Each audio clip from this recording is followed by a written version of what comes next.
Welcome, ladies and gentlemen. We are kicking off the decade here. Not every day you get to say that. With the Blast Premier Spring Series. I'm your host, Semler. It's good to be back. But I'm not alone. I'll be joined on the desk, and this is the desk, by Thorin and Sponge, my analysts. Gentlemen, how does it feel to be here today? Yeah, of course. I mean, Blast, they want a partner for this year with the best, so what can I tell you? They've got great taste. Wow. All right. I was going to say bringing you guys, back is kind of nice. It's good to have you back from the dead, I suppose, in some way, depending on how you look at that other video game. But reasonable. Fair. Hey, look, we're here. We've got best of threes now. We've moved away from the best of ones. Yes. We had a nice competitive format. Unfortunately, the one thing which I'm not too happy about is with you on the desk, I have to dress up. I know, I'm bringing the standards back. They've slipped a bit. It's been 2 years, gentlemen, Mate, and I'm a bit disappointed. When you were gone, I was just going H&M. Now I got to spend some money. It's rubbish. No, it's rough. I mean, you got to spend some of that money that you earn, God Sponge. damn it. But, the thing is, we're up here on the desk. We're not alone as well. It's new digs for the season, and we are going to be here live from 3 Mills in London with a live audience. So welcome, everybody. Thanks for joining us today. Awesome. So, let's get into it. We're not going to waste any more. Let's get right into it. Let's take a look at the format now because we've changed things up from the Blast Pro Series to the Blast Premier. So let's take a look at that now.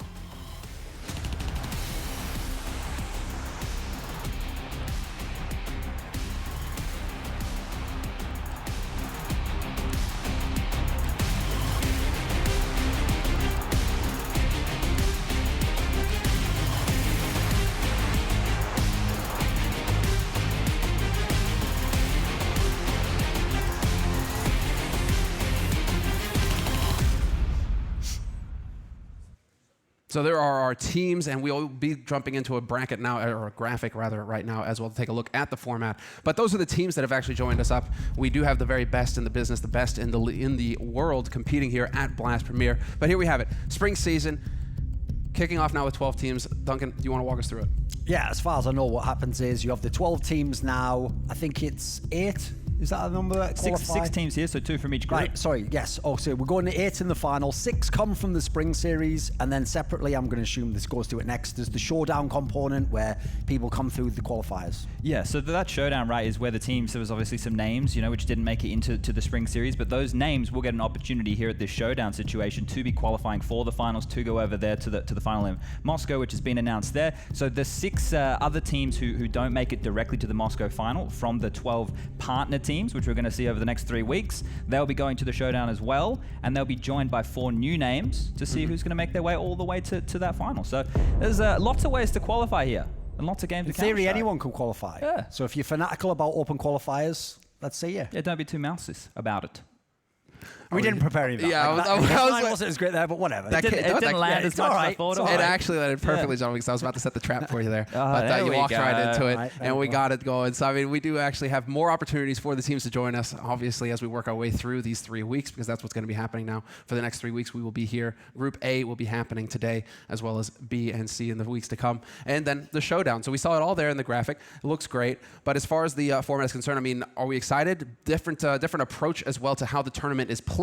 Duncan, I know you have a lot to say on the matter in terms of how we've shifted things from the Pro Series to the Premier. I mean, I was always a hater of best of ones. Like, I even used to say at the Major, I hate them. So I'm glad we've got the best of threes. I think that's the better format. You actually get to see what's a team's map pool like, and you also get to see they have to make tough choices. Sometimes someone's overlapped your entire map pool. Do you play into that? Do you go into the kind of variance picks? So I think it's actually a chance to see what these teams are made of. But we also get to look at the fact that we are, as you mentioned at the top of the show, kicking off the year, right? This is going to be the first Tier 1 tournament that we're going to be having. This is the first time we're going to see a lot of these names playing since last year. Yeah. NiP FaZe and Liquid, the last time they played was actually the global finals, right? Over there in Bahrain. So we had FaZe playing some online stuff earlier in the year, but this is when we're going to get stuck into the LAN game. This is what it's all about. Exactly. This is what we've all been waiting for. Throughout the holidays, one of the longest breaks we've had in years in CS as well, actual time off for the players and for you guys. I know you played a lot of CS, but now we're going to actually get to see these guys live in the server for the first time of the decade, and we're going to hop right into it. Our first match will be coming up right now. It's FaZe versus NiP.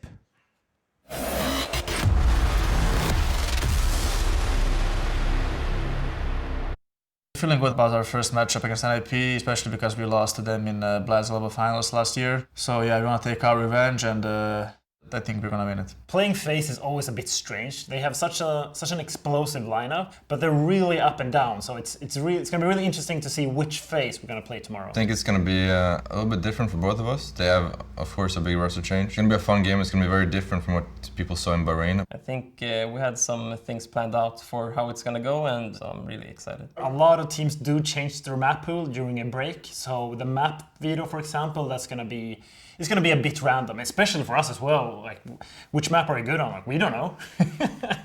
So that's going to be really interesting. In FaZe, I think the one we have to watch out for is probably Nico. I think the new kid from NiP, Nok, is gonna be one of the want-to-watch players for this season. I think we're gonna win 2-0. 2-0 against NiP. 2-0. 2-0. I don't expect any NiP magic. Give it to me, Nico. There we go. No NiP magic. And here is the bracket. We will have 2 matches today. Best of 3 format. You heard it there. 2 zeros are what these teams are expecting. Second match of the day is going to be Liquid versus MiBR as well. So if you're one of their fans, definitely stay tuned. But FaZe, NiP, any shock there, at least from what we heard from the players? I just like that Threat said he doesn't even know what his own map is and then burst out laughing. Can we be done When your own with... coach says that a day before the tournament, that's pretty raw. Can we be done with the NiP magic now? None there of is those no members are magical left. players They're left, all yeah. gone. We're done with that cliche now. We can throw that one away. I don't want to hear Anders or Jason talking about it at all. Just ban them from that. Get that term out of here.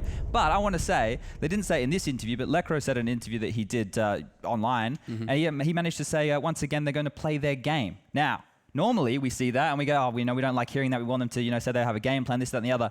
The first tournament of the year is probably the time where you can get away with that because what you've actually done in this boot camp period, in your time off, what you've looked at exactly like they were saying to do with refurbishing their map pools, you can actually come in here and, I guess, expose teams with your playstyle. You don't need to try and, be too tactical. You don't need to counter-strat too hard. You don't need to look at all those tendencies. You can just shock and awe factor here with what you've been working on. So I'm excited to see what kind of pace we're looking at from these squads.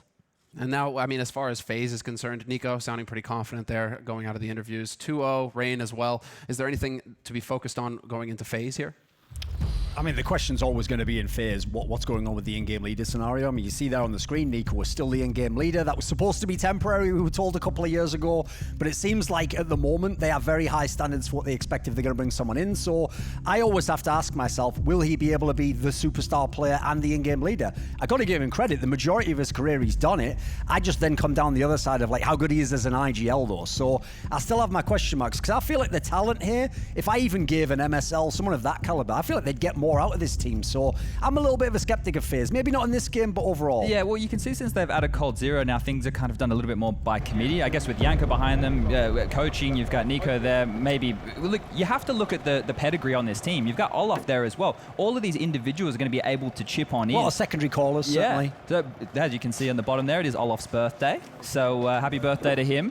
Another and then this young fans won the opportunity to walk out with the play. That's cool. That's pretty cool. I didn't know you were doing that, Blast. That's nice. I like that. Brokey, obviously, right? We haven't seen too much from him just yet. The question is, will he be able to be one of these superstars like in the rest of the team? Will he ever grow into that? Or is he just going to be this key that they fit on in and then they use him however they need, right, to fill that last fifth man gap? And we saw that they put him with Cold Zero a lot, and we saw from interviews with Yanko in the past saying they wanted to use him with a relationship like Taco was used with that of Cold Zero in the past on the Brazilian rosters, right? So it's curious to see how that one all unfolds. But on that graphic, we had, the roles of all the players. Something I want to point out here is FaZe are not a traditional team in that sense. They're not like Astralis. They don't have a ride or die AWP like device. Lots of people can do that duty. Cold Zero can pick it up if he needs to. Nico does the same. I think Olaf's taken over. Back in the day, used to do it. Yeah, I think Olaf's taken over what you'd consider the primary AWPing duties. But, I think that it matters on the side. It matters on the map. You see that with Liquid as well. On the CT side, if you're struggling to hold the position, pick up the big green, see if you can get it done.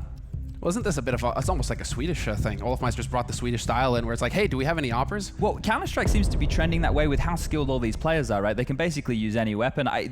If you're going to do things by the book, you're going to do it the Astralis way. So you're going to have a Daddy AWP, you're going to have someone who's really just locked into that role. But these guys, because we talk about their skills so much, it doesn't really matter how they get it done or with what weapon, just as long as they're getting it done. So as far as Olafmeister, he is one Swede, but now we've got a team of Swedes that are making their way as well. They're opponents to kick things off. NiP, Ninjas in Pajamas, These are the 5 starting. This ties in perfectly because notice for his role, Nork, the new player, doesn't say AWP, it says AWP question mark. And that's because depending on what the hour is, what the sign of Sagittarius is at that point in time, apparently no one knows if he's the AWP. So I actually think this is the most interesting part. Whereas when Brocky came into FaZe, he is clearly going to be a role player. Other people are there to be the stars. I actually feel like if they make this guy the star, if they say Forrest was good at that point in time, but he's gone, this is the guy who has to basically, he won't be Forrest, but be the new Forrest.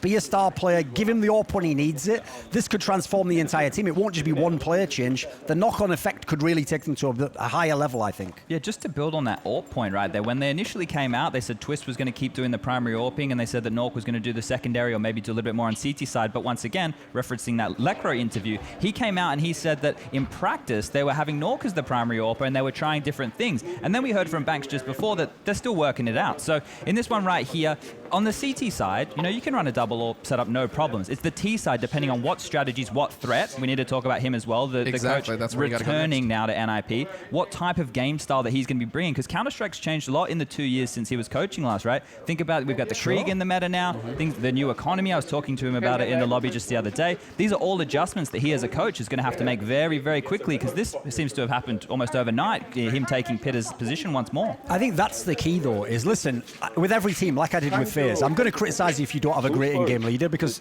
almost no one goes to the top without a great in-game leader. But I will say, if you have a tactical coach, someone who can help you lay the foundations, figure out some of the things an IGL does, you can definitely make up for it. And if we're told it's Lecro's the IGL now. Yeah. You can kind of cover some of his deficiencies and just leave him with some of the in-game stuff.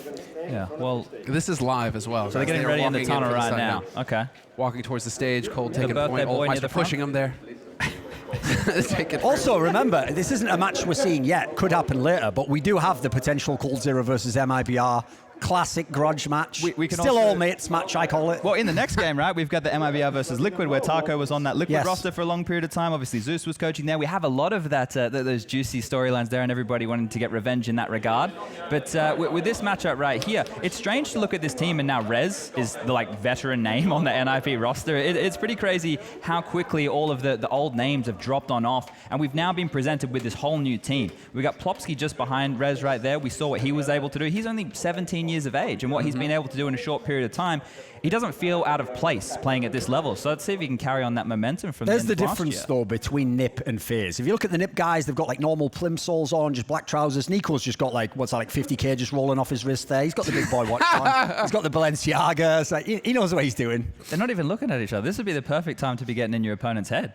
This is where your smack If I'm talk FaZe, comes into though, hand that's here. the thing, you don't look at him yet. You're beneath me. Whoever you are, you won't be here next year. I'm a legend of this game, boy. I wasn't literally talking about myself. That was if I was FaZe. Okay. Yeah. All right, I wasn't just starting the desk that way. Don't worry, Spuds, you're not going just yet. I just got here. What's going on? I thought, didn't the end of the global finals last year, FaZe really struggled there? They ended up last place. Yeah, so when you think about that, they lost to NiP. NiP came third. So maybe they've got something to prove here coming on out. And that break, this is where it's really curious right now, because Counter-Strike, after a break, you never know what to expect. I'm hoping teams have brought something new. Well, what do we expect? All right, there's one big thing here that we all have to touch on as well. Forrest is no longer there. Yeah. Yes, we brought in a new player for NiP, but how big of an impact is the legend not being a part of this roster anymore do you think is going to have? Because he has done a lot of heavy lifting for them towards the end of that year. To me, it's more psychological, because if you actually look at the raw stats, they don't actually match up with any of the way people talk about Forrest anymore. They talk, he's still top 10 player, the stats say no. So that's just literally case closed. But if you talk about psychologically, if you have Forrest next to you and you're a young player, that's crazy. If you lose a player like that, you are going to think, we don't have any of the old NiP players. It does do something to your identity, I think. So I think Nork he doesn't have to be as good as Forrest, but he's got something to add to the team. So, gentlemen, thank you so much, but it is time to get into the match as well. So we will actually bring our teams out onto the stage now.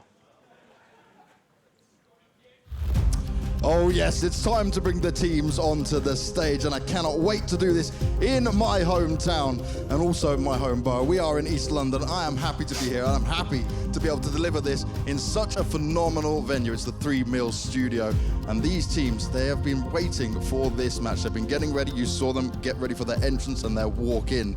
And I guess it's right to bring the first team on.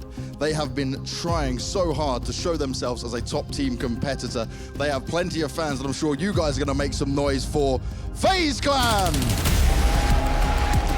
The young blood of Brokey coming into the lineup, Nico as the in-game leader. This team has has gone through many changes time and time again, and now it is time for them to prove themselves here at another Blast event. Legendary players on a legendary lineup, but what can they deliver here today against NiP?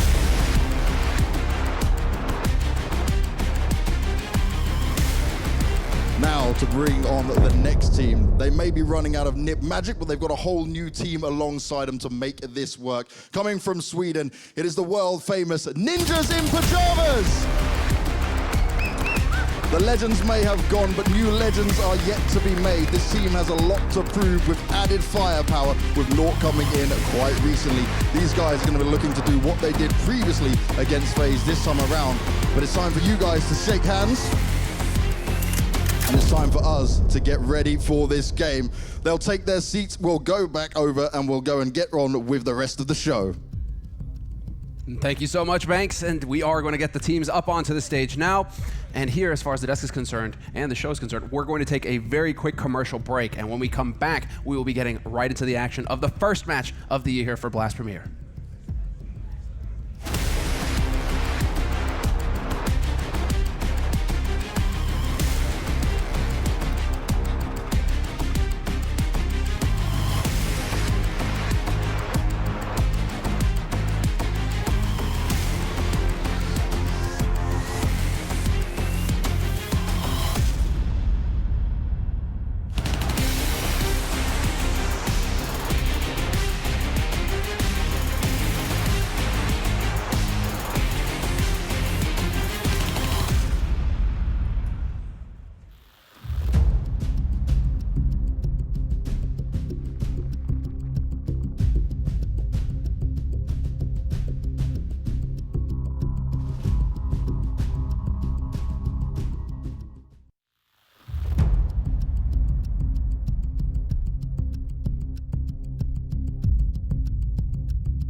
And there you have them, players on the stage now.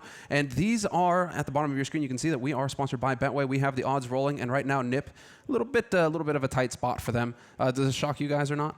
I mean, first of all, you have got a new player that can change the dynamic. Yeah. And as we say, you've lost the most storied player currently active in Counter-Strike. So it's understandable why the fans would go with the names that you already assume are going to be bangers. Yeah, it's a new coach as well, right? So as we heard from throughout the interview, it could be a whole new direction for this team. We don't know where they're going. We don't know what maps they're prioritizing. We're about to learn with the rest of the world here. So I think that's fair enough. We're going to find out in just a moment. But first, actually, we have an interview really quick with one of the NiP, or one of the FaZe players. So we're going to hand it over there. Now, with Brokey coming in, right, he's such a young player, but what extra work have you had to do with him, or has it been easier than you expected to fit him into such a team?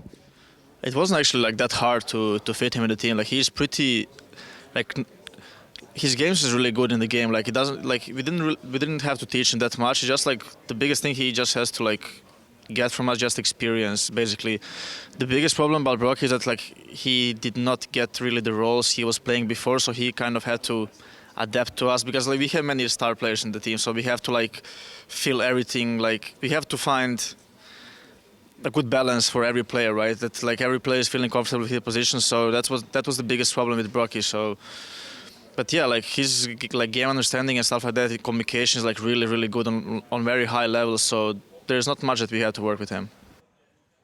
So, as far as Brokey is concerned, we were speculating a little bit into how he's going to fit into the roster. That was Nico, but I also want to get through another interview real quick with one of his opponents, and we're just going to jump into that so we can get into the map pick ban, because I'm sure you guys are going to have quite a bit to say there. So let's hear from our NiP player before we get into the map pick ban.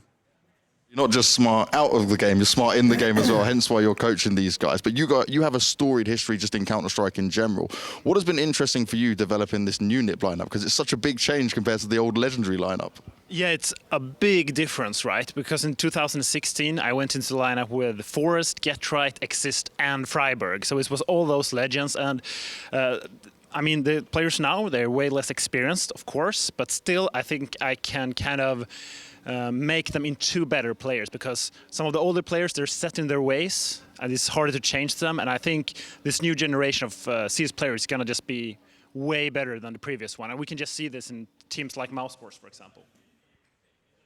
Big statement right there, really, from Threat. There's somebody who's been playing Counter-Strike forever, right? You know, and that's one of the things which, when we sit back and we get the opportunity to look and watch and see how the game and the meta and everything evolves, and we're not in the server, which is probably something the players don't see, that evolution in the same way. Because when I have these players on podcasts or I'm chatting to them and stuff, I say, don't you think the game's changed so much over the last couple of years? And they're like, no, but that's because they're living that, right? And we're the ones who have to talk about this adaptation and it changing. And I'm glad that Threat came out and said that there, because the kids today are so much better than, you know, my generation of players. They've already come on in with this baseline of understanding. The amount of resources available for these guys is huge. So that's why it's helping to skip them ahead. And that's why kids like Plopsky and Nork and stuff, they're in a team like NiP, and they're only, you know, in their either 17 or in their early 20s. It's crazy. So we're gonna get right into the big ban here. And Duncan, I mean, already Dust2 banned by NiP. The question here is FaZe still scared? Are they going to ban Vertigo? Because if I'm playing a team that's just added a new player now, I don't think they're going to play Vertigo. I might just float it personally. I know in the past they've played it, I think against Mouse Sports, but they go with it anyway.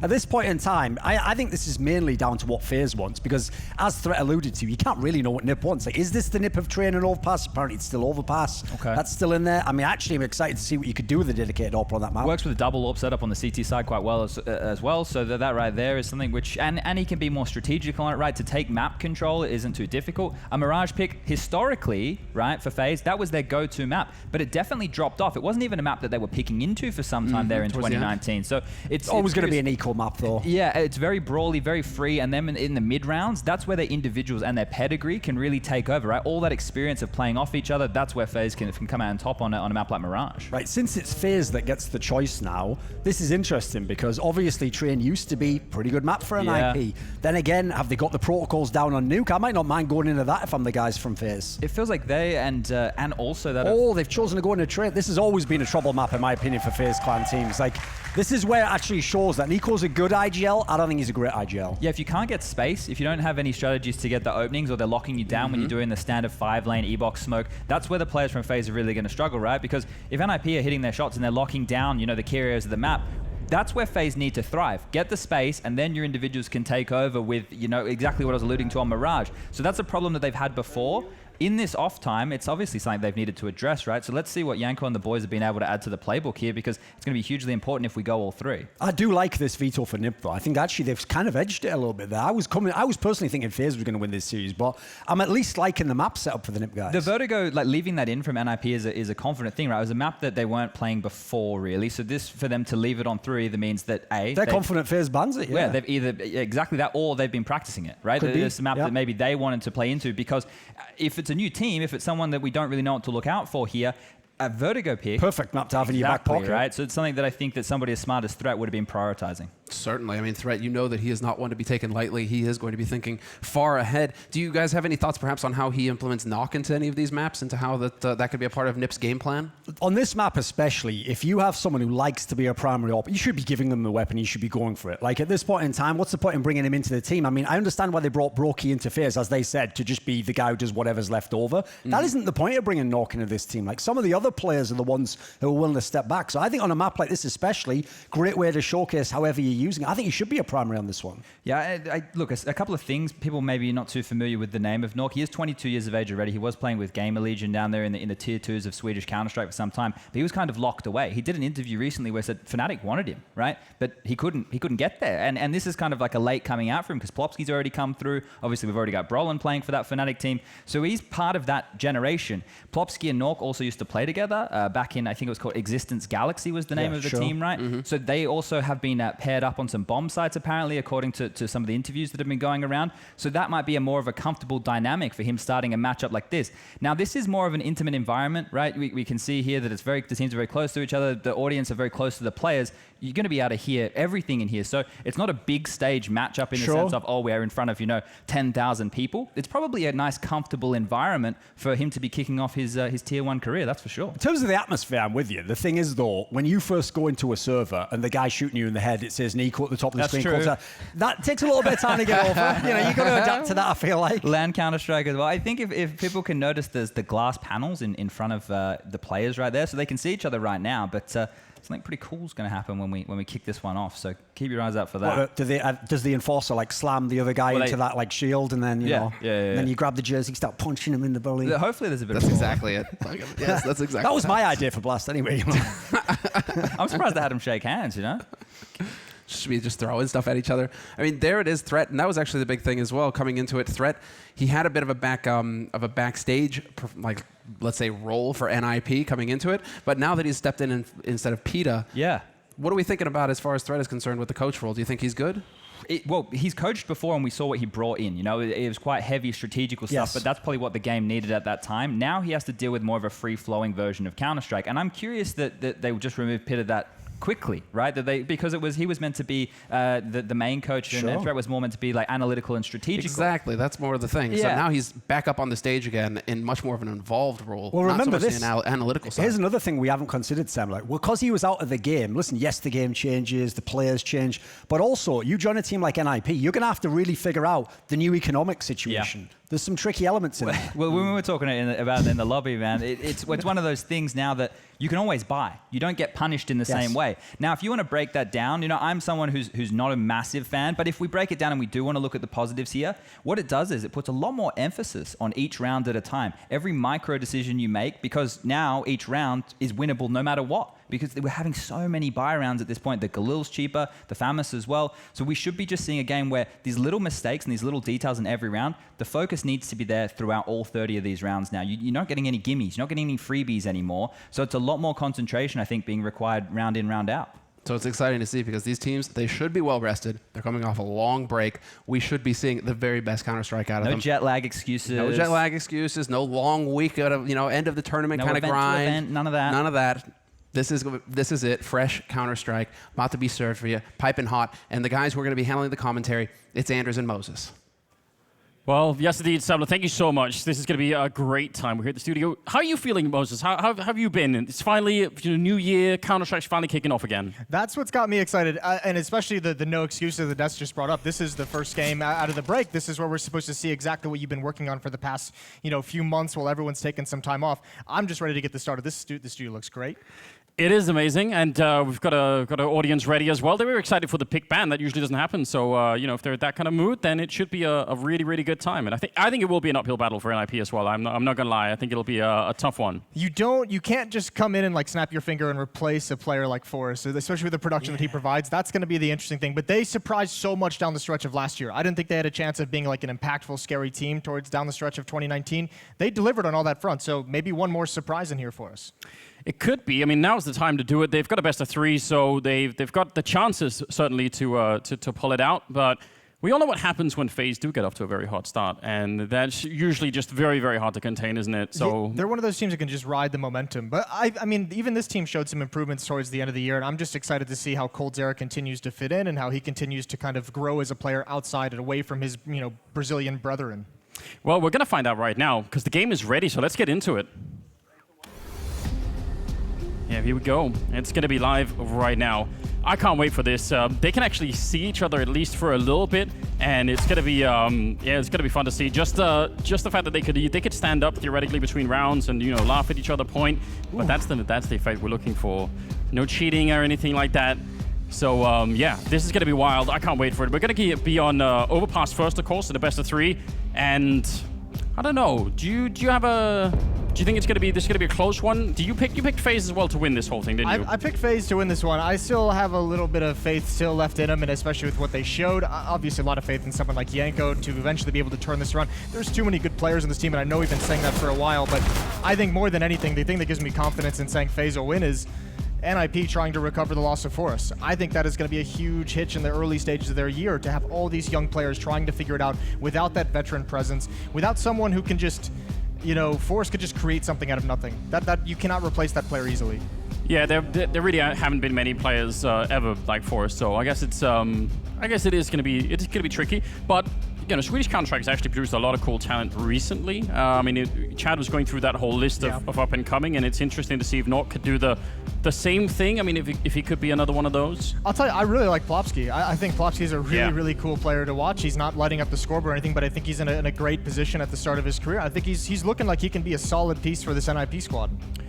Yeah, I think so. And with Threat, I like the way Threat was talking about them as well. Not so much like they were people, but more like they were sort of clay that he could. Chess pieces. They're young, weak-minded. I can make them do whatever I want, and that's good.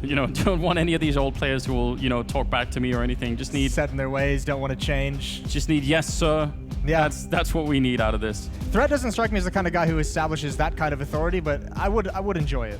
They are a Swedish team, Moses. There's a limit to how much you can, force them out of it. We're going to get live with the game, ladies and gentlemen, so welcome to the show. It's FaZe and NiP here, a best of 3 to start off Blast Premier, and I can't wait for it. It's going to be excited to see how this all plays out. It looks like it's going to be NiP starting on the T side with FaZe on the CT side. Yeah, and that's on the virtue of FaZe winning a knife round, obviously, to knife for the sides. Olaf is going to have a kit and 2 flashbangs for this defense. Plenty of utility picked up for NiP on the attack. A couple of players twist and res with that, so we'll see what kind of tactic they have ready to put in place. And there is the countdown into the live pistol round. 15 seconds left for these teams to call their strategy. And our first look at this new NiP lineup. I mean, those 2 smokes on the 2 HEs, that doesn't even give us the game, does it? We don't know. That could be anything at this point in time. So I guess we'll have to see what they do. You'd imagine those double nades are going to be for a position potentially towards that B bomb site where you can double nade maybe towards toxic barrels, maybe towards the bomb site, try and eliminate one position, try and deal some damage. We'll see how that plays out. Rain, coldzera, Nico, and Brokey, all aggressive. There's the nade, the first one. Pushes coldzera back, but the long pressure is in. Trades, Nico, he wins all the fights, 2 of them in his favor. And into a 3-on-3 we go.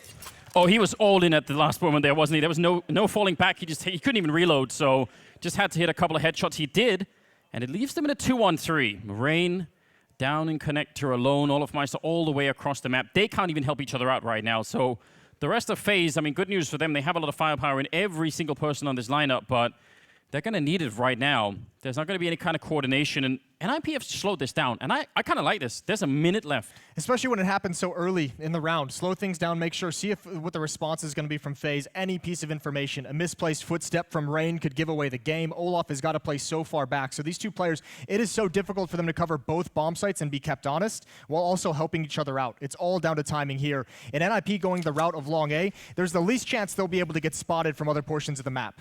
And they have USPs now, so they can even take a fight at long range, which normally is maybe one of the reasons why you wouldn't want to do it with a Glock, but this is going to be fine. Rain is now pretty far away, and olofmeister needs the information. I don't know if he got it jumping there. Maybe he did. Rain has started to sneak back up, and he's going to join them in, yeah. So Olof just has to stay alive. They have to try and pincer them into the bomb site with 25 seconds left. It's going to be a bomb plant and a smoke to block him off. That's a great position to have a smoke left in, isn't it? Rain missing a shot. He almost never does that in pistol rounds especially. Going to get one more. Oh my god, and taking down Twist. That is beautiful. Now Lekro a little bit shot, surely losing his two teammates in a second, and he's holding alone here. Smoke is going to be disappeared. He's in such a rough position, and he flicks. He gets the kill on Rain. That's not bad. The flashbang, it does nothing, but he's definitely panicked a little bit now, and Olaf's got him sandwiched in. He's almost out of bullets. He actually escapes around the corner and makes it down the stairs as well. Oh my god, that might be everything he needed. There is a kid on Olaf, but almost no time left. He's got to find him right now, and Olaf, he gets the kill, and I don't think he has the time. No. NiP, they win the round. What a huge clutch from Lekro, because Rain almost brought that right back, and he plays that 1v1 just about perfectly. He's basically challenging Olaf to commit to that one-on-one, to swing out a little bit wider towards the corner, and Olaf never takes it. Time runs out eventually, and a great double kill from Nico, a great double kill from Rain goes to waste. Wow, that was an intense way to get started, because if he gets that kill when he's jumping down the stairs, it's not even a close round, is it? He just defuses that bomb easily. Now we are instead. They pick up the Galils, the MAC-10s, and double scout, though, on the FaZe side of things. So they can definitely hit back here. That's a great round, or a great map, I think, to do that double scout. I'm in favor of all the scouts. If you want to buy 5 of them in a round like this, I'm in. Ooh, that's a great shot right to the face of Rez. Nico's gonna fall back, another one follows up. Olaf and the scout on overpass. Beautiful stuff, a 5-on-3 advantage for FaZe. If you're an NiP, this is everything you don't want to see right now. It's a calamity. That is the worst way to start this round out. Now they have to come back into it. They still have the weaponry, but those scouts so dangerous, and they get even worse now, because now they can sink back to the bomb sites, and even if they don't get a headshot, they tag you up, and eventually with the man disadvantage, NiP is going to have to commit somewhere. And I mean, slowing it down is not the worst idea, but it's not guaranteed that that's going to work either. You could easily walk into another shot. Rain, I think, almost had that one lined up. The Deagle could absolutely do it. The range, he sees one, a second one, and yeah, they know everything. And the boost down here, they're walking right into it. Instant headshot from coldzera. Man, they're in a lot of trouble. I don't even think it's trouble at this point. I think this round, it might just be over. Great shot from Knock right through the smoke to try and bring him back. I like what NiP did, though, not only slowing it down, but not using a whole lot of utility, realizing likely with the 5-on-3, FaZe sunk way back into the bomb sites to play turtled up, and they didn't need to use the utility to control bathrooms. Unfortunately, getting spotted was a bit painful. Nico still going to challenge a little bit more. Flashbang takes him out. This is dangerous now for FaZe. Ooh, great follow-up with the Galil. He's actually done a lot here. Bob can get this kill, but he can't in time. He needed to get around the corner, and coldzera was there to shoot him in the back, so you saw the live odds there, and just immediately favoring FaZe. If they weren't already, which they clearly were, then they're going to be switching their way now, winning the second round and going into the third one. Yeah, a bit of a wake-up call to what kind of team you're up against, I guess. Well, I mean, it's also, you could throw it right back to what the Desk just mentioned with some of these young players and playing on a stage and maybe helping you get a little bit more comfortable. You know, you feel good after winning that pistol if you're NiP, if you're Knock, that young player, but then you're just, you know, back to reality in the second round. Yeah, nobody likes that. It's not the place anyone wants to be, Jason. Reality, that is. We're all trying to escape one way or another. It is harsh. Especially when, you know, coldzera and Nico are occupying that reality on the other side. It's just, it's not ideal, is it? Making themselves felt already. It is what everyone is hoping for, that puzzle really works out for FaZe. I agree they were looking much better at the end of the year with coldzera mixing in, but you feel like if it works all the way, then it's just going to be so ridiculous. So that's just been the story of their entire lifespan, this FaZe roster, through all the different iterations of it. If it works. If it works, it's going to be something special. NiP playing this one slow. They want Lekro to have some time with the Krieg to try and find a pick, and he's basically just going to join up with his teammates. He'll be able to play the baiting game with a bunch of pistols surrounding him. Only the one smoke, and that's on Lekro. They need that for the bomb site, so a pick is really what they're hoping for. olofmeister is a little bit out on his own here. He's got Rain behind him with an M4. They're going to be re-smoking that position, so he's just feeling safe, I guess, at the moment that no one is going to try and shoot through that smoke. They only have Deagles on the other side mostly, so maybe he is going to be fine. A little bit of a distraction. Lekro actually with the opening frag, taking down Rain. That's not bad at all, but Olofmeister, it's a pretty good return. The Krieg, though, is still in play, and now there's an M4 picked up on the ground, and an instant headshot from Nork. That's what they needed. That's a dirty shot from the rookie. Controlling the bomb site now. NiP, a good grasp on this, and these teams trading blows early on. Rez cannot grab that onto Brokey. Retake coming in, coldzera on the flank. It's Nock and Lekro to hold them off. Well, they don't have any more grenades left there on the T side, and there is a kit in play on Brokey, so they can still retake this and make it work. Nock going to be walking in. His aim is a little bit off. He was just pre-aiming a different angle, and now it's all on Lekro alone once again. It's a nice little flick there to take down Brokey. Now he can fall back and buy for time, but he's actually sitting out in the open, and somehow he loses the fight. That looked like that was a perfect play from him. No kit. He had to go pick up the kit. The time is gone. coldzera's going to lose this round and lose the weapon. Or is he? Oh my god, it's so close. Surely not. Oh my god, I cannot believe he's gotten that. That has got to be one of the closest defuses I've seen in a while. That did not look like it. You heard that tick over sound, and even then, there was a little bit more. Wow, FaZe absolutely stealing that one. I can't even believe he survived the initial engagement, coldzera.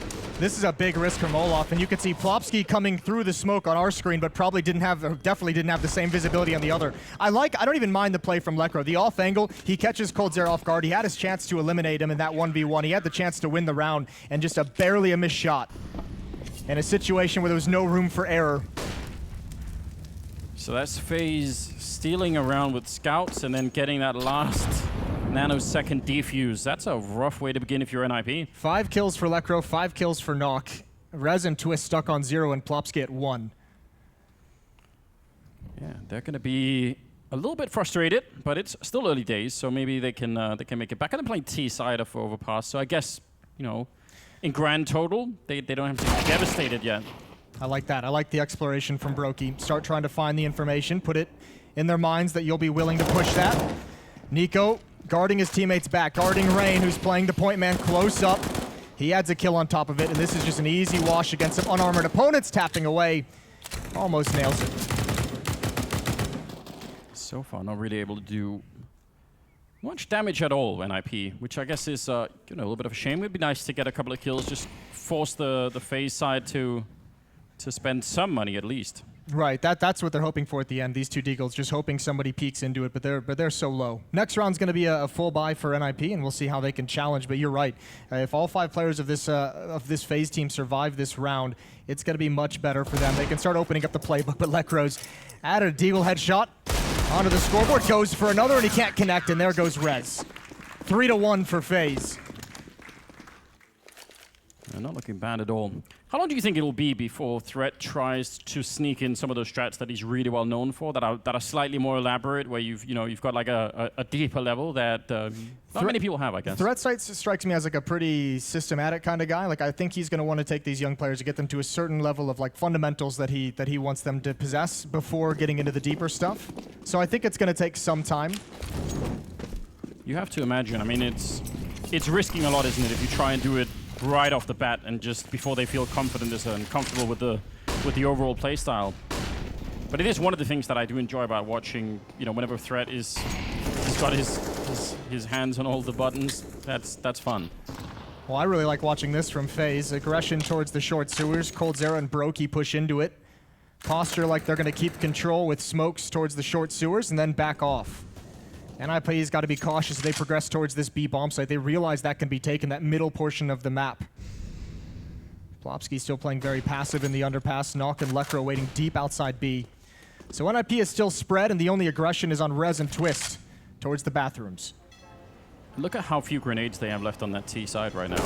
It's 2 flashbangs, a smoke, and a Molotov, so still a minute left. If they use those grenades to clear out, all the way up to a bomb site, then they're really in trouble. And even if they just save them and try and use them, it's not going to be that much. This is some of the benefit of getting aggressive early on for FaZe and then backing away. You kind of posture, you make them use some utility to see what's happening, to get some information, and then when you back off, they can't capitalize on anything. And now they don't have great amount of utility for the hit itself.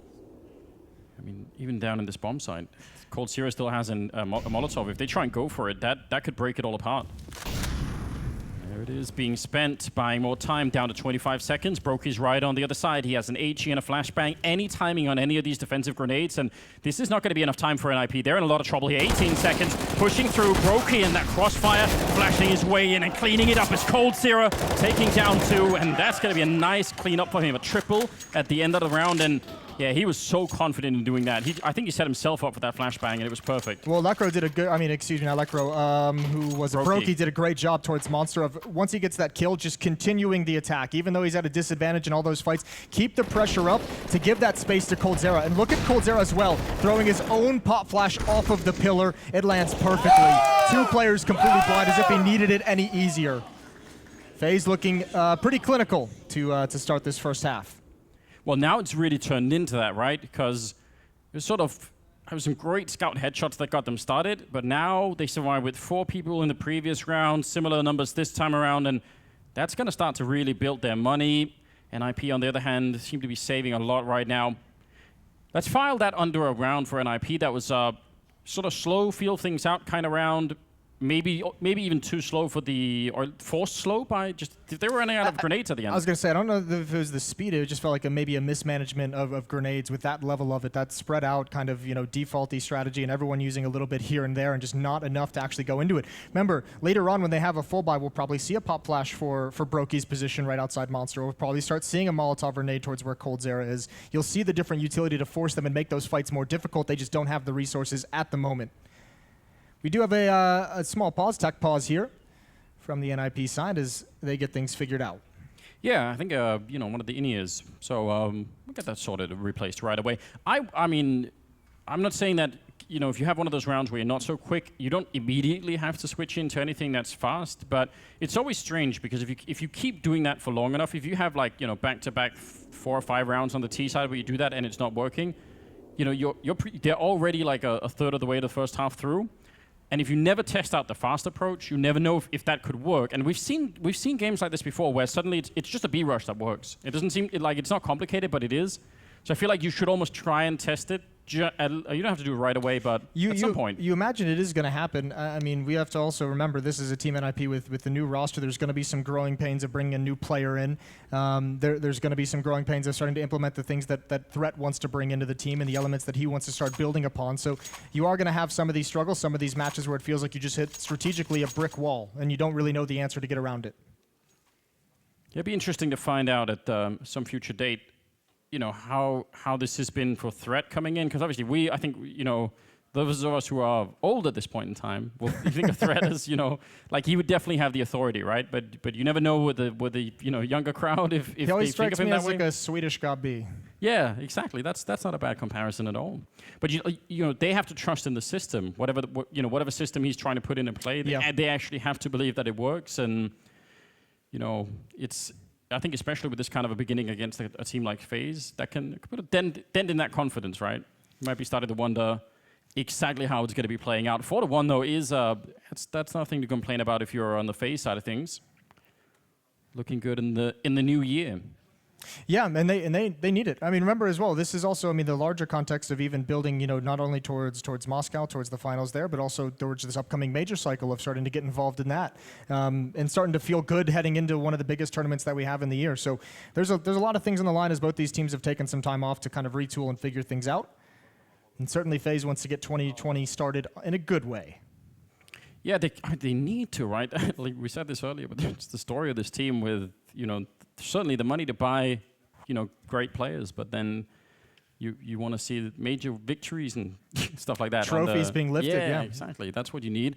So we'll see if they can figure out a way to do that right now.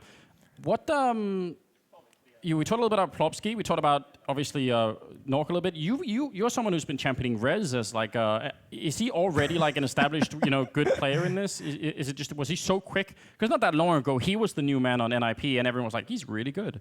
I think Get Right said he was like like when you get Get Right's endorsement Well, things are looking good. Remember when they picked up Rez and they picked up Draken at the same exact time? Yeah. And the conversations coming out of the NiP camp was always Rez is just like ready to go. He's already got like the mindset. He's already got the professionalism. He's obviously very skilled. He was the one they felt was going to be able to step up and just step right into place on a professional team.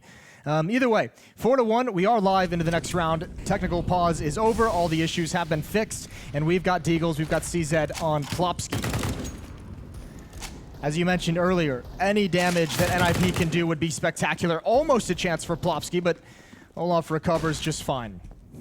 Yeah, spraying with the Krieg. Usually not feeling comfortable about that at all, but yeah, they're going to be falling back. It actually looked like Rain wanted to stick around at the fountain up there, but he thought better of it. And this is a round where they almost can't really do much of anything. Just the distance, the scopes, it's unfair. Still, back to reality. Yeah, that just goes right back to it. Now it just gets even worse. We'll see if Nock and Lekro can do anything with the Deagles. We saw Lekro have at least one nice shot earlier to take a gun out of the hands of FaZe, but at this point it almost feels like even that's not enough. More damage dealt onto Nock. He's forced away. Twist got a challenge at long, and Olaf doesn't need to peek into it, but as you mentioned, with the scope, with the range, feeling supremely confident. Yeah, and then I'd be just, again, I mean, if you brought this up earlier, you're just hoping for a mistake. You just want someone to walk into that Deagle crosshair, see if you could put a little bit of damage into. If you get a bomb planted around like this, that would be something. They have a chance. I mean, NiP's playing retake on the B bomb site because it was just Brokey there. I imagine as the rotation, see, coldzera is going to come back, and then they feel more confident to be a bit more committed into the bomb site. Utility being spent. Here comes the hit just to try and get that bomb planted. coldzera blind, covered by NiKo, and Brokey handles the final. 5-1 for FaZe, and they are on fire. Yeah, that's going to be no problem. 5 in a row to start off the match with here for FaZe. Just only NiP sneaking away that pistol round so far. That has got to change here. 7th round is going to be coming up. And still no AWP in play for NiP. Still no AWP in play. That can be a way, especially on a map like Overpass, right? Where you can maybe just find a kill, sneak in, snipe in somewhere. On the T side, I mean, that might be something they switch to if things get really desperate. Still no AWP for the FaZe side either. Interesting if they decide to bring that out at some point. Olaf and Rain this time aggressive down the danger stairs. Previously, we saw FaZe take over the short sewers and back off. Now it's a different angle. Oh, Plopsky's waiting for it, but there's 2 people on the other side, and they can throw flashbangs from inside a B into that hallway too if they want, so... He also has no Molotov, Plopsky, so there's no fire to burn these 2 players out of position. This can be a pretty nasty bait and switch. If Plopsky commits to this, he's the only one there for NiP. No chance for a trade, so unless he pulls off some kind of miracle, it looks like FaZe should be able to control the middle portions of this map and just control all the rotations between the bomb site. They can have nasty flanks on both sites. And NiKo's up on the high ground towards the A bomb side. He's spotting, making sure they don't get flanked from that side. So a little bit of an early spam coming through now. Plopsky going to be back around the corner. Doesn't want to get flashed or anything. That's great pop flashes you can throw. They don't even need them. Olafmeister going to take the fight. And now they're throwing more people at this problem. And yeah, there's NiKo just chiming in from the back. Finally, they take down Rain. But this is a bit of a problem now. 4 versus 3. A lot of time, a lot of resources, both the nades and manpower that NiP just threw to eliminate that defense in the stairs, and they had to do it. Now can they recover? Twist on 1 HP. 27 seconds on the clock, and Olaf still being aggressive. He just spots it before he looks away. Nock's going to have to back off, and that's a good shot. Now he can join up with his teammates, and that's actually going to pull NiKo off of the A bomb site. A real chance here for the Ninjas. Oh, they needed 12, 15 seconds on the clock, and coldzera, the lone defender on the A bomb site, just getting that kill and buying more time. NiKo gets his face taken right off, coming to try and defend, and crawling in is Nock. He gets the kill on Cold, and that's going to leave Brokey. And he's coming up from those same stairs, and they know it as well. That's going to be a very, very rough retake. Even if they're a little bit low on health, how does he do this? He's just trying to force them out using his gun. He doesn't have any grenades or anything, and he walks into the crossfire. Rez will take him down. And NiP finally a 2nd round. That's a good showing from Nock. Not only the triple kill, the kills to get into the bomb site, but even at the end, not getting baited into a peek by those just, pre-fires from Brokey's, trying to pull that player at truck out into the open so he can at least turn it into a 1-on-1. Nock having full faith in Rez to play contact. Ooh, that is a quick little one tap. We didn't see it the first time around. That's nasty. And builds upon it as well. 2nd round for NiP. And that was a round where they were down 4-3, right? So they could have easily lost that round, maybe should have lost that round. Building a bit of confidence maybe after losing some of the earlier rounds. Nice shot from Rez. He was challenging an AWP. and just comes out on top anyway. Awkward timing for Olaf. He was repositioning. Flashbang caught him a little bit as well. That's a lot of money that hits the deck. Brokey with 100, Nika with 150 in the bank. Olaf, after investing in the op and getting nothing for it, is down below 1,000 as well at 700. So money an issue for FaZe very quickly. Oh, they're not going to throw a flashbang to get out here. Yeah, turn for it though. Lecro, mechanically, he had that figured out. He knew what was going to happen. Just a quick shot coming in from Cole. FaZe going to keep 2 players to defend the B bomb site. Cold and Brokey there, but they've sunk back. Brokey looking like he wants to cheat, but Rain with aggression should be able to pass information on. This B bomb site's in a lot of trouble. Cold really the only real defender here for the moment, and yeah, he's been completely eliminated from a different angle. Never expected it whatsoever. Nico's finally here to help out, and he's almost got a double. Yeah, that's a lot of damage to put out. They've got a little bit more time, but Nico's at it again. There's the final follow-up, and Brokey in between 2 smokes. There was no way for Popsky to see that coming, and Rez now in a 1 versus 3, and he's just going to get the 1 kill. FaZe answering back immediately. That's a miscue, though, from that B defense. coldzera not expecting anyone. That's not an uncommon play by any means, just crouching below that ramp and getting to the other side, and maybe a miscommunication of who is watching what or who is rotating where, but thankfully Nico arrives with a double kill to kind of close that hole in the defense. Yeah, that could have been very dangerous. I think he was falling. He wasn't up there on the box when they were crawling past, right? And then just as he would jump up there, they were in position, so excellent timing, I suppose. Back to the Deagles again. This has really been a... It's harsh. It's really harsh. Economically punishing for the Swedes. They'll probably be looking back at not converting that second round as a huge issue for this T side. Can't really blame them either. This is what, the 3rd or 4th time we've seen them with primarily Deagles and a little bit of utility. Well, Lecro's been good for some Deagle shots, so maybe we could see that once again. But FaZe are just not even giving them any opportunities at the moment. They're so far back on the map. Maybe probably guessing the economy a fair bit here. Well, now that Nico's come back to the A bomb site as well, Rain can get some assistance out towards long A. Olaf can now play right underneath the sign and be able to peek back and forth. Puts him in an awkward spot, but the support for Rain is a huge deal. Olaf can choose to commit and at least control long if he needs to. Olaf just playing 2 positions. There it is. Rez with an opening. Could have been a second one. And Olaf, he's actually going to go and push for it. They're pushing up right behind him. Olafmeister might be in a little bit of trouble. He needs this kill right away. Nico going to get one behind him, and Olaf will pick up a little bit slack there as well. So looks like a good defense, a good follow-up from Nico with a double at the end, or a triple, sorry. And he's up to 13 and 5. If Nico doesn't get all those kills there, Olafmeister's just trapped. Well, that's what I mentioned. He can push out towards long if he needs the safety. Usually it feels a little bit better to do it when Rain is still alive, but Olaf had no chance. Once he saw the hit was coming up the stairs as well, he knew he had to just get in that position, take the one-on-one. He had his teammate covering his back, so they couldn't wrap behind him too quickly. That's about as best you could do, and they come out with the win. Got some rifles back in the hands of NiP. And I mean, it's getting close now. 7-2, not the best start, really.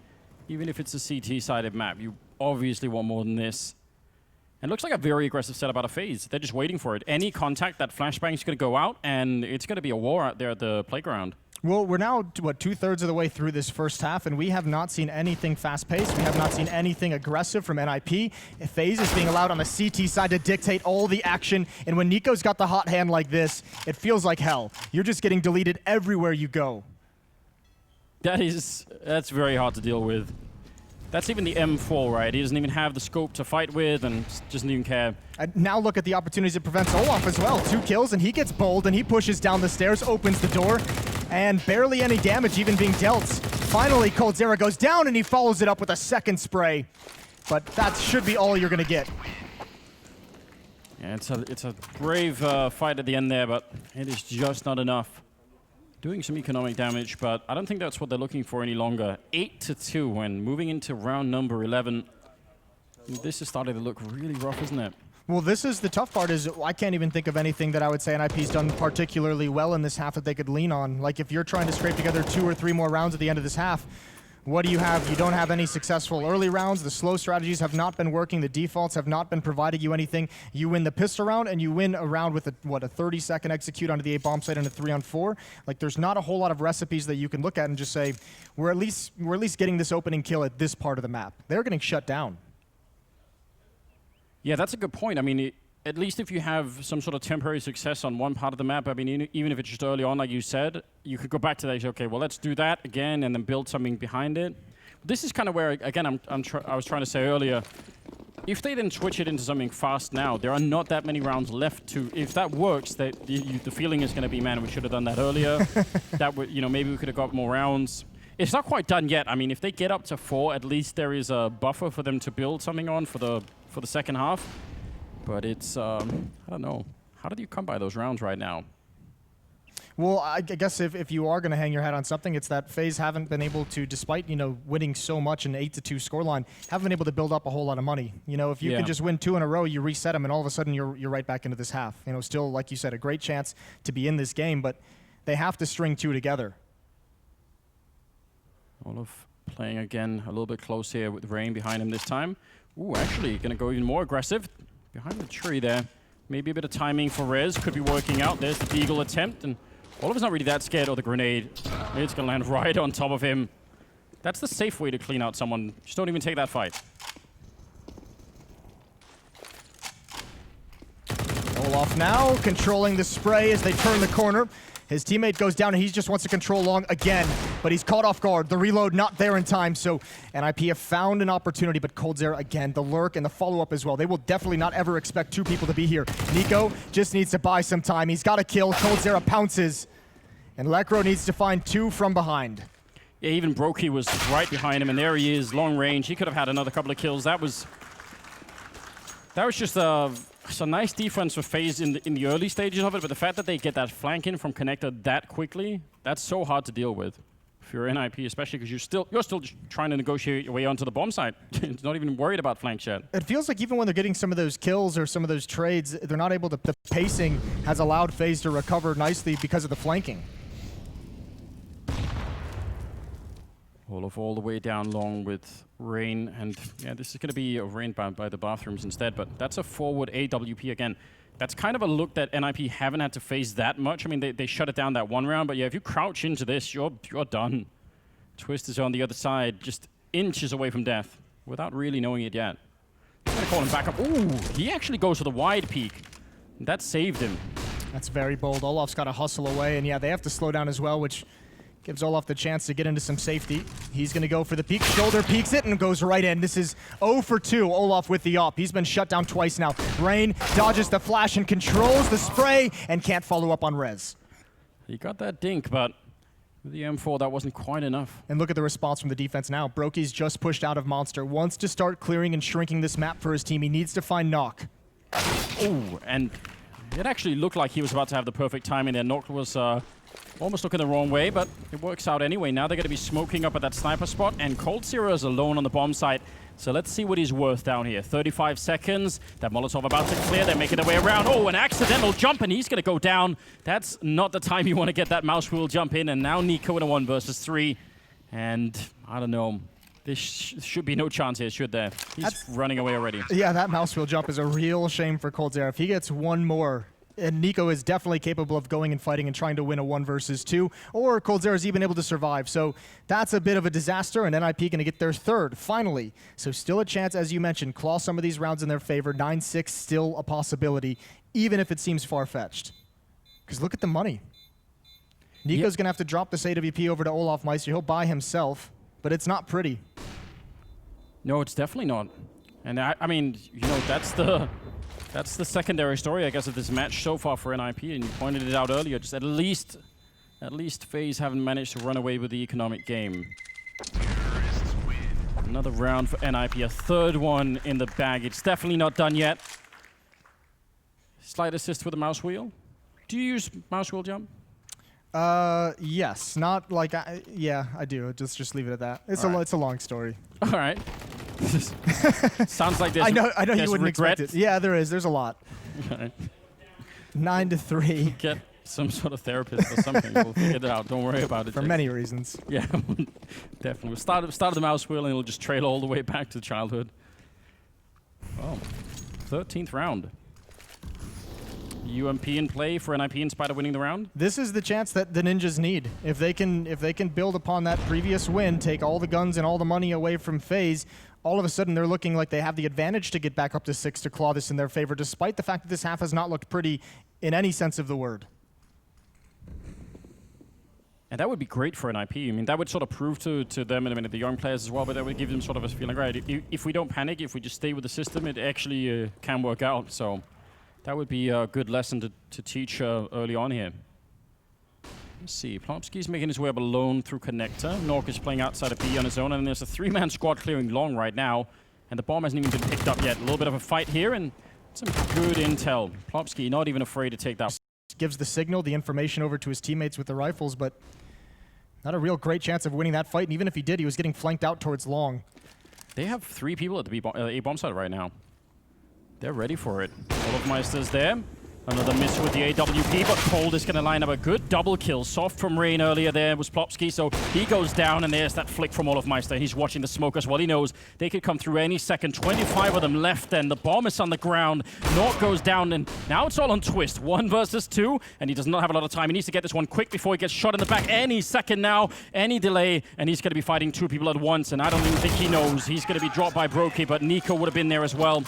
Oh man, that was them having FaZe at that economic edge. They could have maybe done this. They've still got a chance. They've still got some money. They can still... The FaZe does not have a lot of money even after that win. So even for the last round, no, you can't fully reset them, but you can really hinder what they have in round 15.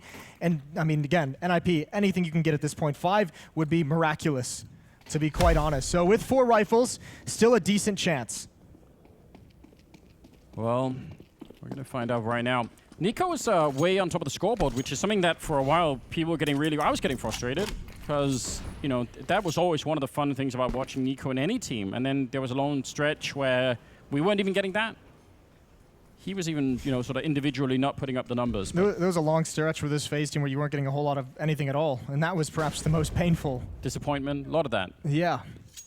Well, Rain again alone at the A bomb site, far, far back, looking for information. Trying to play as safe as possible as Olaf comes back again with the AWP. 2 kills with it in the last round. I think those are the only 2 kills he has with an AWP in this half. Yeah, and he's had it a couple of times. A dangerous jump. You can get your face taken off from that. Nico close, a big double kill. And yeah, now they're just getting slowed down and whittled away. He even spots one out long, doesn't get the kill. Oh, Rain flying through the smoke to take down Lekro. He was scouring away in the corner. I think he just wanted some peace there. Rez goes down, and that's a flawless round out of FaZe. So the door shut pretty quick for NiP. They had their opportunities in this half to come back in it, even with the disastrous start. And now that all goes away. 11-3 and a huge advantage in this final round for FaZe. They have all utility. They have the AWP, even against some AK-47s. They're going to be feeling comfortable. And this is perhaps the first time we saw NiP do anything relatively aggressive on the T side. They're trying to hit a timing onto that A bomb site. Just off the top of your head, out of the 11 rounds that FaZe have won, how many of them have NiP at least got the bomb plan? You got a rough idea? I would have said 2. And the real answer is 1. And the correct answer is 1. Yeah, so 11 rounds where FaZe just win by kills. Or 10 rounds where they win by kills. That's pretty rough. And that says something on its own, doesn't it? Well, we mentioned the economic issues that NiP's had, that not having that extra $800 comes into play. Timing through Monster is going to get shut down, and this is where the utility advantage for FaZe can be so brutal, but everyone's blind. Oh, Brokey, a desperate scenario now. Olaf on the rotation, Rain on the flank, and Brokey is doing everything. Can't find Knock, but Rain is here. Oh, it looked like he should have had that last kill. It was almost perfect. Rain goes down, the grenade.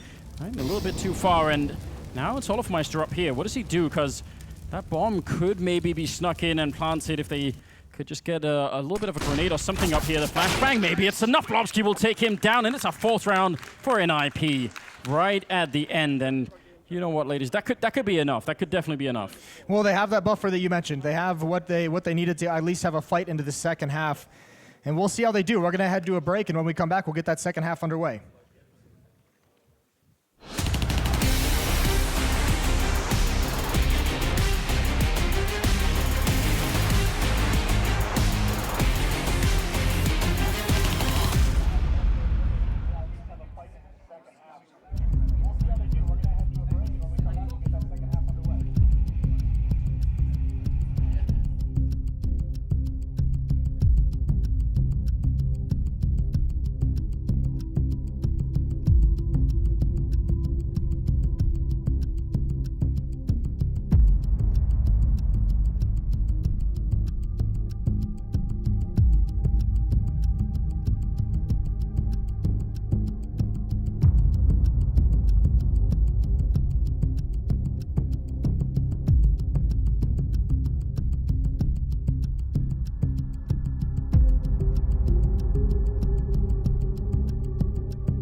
Welcome back, ladies and gentlemen. It's FaZe and NiP here at Blast Premier in London, and it's been a really rough first half here for NiP. Obviously, down 11-4, and the odds certainly reflect that. I mean, if they weren't already, now people really believing in FaZe. Yeah, I think at some point during that first half, you probably abandoned ship. Even if you're an NiP fan, that was not looking good. But here's the interesting thing. FaZe, I always feel like their struggles have usually come on some of the T sides that have looked sketchy, so this could be interesting. Just running back and forth with the Glock.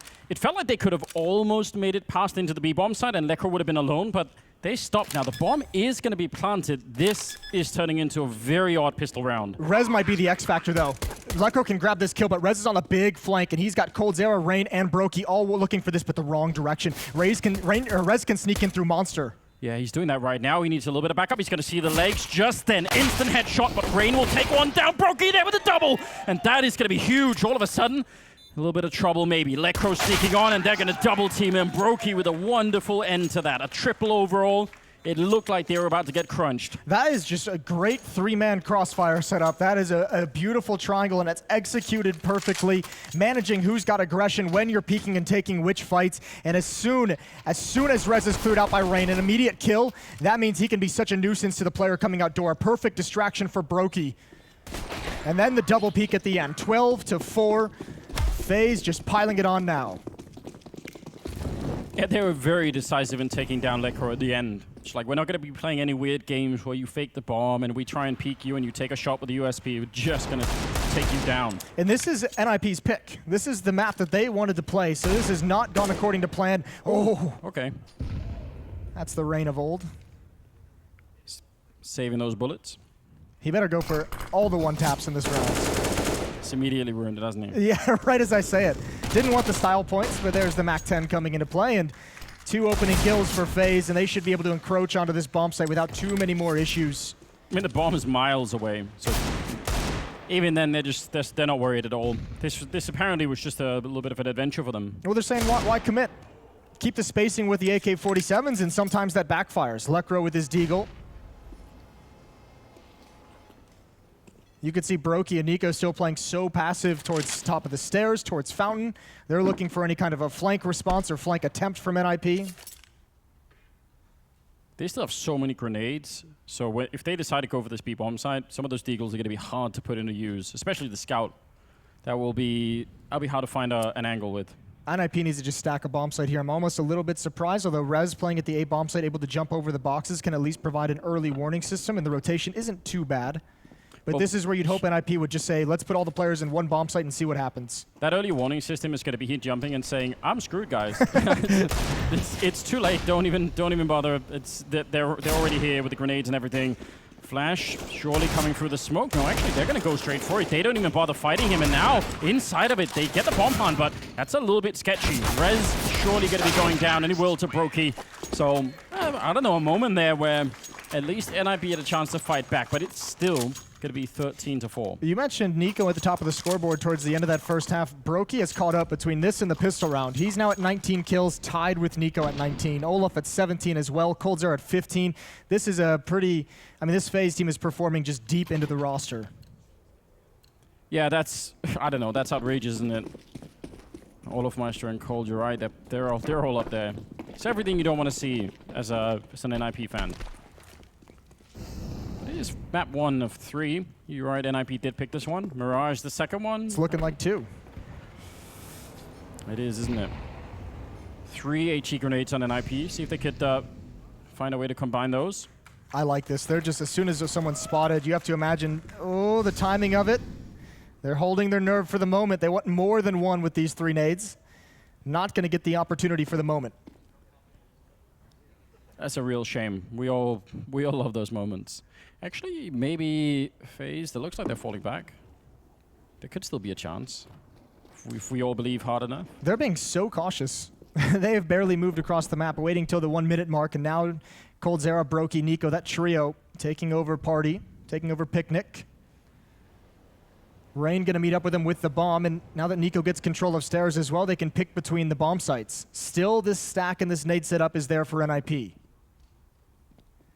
Olaf is going to be walking into the bomb site, and I mean, if he sees more than a couple of people, it'll be instant confirmation that something is up. If they use their nades, there's one nade. He spotted one, he's seen another nade, so he's called out the numbers of at least 2, and now I think it's just over. FaZe have made their decision. Molotov's into the choke point, smokes up as well, and I don't think NiP gets back into this. This should be around a 14th round for FaZe.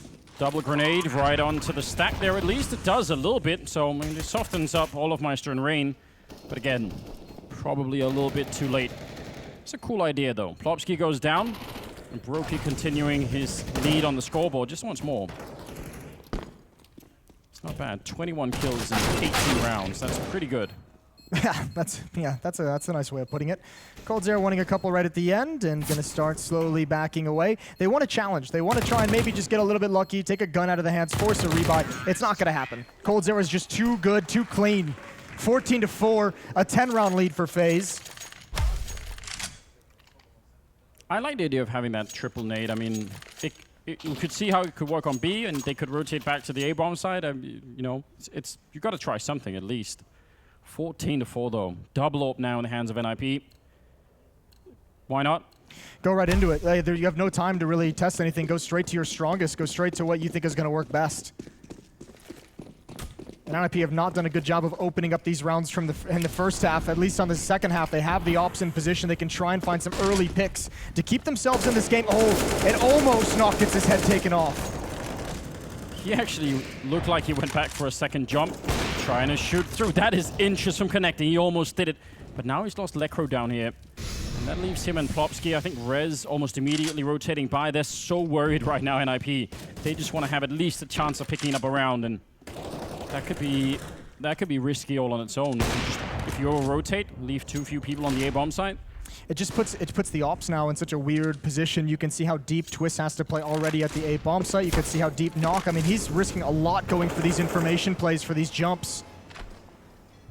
Little bit of utility to pressure the B-bomb site. Molotov and smoke towards the balcony to make these defenders feel the pressure. And they're just all falling back. They don't even have any nades that FaZe is pulling out of them. They're just out. Look at that. Every single person on FaZe just fell back after that smoke up at the sniper spot. 40 seconds, and Plopsky and Nock are still down here. They're just saying, you know what, we've got 5 people alive, and if we can just have 2 at A, that should be enough. We can win that fight. Twist sneaking around. They're going to have very late warning. He's not jumping or looking over that box at all, so they're going to know when they're on the bomb site, and that is not enough time to call in any kind of a backup. And it's going to happen right now. Initial flashbang goes through. That's when they know Rez immediately flashed and walking into the shot. That's just a smooth execute for FaZe. Just one pop flash. Why throw the smokes and the Molotovs that kind of give it away before the hit comes in? Use just the one flashbang, get that first player. That's well done from FaZe. Now, I will say, that hit felt like it took a long time to come to fruition when they were committed to the A-bomb site. And I think against other teams that might encounter some more teams that are going to be more aggressive on the CT side, that'll encounter a bit more resistance. But here against NiP, it worked just fine. Yeah, and I mean, I think one of the reasons why it would have been harder for NiP in a round like this to find the information is Nock, should he be the one pushing out a beat, like with an AWP? That's really hard to do, right? Yeah. And Plopsky could maybe do it, but then if he goes down and they're all out there, it's, I don't know, like I just think they're emotionally probably as well in a little bit of trouble, but you're right. I think a team like Astralis, for instance, they've been pretty happy That's who I was thinking of, yeah. Which is maybe an unfair comparison, but... Yeah, why aren't they Astralis? But some team that is going to be, not just stationary on the CT side for that whole round, even in a 4-on-5. Yeah. No, I mean, you see the effect of it. Partly what killed them was an amazing pop flash there, but also just the fact that they didn't know until that pop flash came through. It's not quite enough time.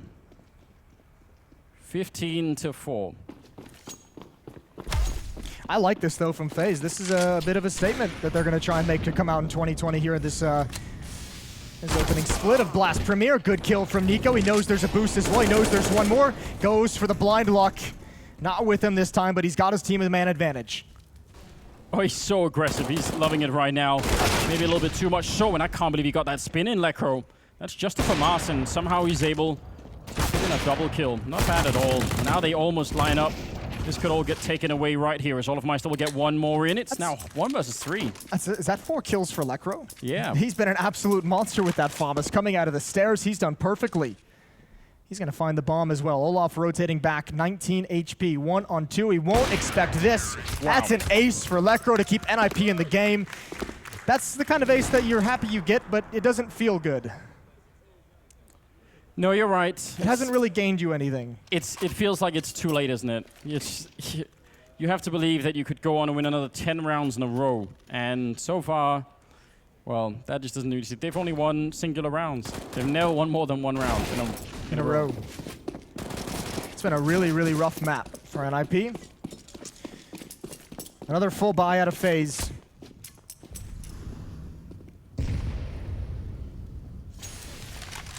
This is definitely a tough beginning. Hard to know if Mirage is going to be... Could be... I could hardly be worse, but it could maybe be a bit worse. Yeah, it shouldn't be capable of being too much worse, especially a map like Mirage. But that's FaZe's pick, remember, so that's the weird thing about this for me is NiP picks this map and just gets bodied off of it. That's really brutal. coldzera close up, able to win that fight with ease, doesn't even take any damage. Rez misses the mark. This puts a lot of pressure on Twist, alone in bathrooms with the AWP, the only defender here. Good equalizing kill from Nock, an even better job of getting away. Yeah, super important, but Rez, that's an AWP. I mean, if he fails a shot, he's probably going to be gone. Nice one on coldzera, and he immediately falls back. So actually, they've turned it around a little bit now.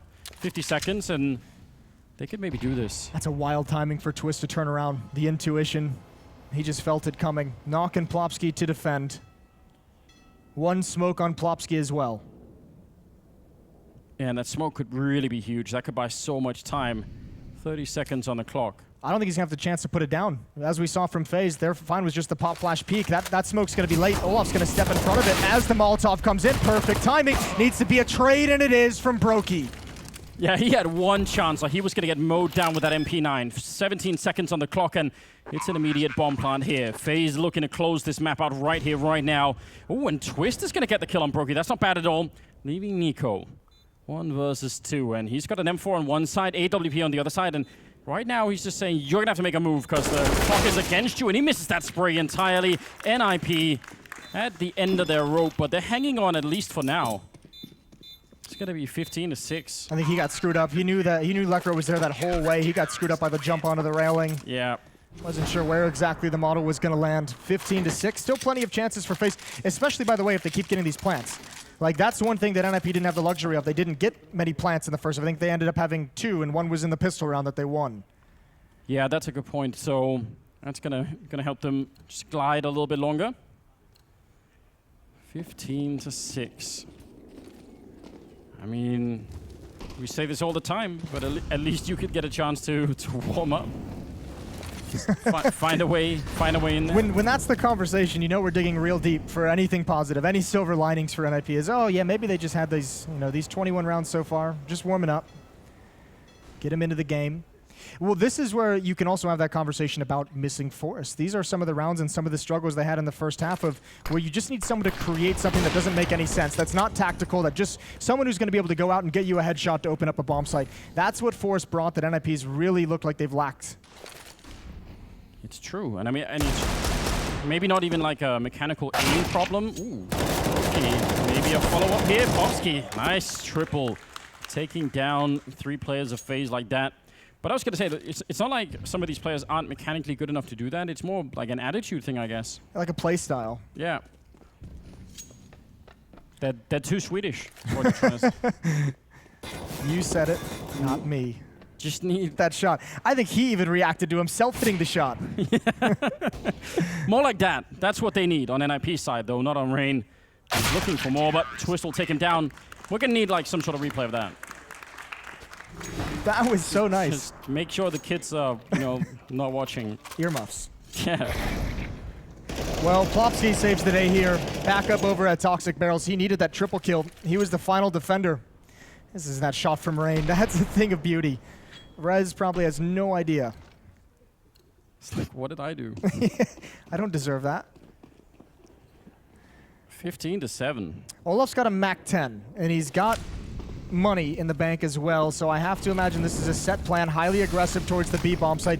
Here's some utility. The boost over doesn't work. Perhaps they're nervous, and this is fast-paced. This is what we didn't see out of NiP in the first half. Gap in that smoke, but Nock can't take advantage of it. Not quick enough, and Rain's got the entry. Brokey builds upon it. Another leg shot, and it's all over just like that.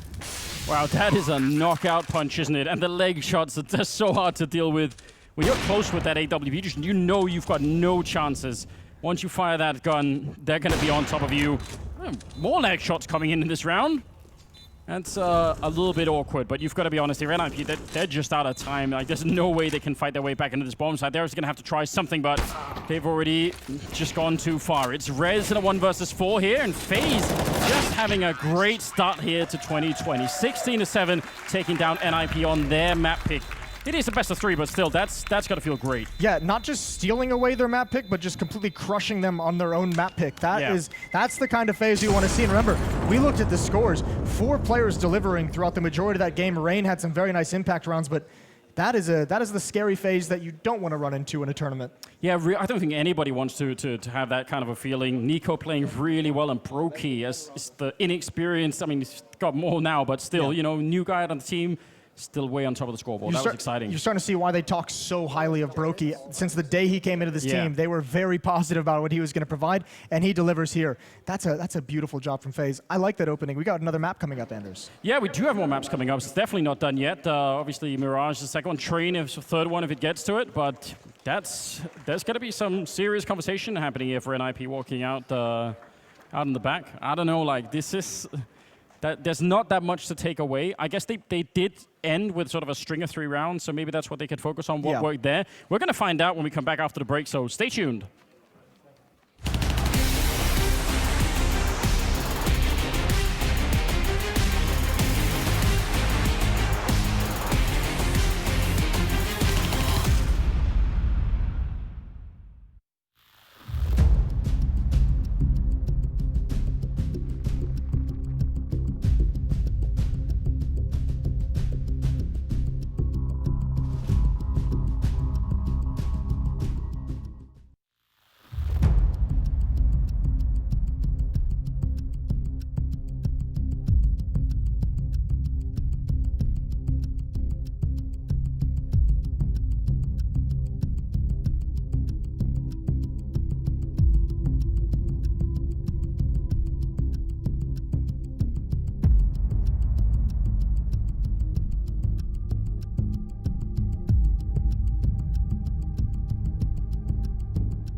Welcome back from the break, ladies and gentlemen, and from the first map of the year here at the Blast premiere. But right there, looking fresh, Duncan, and that was a fresh first map. But was there anything that stood out for you to kick things off? Well, remember, this was NiP's map pick. Like, they used to be a very good team on Overpass, actually. Meanwhile, traditionally, you don't particularly think of it as a FaZe Clan map, but this looks like a refreshed, replenished FaZe Clan, because look how assertive they were on the CT side. If I have players like coldzera, Nico, I could be tempted to just play back in the B site and we'll just let them come. I've got the spray, but they were switching things up. They were definitely making calls as they were doing things. They gave them a different look each time. Yeah, they were dictating the pace, right? They were making NiP have to work in these mid-rounds. We actually have an example that we can jump into here. We're lucky enough to have a little bit of the team speak, so there'll be some down-the-line shots here of the team talking. If we can jump into that, you'd just be able to hear what they were calling in that round. So let's see if we can get that one going.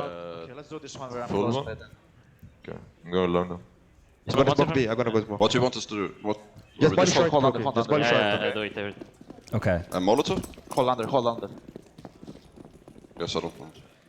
So here they're basically talking about leaning towards the A bomb site, right? And a little bit at the start of that clip, they were just talking about they're going B a lot and we want to stop them from going A, right? So this is them leaning towards that A bomb site. Now with the clip and the example, I want to point out a couple of key things here. So we can get this one underway.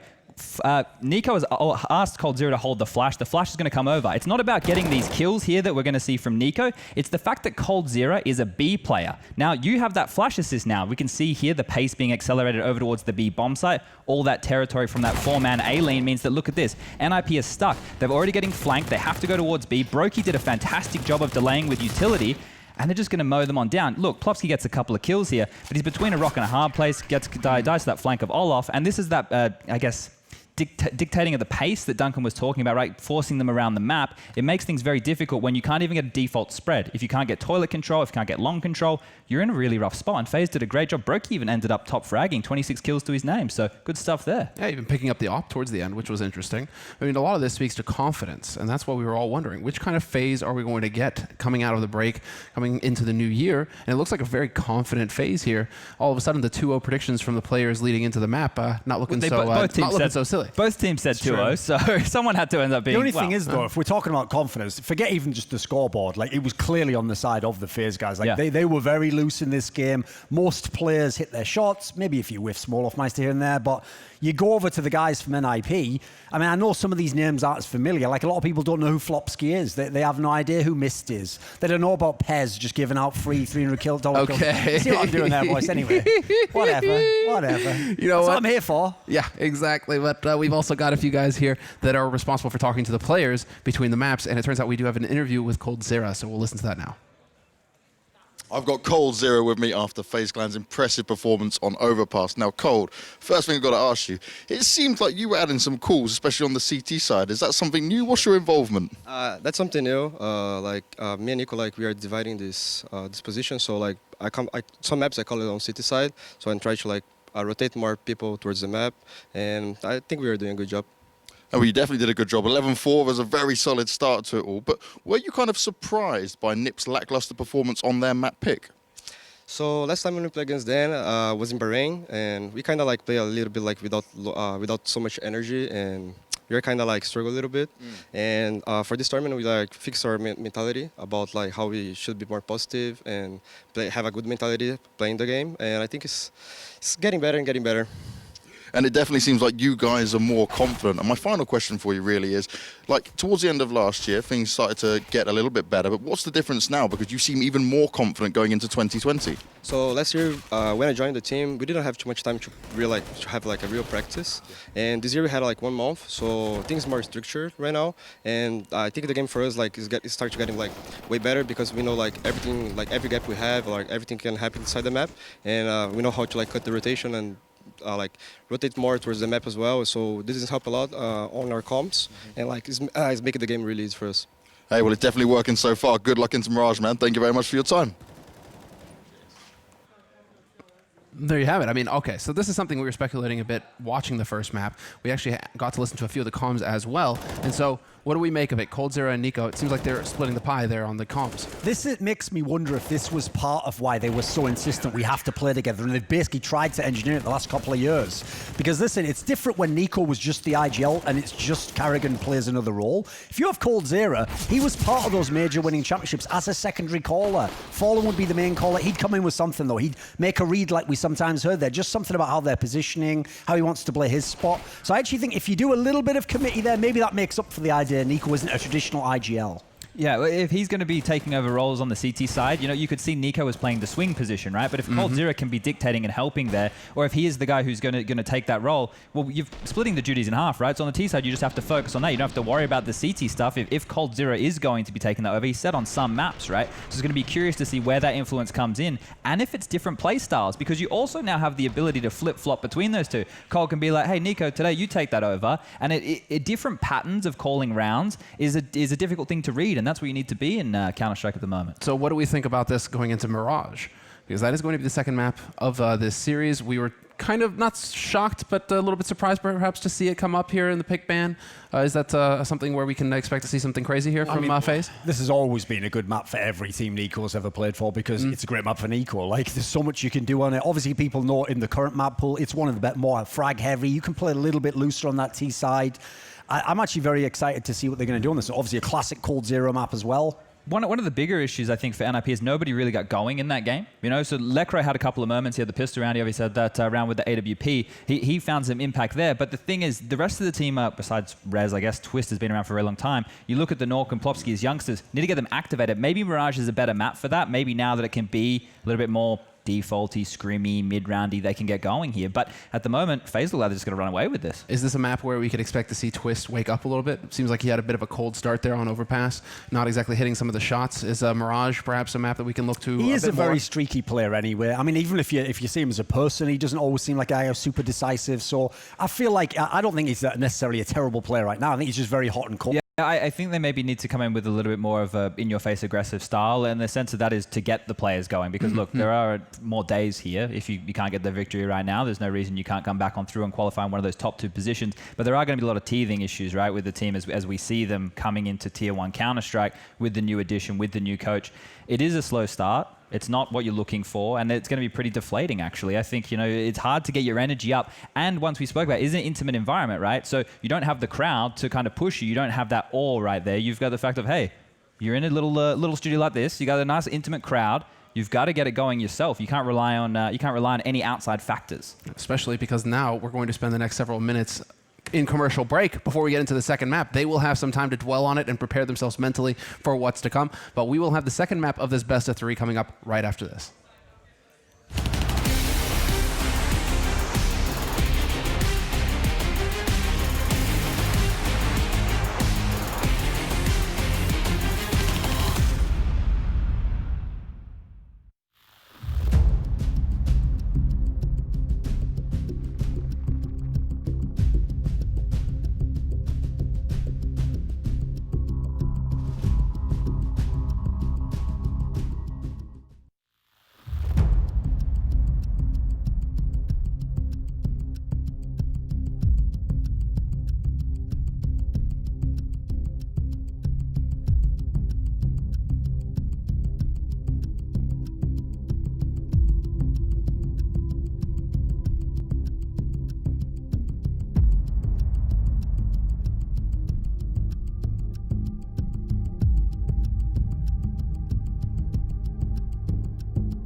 Welcome back from the break, ladies and gentlemen.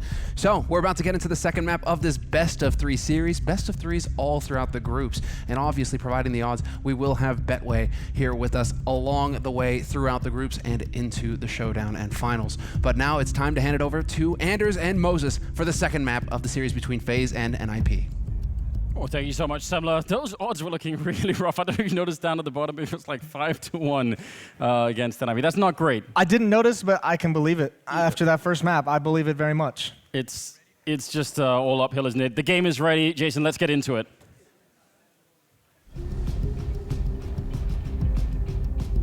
Oh, let's go. It's going to be a wild one, this one for sure. Mirage, last chance for NiP to have any kind of an impact on this best of 3, and it did not look good on Overpass. They're going to have to do a hell of a lot better here, and this is FaZe's map pick, so let's just see how this plays out. NiP starting on the T side, FaZe on the CT side. So welcome to the show, ladies and gentlemen. This is going to be, just the last chance basically for them. Yeah, I mean, certainly today, as Chad mentioned, that you can also be playing for later on into the event. But right now, NiP need to have some kind of a showing in this map because Overpass, nothing there was looking good. Nothing was looking positive. Oh, let's see. They might still be doing the knife round here in this, so let's just figure out if they're going to be doing that or not, because certainly, yeah, I mean, NiP needs any kind of an advantages that they can get. And I mean, in this particular map, starting on that CT side with the USPs, you can get off to some pretty hard starts. So, yeah, I think NiP just... Well, a better start. Like, they ended with, what, a 3-round streak? And apart from those 3 rounds, they never had consecutive rounds ever on Overpass. That was the brutal one. They need to avoid, one, the economic issues in the first half. They can't have another half where it's just like gun, pistol. They need to be able to get plants when they're on their T side so they can afford to have more buys as they go on, more dangerous rounds more consistently. And also, you just need to look at this roster and say, again, for me, it goes back to now missing Forrest is who's going to be your fragger, who's going to be the guy to step up when you need him. I thought Nock had a pretty good map on Overpass, especially early on. He was kind of trying to carry a little bit more than his weight. Yeah. But, I mean, looking across this team, I can't point to anyone who had, any kind of individual effort on Overpass that was anything special.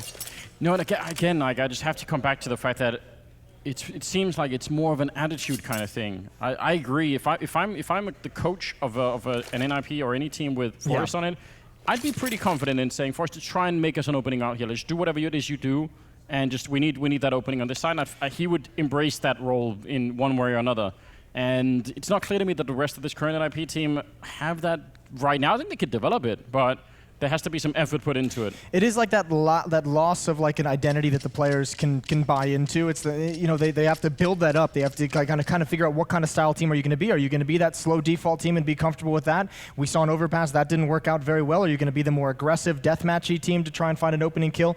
So they've kind of figured that out. And I mean, at least for this first week here in London, they're going to be doing it on the fly for the most part. Yeah, I mean, I guess that's one way to do it. I've been to plenty of exams in my time, Jason, where I showed up and that's when I found out how much I knew, but or didn't know, as the case may be. Or didn't know, it was 50-50, but wouldn't want to do it on a stage in a studio like this and with this much on the line. That's definitely rough, isn't it? Yeah, I don't know. I think they need to go on some kind of boot camp NiP. Like, go out into the wilderness. There's lots of forest in Sweden. Just go out there, sort of survival camp. You're thinking like a camping trip for everyone. Come together, do some team building exercises. Yeah, come back stronger as as they all say, grown men, that kind of thing. Just something to make them realize that this is. Yeah, this is really. There needs to be an attitude change of it, not just on NiP. I just feel like it's Swedish Counter-Strike overall. I don't know. I'm really enjoying the Fnatic attitude resurgence. Yeah, and those are the other players outside of someone like Forrest, right, in Swedish Counter-Strike that you would point to and say, well, JW obviously is a classic, but Flush has got his own. He's got his own little style. His own kinky style of playing Counter. It's true, isn't it? Yeah, but I think that's something that I would just love to see a bit of a return of. And I think they figured it all out. So there we go. It's FaZe on the T side and NiP on the CT side. Let's see how this all plays out for them now. Again, good start is what they need. They need the economy. They just need everything that didn't happen on Overpass. Well, right to the B bomb site we go for FaZe. All 5 players in the halls. Oh, 2 smokes, 3 flashbangs. Well, I mean, at least Lekro's not in the bomb site itself. He's playing over on Catwalk, and he's going to have to play retake, and there's going to be nothing that he can really do. Flashbangs come out. Smoke's a bit late, but he had one chance to hit that shot, and he missed it. Yeah, they basically gave him a free one, and that was all. So Bomb is going to be going down without anyone actually dying on either side here. So that's a bit odd. It's a 5-on-5 for a retake. Olofmeister holding their flank, and Rez goes down. And that is so much relief for FaZe. They love that. Now they know they can focus on every other path into this. And the job just got a lot worse for NiP. There's Rain taking down Nock, and I don't even know. It might be time to almost just, try and back out a little bit here. Save if you can anything. Nico and Brokito follow it up, and yeah, that's a powerful pistol round for FaZe. Yeah, they got absolutely smashed, countered right off the back. Just a single player playing on Catwalk, and Rain finds Twist at the end. What was that freaky jump he did coming through? Yeah, we were talking about Kinky earlier. Rain wanted to get on the action. Yeah, he just got a little bit of speed somehow coming through that. It's pretty cool. So, 1-0 in favor of FaZe. Now, I think this is just a general rule for pistol rounds because they are so weird compared to every other round of Counter-Strike. They can't know really that Lekro's alone there. I mean, they could throw that same execute, and if there was a 3-man stack at B, maybe it goes completely different. Maybe it's a 2-on-2 at the end of the day, but yeah, that's a blind counter right out of spawn. We have to remember as well, though, NiP won the pistol on overpass and lost the second round immediately, and that's what started all of their woes. And you'll see up at the top, you need to swap the graphics around, as it was FaZe who took that pistol. Really a bit of an uphill battle here for NiP. Again, they've got a scout on Twist and got some deagles on the rest of NiP, so another map here, Mirage, where you could definitely put that to use. I like the fact that they've got this Mac 10 on Olofmeister though, and if they just use him as the scout that's moving forward and checking what's out, that's such a good use of a player like that. It looks like they're going to try and split the B-bomb site from middle. They've got the space for it. Yeah, pushing up towards Catwalk, the cover of the one smoke. They're doing this quietly as well, although no one's looking for Catwalk. A chance for Lekro, and his deagle's usually solid, not this time. Took way too long on the first, and it took away his opportunity, but Twist grabs the head of coldzera from far away. I still don't know if they're close enough to actually go for this, but what they can do is set up and box these FaZe players as close to the bomb site as possible and try and take as many weapons away right at the end. Yeah, that would be huge, wouldn't it? It's a pretty good return to the tapping there for Rain, and he sees a couple more. They're going to be lining up. Almost got that, actually. There we go. That's not bad. Triple kill for Rain. Rez, yeah, he's not going to make it out of this whole way, is he? I mean, if they challenge him, maybe he's got a chance, but if they just stay put, then he's in trouble. It's an expensive round. Rain with a quad at the end, and it's ace, actually. He even got the first one in the round, but that was a quiet impressive. Ace. Yeah, that was some nice shooting from Rain. Guarding on Catwalk, 2-0. Yeah, it's against pistols, so you want to see him come out on top, but it did look smooth here. Nice double here. Yeah, nice little lineup for him. A gift. First kill wasn't as clean as he would have liked, but now NiP have to go back to just pistols. No investment, no scouts. There's a deagle and a P250 picked up, and that's it. Should be a pretty standard round. coldzera even swapping to the Mac 10, perhaps to be a bit more aggressive, investigate that A bomb site, try and get some bonus money. Lekro just hoping for that timing. Blinded by the smoke. Blocked up by the smoke. A little bit awkward for Rain. Just got some backup there. In the end, they'll be fine. They close out that round very quickly. Here's a question for NiP, and for you as well. Okay. How do you play this if you're NiP? Do you try and fight for that mid control, or do you try how do you want to deal with the middle of the map right now if you're against FaZe? I actually think you can do it right off the bat if you want to. If you're NiP, they have a good amount of utility. They have a good amount of Molotovs and smokes and flashbangs. They also have an AWP and knock, so you can open this up if you want to show an aggressive style. Remember, that was something on overpass. They weren't aggressive at all. So if you want to switch things up and try and shock FaZe early on, aggression might be an avenue you can take. Well, odds are now 7-1 and it's 5-1 before. So this only got worse. Maybe Rez can change that around as Nico will get dropped down the middle.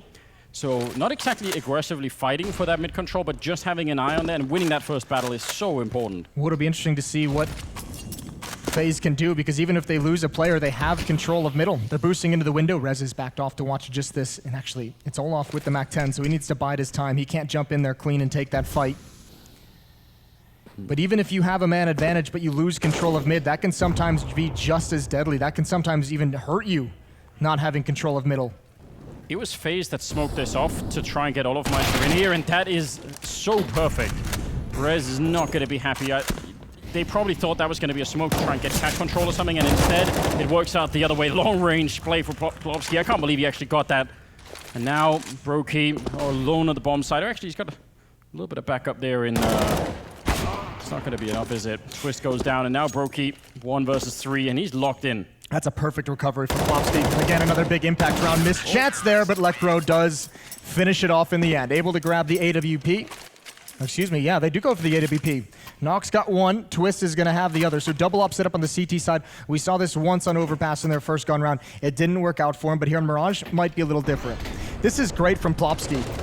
He knows one's going to come from there, but then he sees the shot from Olaf, and that is a good response. It could have been dangerous. So I guess Olaf must have picked up that M4 in the window, so didn't even have the MAC-10 anymore. Still made it work. Plopsky, that is. And back to pistols for FaZe. I mean, this is already, at least potentially, such a different start for NiP. If they win this round, they're going to get something they really never had on Overpass, and that's just economic breathing room. What a change that would be. Nork close with the 1-AWP, and Plopsky in front of him. They've got a great double setup out there. That's 2 rounds in a row now. Rez has been able to win the fight against Nico in middle. Clean in a one-on-one duel to start off NiP on the right foot. 2-man advantage now for the defense, and these Deagles slow down. Again, looking for those mistakes, looking for anyone in the defense to peek into them, because such a disadvantage for coldzera. He'll probably even know the setup when he sees this up. Yeah. But what a tough fight to win with the Deagle. Yeah, he was looking for it. You see immediately he was flanking around, trying to see if he could get that scope in, but not going to be working out. Lekro walking back from middle and maybe missing a chance. Brokey will take care of Rez, so a little bit of damage inflicted. Orb on Twist, he gets the one, he's almost going to get taken down, but he'll survive. And that's critical. Only Rez dying in this round for NiP, and a 3-2 scoreline. And FaZe investing into the round. They actually have the grenades as well, not bad. Look for Brokey. He's been past the AWP, not the usual one you'd expect, but he's got the spawn if he wants to go towards A ramp or Palace. He's got the close one to try and grab an angle and pick a player, a defender off. And actually, he goes the other direction. I actually love that A rush with either a Deagle or an AWP. It is so much fun when you get the timing down right. Nork in position. Oh, I think that was a team flash that could have almost taken down Rain. Now he's just hiding in the middle. Surely that's been called out. I think that's why Rez is shooting through the smoke and no one's found him. The grenade will do a little bit, but Rain is lucky to be alive. Yeah, he played a really dangerous game, and that's both gun rounds. Now remember, previously it was Nico rushing up Catwalk to take the opening fight. This time it's Rain getting mid-control very fast, and now they have it in a 5-on-5. 2 smokes left for FaZe to use, 2 Molotovs as well. And look at how close to the corner of that A bomb site coldzera is. He can turn that, if there's any fight going on in the window, he can turn this corner in a second, and he'll be there to break that up, so. He'll need a flashbang from a teammate. Nox zoned in with the AWP towards that A ramp. Not going to be easy for coldzera to get involved with this AWP just perched, waiting. Oh, are they going to flash their way through? Smoke. Yeah, here they come. And Rain will take down Rez. That's a good beginning. Plopsky falls, and I don't know what Nox going to be doing now. He gets flashed. You meant the flash to actually get coldzera out, but instead, they just take him right down. Yeah, when the other half of the defense, it's not even Nock who gets pressured, it's coming up Connector. When that part of the defense collapses, Nock can do nothing but retreat. And that's all NiP can have in this round is 2 weapons survive. Twist and Lekro trying to keep the guns in their hands. 1 AWP, 1 M4 as well, but Olaf is already on a hunt. Yeah, they know that AWP is somewhere else. Why not go for it? Twist got to be careful if he scopes a lot here. Olaf can hear him. I think Olaf might have heard him. Yeah, it feels like it. Gonna be trying to go for him. There's no one really catch him on the other side, so the rest of FaZe are pretty far away. And there it is. AWP gone. I've got to say, that's a cool strategy for FaZe. They threw that smoke at top connector themselves, stood 3 men behind it, and flashed. I think the flash even went over the building. Yeah. So just, how do you deal with that? There's a couple layers to that as well, because when that fight's going on, if it's not a clean win for FaZe coming up connector, the Opper throws that Molotov towards A ramp. It looked like Nock was going to want to peek towards Connector and actually help his teammates, and that might be what coldzera was exactly waiting for. The fire of the op shot to take his peek, to get out into the open and pin him down in CT spawn. It just worked out because Rain hits a stellar shot and Olaf with the follow-up. They didn't need to have any of that struggle. They just had easy entries into the bomb site as they go. 4-2. NiP on the back foot with their money, again staring down economic issues. Twist not excited. Yeah, they do. At least they pick up the double AWP, but you're right. pretty much the entire bank spent in this round. Rain is 11-2 right now. And again, mid control for almost nothing. Yeah. For just a little bit of utility, and that is a problem that we've seen defenses crumble if they're giving away mid control too easily, too consistently. And FaZe love it. They've been using Connector, they've been using Window. They're going to be winning the fight at ramp, though, and that's not bad at all. And down the middle as well, they actually finally get the kill on Olofmeister, who was trying to sneak in for a third time in the window. So they found a way to secure that at least. 4 versus 3 should be a chance for NiP. It's still very dangerous, though, even with the advantage for this defense, especially Plopsky's position. Baroki at A ramp, coldzera and Palace, Rain and Connector. They have him blocked in, and it's going to be difficult for Nock to be able to support him. Smoke is going to buy some time. But Plopsky, if he makes the wrong call and falling back, it's all over. He controls well. coldzera cannot hit the headshot, and Baroki's got to back away. Oh, not bad at all. Not bad at all. Just this is one of those really critical rounds. When you go back and sort of walk through how this first half is going to be playing out, if NiP don't win this one, and especially because it looks like they might actually make it out with a bunch of rifles, then, you know, we're right back to that overpass pattern. And yeah, that really killed it for them. So they can't lose anything. Plopsky's taking a big risk with this push, and that's money they don't have to lose. They must be careful. Miss smoke, but it doesn't really matter. Baroki's just trying to save, and no one from NiP is going to chase after that. Losing a third player in this round would be a disaster, even in victory. So a third round for NiP as they close the gap, but they're not out of it just yet. No, definitely not. That'll be interesting to see. They have enough to put together a buy phase. I mean, saving that AWP and the rest of it, they could be dangerous in this upcoming round. 4-3. And let's just see. I mean, it is Rain just having a really, really good game to start with.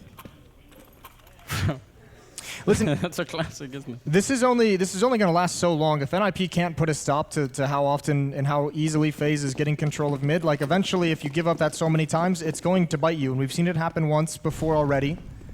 But they cannot be giving it up just for free in that fashion. Twist made a jump over. That smoke obscuring everything. And, oh, he's almost caught him. He has, in fact. I think Olofmeister thought that was the end of that fight. And now, timing is looking good here for FaZe. They want to punish it immediately, and Nico will take down Rez, not to follow, and they're just getting overrun. And Nico and Rain, an amazing tag team to open this up with, and there's just nothing left in the bomb site. Wow. FaZe is really loving, we saw it on Overpass here on Mirage, they're loving some of these set pieces of just a single pop flash. You get multiple players in position right at the end of Palace, one pop flash towards the site, and it ruins the defense. Nico is stellar coming out with a double kill. Yeah, it's very, very hard to stop, isn't it? Again, there's just, sometimes you want a little bit of a delay between the initial info that something is happening and it actually following through. And the way that FaZe are playing, I mean, that's the problem with lacking the mid control, right? When they're in the window or in the connector, if they execute on that A bomb site, you're just not going to know until they're there. And the same thing kind of happened just from the other side here. So NiP not getting a lot of early warning when anything is coming through here, and that's rough. 5-3. And their money, once again, not looking great. I know, it hurts. They've done their best to stay in this, and I think they might have to sit around out of buying. Rez is at 1,900, Lecro at 1,500, Nock at 1,400. They just don't have the cash to fight in this round, even with the saved op, which you'd hope does not lure them into buying in this round, because that could have huge consequences down the road. Yeah, I really wouldn't want to see that. Although we do every once in a while, you know, sometimes teams will just feel... It's almost like a flex kind of, you're like, come on, let's do it. And then when it doesn't work, you're like, well then, to hell with it. It's those noodle arms, not much of a flex. Yeah, 9th round here. Twist with, oh, there's the M4. He did pick up an M4 for a teammate. Slightly tempted. Here we go. Oh, yeah. Out of the timeout, they are going to invest. Yeah, this is the one that makes you uneasy. But NiP have put a lot of eggs in this basket. This is a big round for how the rest of this half plays out. SMG, AWP, M4, and a couple of deagles for this defense to hold off the attack. I mean, I want to be proven wrong here, but we've seen this so many times, and just from memory, it doesn't feel like the track record is that great. Well, this is where you look at the position of Plopsky. You want that M4 to have contact towards the A bomb site. You'd like Twist with the op to be in a position where you can actually cut the map and just leave the AWP to have a deep angle to try for a pick and a retreat. And you're able to stack with those deagles elsewhere on the map. And that's exactly what they're doing, although Twist does not have that deep angle into the B bomb site. He's playing far back at the bench. Yeah, and he's playing far back with only a flashbang. So if they make it past, he can't even buy any time or anything. This is so rough. Retakes right now almost going to be impossible for NiP given the grenade situation that they've got. And only one kit on Twist as well towards the B bomb site. Oh, Lecro falling away might be the wrong time. Smoke is up there in connector, and again, FaZe, they're right on the lip of that A bomb site. They can be there in 3 seconds flat, and that's not going to be enough time for anyone to really come and help out. 40 seconds on the clock, and we do have a nice triangle set up here for NiP. If they can win the first fight, maybe they can actually do this into a little bit of a win. That Molotov forcing them in. There's Rez with the MP9 through the smoke, and he gets the first kill. And now the rest of FaZe trying to come through. 30 seconds on the clock, and they're just a little bit slow this time. Olofmeister winning the fight. 25 seconds, and in the window, it's Lecro going down. That's Brokey alone with the AWP in middle, just holding it, and they're going to surely get this bomb plant. The only thing is North is he's up in the hallways waiting. Olofmeister's dropped the bomb, but they're outplanting it. Finally going to go for it. Brokey with another kill, and they can't stop the bomb plant. I think that was their big ticket here. I can't believe he gets that headshot. He goes for more and does a lot of damage to Olofmeister. This round should already be done for NiP. As soon as that bomb goes down, they should be in trouble. What did they do now? Twist lurking in, trying to take a shot through the box, and Olof will get one. The no-scope not connecting, and Twist, I don't know what you could do here. The flashbang right in his eyes, and a follow-up as well. He's blind for 10 seconds straight, and he still gets the no-scope. Taking Olof, and he nearly gets it. It's so close. Brokey instead with a nice triple, but that was... Man, they fought for that round, NiP. You've got to give props to Twist for that attempt at the retake, that attempt at the clutch. 2 flashbangs in his face. He's still making progress, and that last shot had to have been so close. That looked almost on him. It almost maybe was taking a step as he fired. 6-3, but a narrow margin. And that's way too close. Wow, yeah, I mean... That took everything, didn't it? But this is the risk of that buy. Getting close with that kind of investment at that stage doesn't matter. You're now this is the hole that you've dug yourself. It's true, isn't it? At least they have a Zeus in this round, so yeah, could be potential for comedy, you know. I like that. I think we've discussed this before, but it is kind of a win-win because either you get a kill with it and it's hilarious, or you don't and it's It usually does look equally as silly. Rain going to control connector, utility being used to keep and sustain mid-control. Nico already up on catwalk, going to clear out the ladder room with a pop flash. At least Olof for the moment investigating towards this B-bomb site. It would be great if they had a Mag-10 actually FaZe just to, again, throw at a bomb site, but... Rez has that too, so we'll see how it comes. I think Olof spotted one, goes for the pre-fire. Lecro down just below half HP. Still no commitment from FaZe. And look at Rain. He is checking out the site and finding nobody so far. And if he wins this fight, then they're going to avoid all of the danger on the other side, up on the box. And that's, yeah, well done. Just FaZe not leaving anything to chance here. Yeah, FaZe grabbing mid and just camping it and saying, Olof, you check towards B, Rain, you check towards A, and we'll see what you guys find and go from there. They find a free site, and Olaf's going to find a double kill. The USP does put him down eventually. I'm not gonna lie, Jason. I think you dated yourself saying they were camping middle. That term was retired in like 2007 or something. Has that gone away? I don't think people say that anymore. I don't know why. Maybe we could bring it back, like some sort of renaissance. We've done too good of a job of explaining it as a useful tool in competitive CS. That's the problem, isn't it? That actually we would think of it as a good thing now, but not camping. He's lurking. That's it. Just spin that. Knock is going to try and hold on to this. FaZe isn't boxed in, but I don't know if they want to commit. I mean, there's just not great money. And there's the spam from Nico. That makes things easy. It's just unfair, isn't it? Yeah, it doesn't even have to actually face and challenge. Rain at 13-5. Remember on Overpass, he was the quiet one. The other 4 players were sky high on the scoreboard. He was just chilling, having a good time. Here on Mirage, he's taken over. He's been tagged in, as they say. It's your turn. He's a big Norwegian guy as well, Rain. You know, you could see him maybe in like some sort of spandex to the side of a wrestling match, just getting tagged in, jumping on the Swedish kids. Okay, yeah. It's rough, isn't it? It's really rough. Cold alone in middle. The rest of them, just I mean, if they make their way into B and they still have Cold in middle to control any rotation, that's hard to deal with, and they're trying for it. And what an entry! Rain gets one, and Lekro gonna get rained on from above. Olofmeister will take him down. Here's that rotation that we're talking about, the control of it, and even just knowing it, even if he gets traded, that is so valuable. They've done too good of a job though, FaZe, and I don't even think there's a chance for a retake. Nox still over at the A bomb site, Rez bailing out towards top mid, and they're gonna give it up. FaZe have their 8th round, and again, it's simple. They seem to have really dumbed down some of these tactics, and it's just towards that B bomb site, the pop flash, the peak, Rain gets the first one, that second defender just has nowhere to go. Yeah, that's hard to hold. You could just see, I mean, they even knew a second. I think they spotted Rain as he jumped past the first window, and it didn't even matter. Instant headshot entry there. 8-3 gonna be the scoreline, and you know, more doses of reality coming NiP's way. It's NiP versus reality in this particular best of 3. Not coming out on top. I think reality always wins. It's annoying, isn't it? We've yet to find a way to jailbreak that, but someone will. Well, 8-3, and still just bring up the money issues for NiP. Not a whole lot of cash flow. AWP on Knock. Krieg on Rez, he can drop an M4 if he wants, but again, NiP's money is just right on the edge where it feels like you might just want to wait. And they are going to upgrade some pistols, buy some utility around the 2 saved weapons, and they'll play for the next round. But FaZe, a very commanding lead. Just showing themselves in middle, but have we seen NiP at all having mid control ever in this game so far?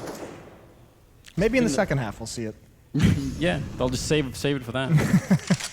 Yeah, they haven't been able to challenge it. To be fair, the utility use has gotten so good and so standardized from T sides that challenging in mid sometimes does feel just very, very risky. But to not do it at all throughout a half seems so crazy dangerous.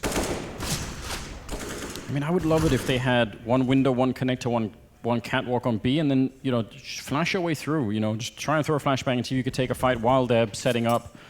Twist will get one on Olofmeister. That's pretty sneaky. Not sure it's gonna give them a lot here. Nico going down? Might have been wrong. Maybe it could give them something. 50 seconds on the clock, and FaZe are a little bit scattered across the map. I think Lekro must have spotted Nico at an earlier time that we didn't spot because he was so convinced someone was in that window. Cold with this position, 40 seconds. Any indication that he wants to take that peek. It might be Nox shooting out towards Catwalk. This is where coldzera pounces. Good control. Plopsy's going to have to now rotate down towards A-ramp and try and flank it out. Lekro holding on as much as possible. And coldzera keeping a foothold on this bomb site for his teammates. When they spot Lekro, they know that he's there, definitely. He's still tapping away. That's a wonderful shot to take down coldzera. 20 seconds. The bomb is going to be planted, but Plopsky can he get the kill right afterwards? That's the big question. A bit of a distraction, and there's Plopsky with the deagle, taking down Brokey. So for everything that coldzera did to open that up, and he did a lot. He even flashed him into that connector. It was beautiful, but Rain, I don't think there's a way out of this one. 1 versus 3. He's surely going to get shot at the back if he tries to go for this one. Actually, it's Lekro over the front instead. And NiP with another round, a triple for Lekro. He had the challenge at that point, so he would have given himself a chance to spray down the diffuser inside that smoke. Either way, great recovery from NiP. It all comes down to that flank through Palace. That one was very nice. Plopsky coming around towards A-ramp. That was the insurance policy for NiP, and they've got their 4th out of an unlikely round. And now that just balloons their money, where they've had all these economic issues. Now they're feeling rich. Now they're feeling flush. They can dig into that playbook if they want. This is almost where you feel like if there was going to be a round where NiP pushed towards top mid, it almost feels like it should be this one. Yeah, especially because you take all the wind out of their sails. They don't have a lot of money either. If you make that work, if you win that top mid fight, yeah, you can start to feel a little bit better. You can afford to risk some losses because you have cash built up on Nock and Lekro and Twist. We'll see what they decide to go for. I'm curious about this. I mean, there are obviously other ways to be aggressive. We've seen double stacks in A holes from the CT side. Pushing B hole. There are so many things to do. It's just that mid control seems to be something that you at least, again, you want to try it at some point to see if you're going to get it. And it doesn't seem like they really want to here. Rez just keeping an eye on it. Not going to be challenging for it. And the open knock is, they've got that same A-ramp setup, which, again, I don't really mind that setup. I think that's a cool setup. But will it actually work with mid control possibly going to FaZe here? Oh, that is dangerous, though. Brokey surely going to be winning this fight if Lekro keeps going. Yeah, this is, well, I don't think Elecro even wants to push forward with just a Krieg in this fashion. What is he holding the light switch for? Is it someone tried to turn off the light? He's just ready to shoot him in the hand. Well, he's got that narrow angle as well towards the top of the stairs, so he can spot if an Opper crosses back and forth, or anyone crosses back and forth. But everyone on the map very quiet. Everyone very far back, very passive as well. Nock and Plopsky playing aggressive towards top A ramp. Rez in connector. They got them in control now. 50 seconds. The bomb is quite far back. I'm wondering who is meant to pick that up when they have Rain in there now. I would assume Olaf would go and meet up with coldzera towards the A bomb site. Yeah, Brokey's now running all the way back through Underpass, and he's actually over on the B side. And Olafmeister, is he going to join him on that side? No, it looks like he's running all the way back. This is going to be a low... There's not going to be a lot of time left in this round. Nico with an opening, though. That's not bad at all. Plopsky's the one that can stop this. He could have the bomb if he finds his kill, but Olaf hears all the footsteps. The kills towards the B bomb site pulled the rotations. NiP thought for sure it was going to be attack at B. Oh, but they would, I mean, if Plopsky wins that, he can't really know, but they would have won the round. There was 20 seconds left when he turned that corner. That's FaZe just absolutely outplaying NiP in this round. Well, that's a very good indication of what happens if you don't challenge at all for any control on the CT side. Even with the clock running down, even with it starting to get dangerous at 30 seconds in a 5-on-5, FaZe had so many positional advantages that they were still just, they did such a good job of the position. It didn't even matter that the time was low. It was going to be such an efficient hit. There were so many people pushed forward into flanking positions to cut off the rotation and CT spawn towards that B bomb site. That is just FaZe, that's a brutal constriction towards the bomb sites. Oh, no, wanting to fight in middle. He even did the double challenge, which is scary, but again, I kind of like seeing it. I just want to see what this is like for NiP, if they can just have a round where FaZe can't just do whatever they want in middle, which they've pretty much been able to do I think one time they fought Olafmeister in window and won. Every other time he's been in there somewhere. Nork will take the first kill, though. That's worth a lot. Olafmeister drops.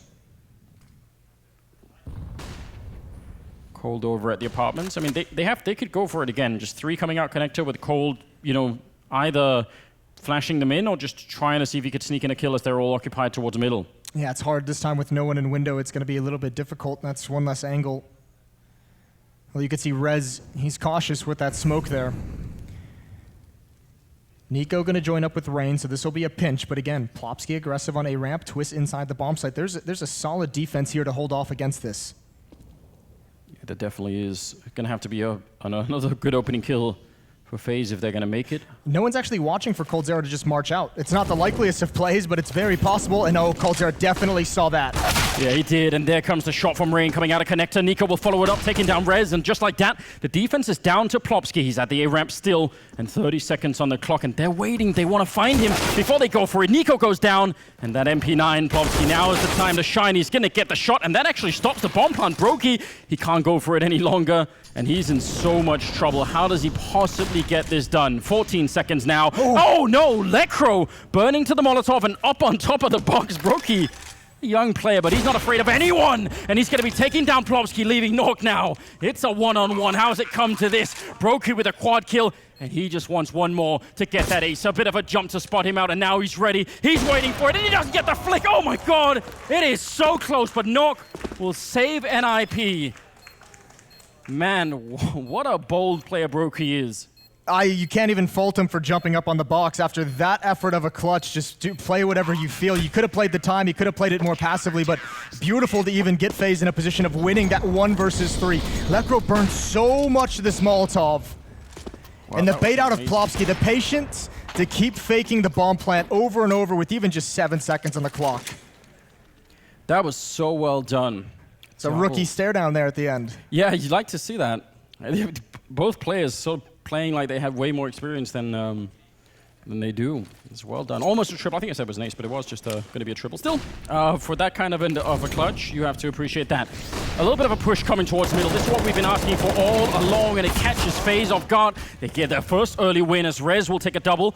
And still, Rain, I don't know how he's not been found, and he'll get it back somehow. They knew he was there all along. That's CZ not going to do anything. A little bit of pressure being applied, and NiP will pick up another round. 9-6. starting to fight back a little bit. That worked out really well. This was starting to look just as sketchy as Overpass was, but the difference was NiP just grabbed some control at the end. 3 of the last 4 rounds go in their favor. That was a nice job from them on defense to contain that and give themselves a better advantage for the second half. We're heading to a break, and when we come back, we'll have the conclusion of Mirage.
Welcome back, ladies and gentlemen. 9-6 here as we get into it.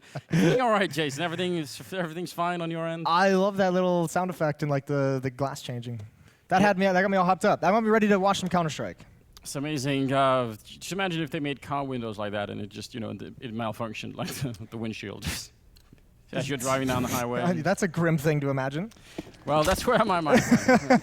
It's because I'm watching NiP play. I can only think of car crashes, something like that. 9-6 in the favor of FaZe Clan after that first half. They dominated Overpass, which was the first map in the series. So taking Mirage, they would win this opening series of Blast Premier. And Brokey's in position. He spots the shoulder. There's the first. And Twist, no armor. How much does he want to challenge? Nico is here as well, and he doesn't even know that quite yet. Now he's got the intel.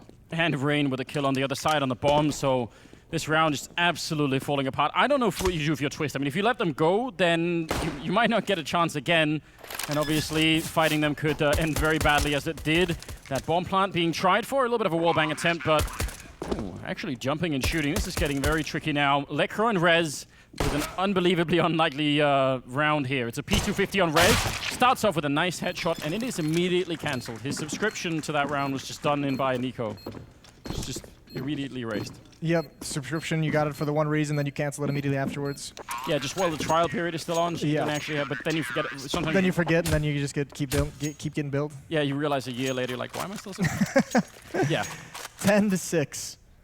With FaZe taking both pistols in this map now. They started the first half on a 3-0 run, looking to do the same thing here on defense. Rain has 20 kills. He's really skyrocketed. Brokey's having a good series. He's at 13 on this map. He was up towards the top on Overpass. Same with Nico.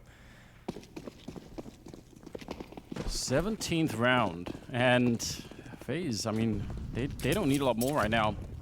Just a couple of good rounds here, especially if they could shut NiP down early on. That's all they need. Got to survive this second round bye. 2 Kriegs in action on Twist and Plopsky. Knock with the Scout as well. They have got a decent amount of utility to play with. Somewhere out there in the green room, Chad is getting a tweet ready about, you know, the fact that you could have a better bye losing a round than you can winning it if you just get the bomb farm. That's something to do with NiP magic. Something to do with NiP magic as well, that's true. I know Chad's all about that in his heart. Rez gonna try and peek up towards connector. Look how passive the defense is from FaZe, though. They don't want to mess with these Deagles whatsoever. They'll just sit back. They'll be content to allow them to have mid control, but those Kriegs are going to come into play pretty soon here. Both of them in middle. Twist using his to cover towards Catwalk. That's going to allow his teammates time to boost up into window, to get in towards connector and challenge towards that A bomb site if they want. They snuck right under. Scout just waiting for it, and he actually gets a bit of a tag in. A follow-up from Rain will do a lot of damage, and Plopsky finally with a return.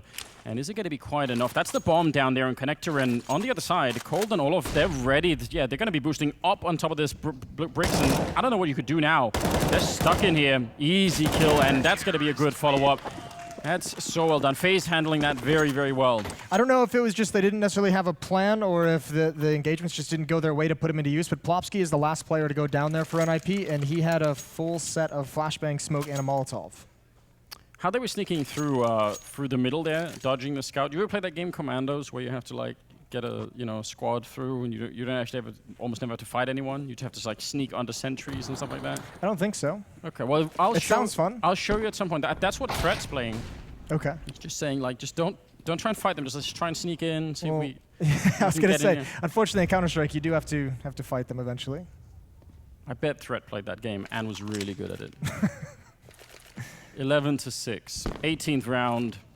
They're out of money, which they're used to at this point, though. That's good news. Yeah, they've been playing this whole series pretty much without any cash flow. Nico going to get aggressive with the SMG now. Plenty of bodies at top mid, and the M4 is pretty brutal. Brokey gets one. Nico has a 3rd kill in the round.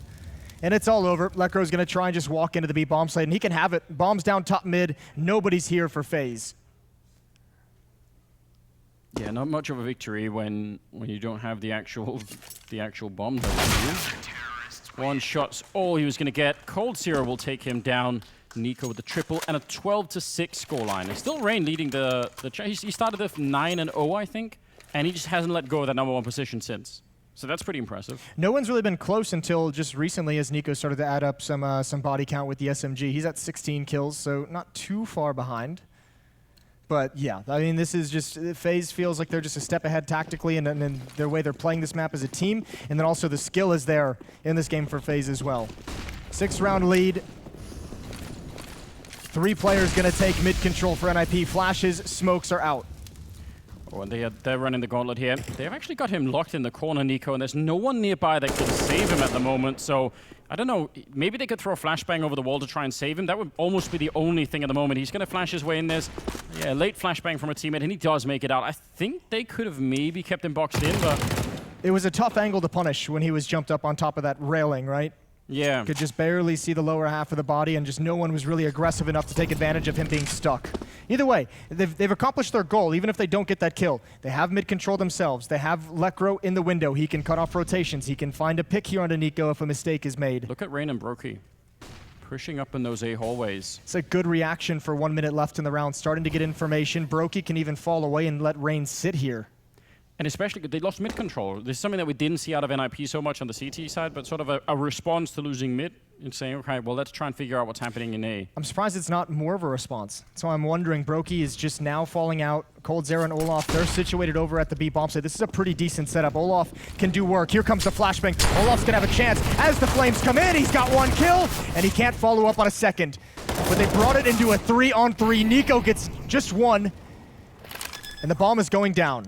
Oh, that looked like he almost made that transfer work. He's so lightning fast, but you're right, the bomb is down, so 2-on-2. Flashbang doesn't really do that much. And oh, what a repeat from Brokey again. Quick with the open rain with the headshot to take down Plopsky.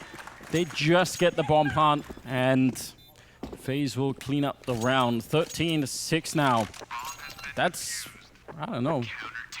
That was a close round. It was a very close round. I think the big thing was NiQ pushing through that smoke. There was a smoke towards the Myrtle hole. He just went through it. He took the risk. They delayed just enough. Oh, it's a team Molotov that bounces into Olaf's position. He might have been able to play that differently and survive a little longer if the fire wasn't there. But yeah, NiQ with just one kill in the rotation. Brokey with that quick shot as well. I'm not going to lie, though. If you're Coldzera and you're not sure if your teammate's going to go when you want him to, that's an excellent way of just throw Molotov at his feet. Making sure, like... You're going to peek now. Yeah. Here you go. Like one of those, those eagle birds that push the, their babies out the nest when they need to learn to fly. Okay. That kind of thing. Okay. Olaf is the baby bird in this scenario. That's what I was going for. Okay. There's a Photoshop in there somewhere. 13-6. Timeout taken by NiP just now ending. And they are running out of chances quite clearly in this series as a whole, not just the map. Yeah, I mean, this is so rough. 13-6. It is FaZe map pick, but still, NiP looked like they had a little bit more of ground to stand on. They had some rounds where they had more money here on Mirage, but just more good plays out of FaZe. That would be set the tone off right for 2020. Some grenade damage in the middle, and they still have mid control if they wanted here. NiP, they could do something with this. Plopsky sneaking in alone in the middle. Oh, I think he got. Did he? No. Almost got tagged there. Well, we're gonna have a big test for Rain. The hot hand so far in Mirage. Him and NiQ combined at this A bomb, so they're the only two defenders here. Coldzera's gonna try and get in a position, but I think he's gonna just be late unless Rain can do something spectacular, and he does deliver. A double kill puts NiQ into prime position, but he can't handle Rez turning the corner. That's so important for Rez to get that kill. A follow-up on NiQ, and now Cold is still there. Brokey's there with the AWP. They're going to go for a bomb plant towards the middle, and Olafmeister, if he was there 5 seconds earlier, that might have been an absolute disaster for NiP, but at least they have that bomb plant. And now look at Nook. He's going to be walking down towards the ramp instead. He would have a good angle for it. Rez with yet another kill. He's fighting in the middle. Another headshot comes through. A huge quad kill for him so far, and he's looking for a bit more. It's going to be Plopsky to clean it out, but that was a very, very accurate round out of the young Swede. Yeah, that's a disgusting round from Rez, just marching up into that A-bomb site. NiQ not prepared for it. That's a hard clear of the corner and a good call as well. Single-handedly takes over the round, gives NiP their 7th. It's a 6-round gap.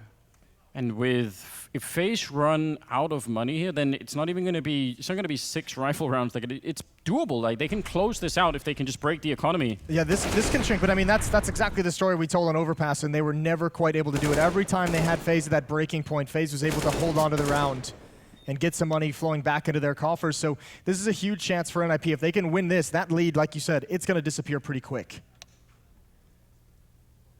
Another timeout taken. I believe this time it was FaZe. Just maybe talking a couple of things over. I mean, they've done a lot of different things already in terms of trying to be aggressive. It just looks like they have more of a theory of what to do when they sort of lose one part of the map. How do they make up for that? Trying to think, maybe wanting to be aggressive, but the smoke in window means Brokey can't help out Rain, so he just says, all right, I'm not going to push alone. NiQ, this is not looking good for him at the moment, is it? There's 2 people on the other side. If he starts, he's going to be falling back, which might be good news. He can't get on here just in time. NiQ with a double. The fire is surely going to take him down, but Rain is still waiting and holding them away from Coldzera. He's right on the other side, and Lekro, I mean, he's the only element of surprise right now. If he could sneak in and get a kill, that would be something, but Rain is going to be so quick once again. Headshot to bring it down, and NiQ starting the round would crush their economy. Yes. So you just said it, and here we go. It happened again. FaZe just able to prevent the disaster. So, I mean, it's just been... NiP's got nothing easy in both of these maps that they've played so far. Everything has been a struggle, and they're starting to really collapse under the pressure. Plopsky, Twist, Nock, and Lekro all towards the B-bomb site. Coldzera and Olaf to defend. we saw this kind of a round attempted by FaZe when it was Cold-Zero holding middle and the rest of FaZe were pushing the B-bomb side. And I mean, it makes sense to try and do this, but they still need the entry. Cold-Zero's got a Molotov. If they give away the game towards this B-bomb side, if he can turn fast enough, that could be brutal, but he's playing gun out. Yeah, Olofmeister, that MP9, not a lot of stopping power when they're all over the edge. Brokey caught in the middle of nowhere, and he's definitely going to be going down. So now Cold-Zero just playing a spy inside of the smoke. They faked the bomb once, but he's waiting ice cold inside of it. Is he going to go for it this time? The smoke is gone and the bomb not being planted. He almost got the follow-up. That would have been a really good headshot, and Rez will catch Rain trying to get back. It looks like NiP have at least bought the space to get this bomb plant down, although Nico, that's the kill on Plopsky. A little bit of a stutter. The bomb goes down. Wow. He can go for this. He doesn't have a kit. His only other option would be to save some kind of a weapon. If he can find it, he misses the jump, and that's an awkward thing to have happen in a 1 versus 2, and you might as well back away at that point. It's not your clutch. It makes everyone else feel good for the amount of time that we've all tried to make that jump and failed, you know. I'm glad Nico's also doing it. Is that your excuse when you know, matchmaking teammates laugh at you in the future? I watched Nico do it. Yeah. Failed that one too. Slightly different stakes, obviously, but 14-8 now as NiP find a way through. That, I don't know. That was close, wasn't it? I mean, that play from Cold-Zero coming up catwalk, that's a brutal play. That is ice cold, not coming through the smoke, because you could see it was a fake tap, and I think Plopsky was even looking for that exact. They had to have been like hitting tab and saying, Cold-Zero is still alive. He's probably around here somewhere. Awkward exchange for Olaf, not able to get into safety. Oh, I'm glad we get to see this. Oh. His angles.